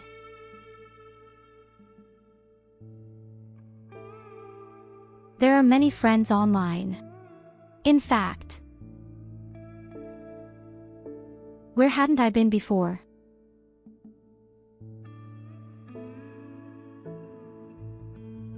I think I'll go to Kuro again. He is currently playing the monkey game. And we all know that we are something like monkey fans.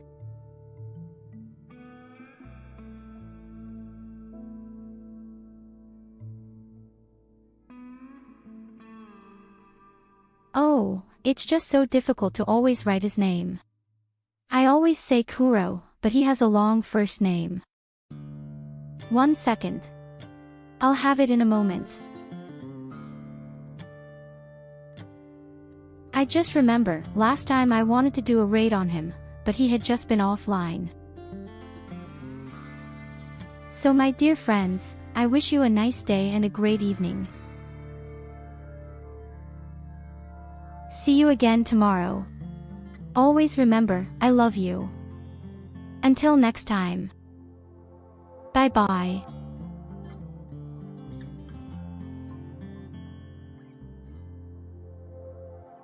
Ich bin ja nur der Monkey. Der Monkey. Der Monkey. Speaking of Monkey. Tyurru! Hey, schön dich zu sehen. Na?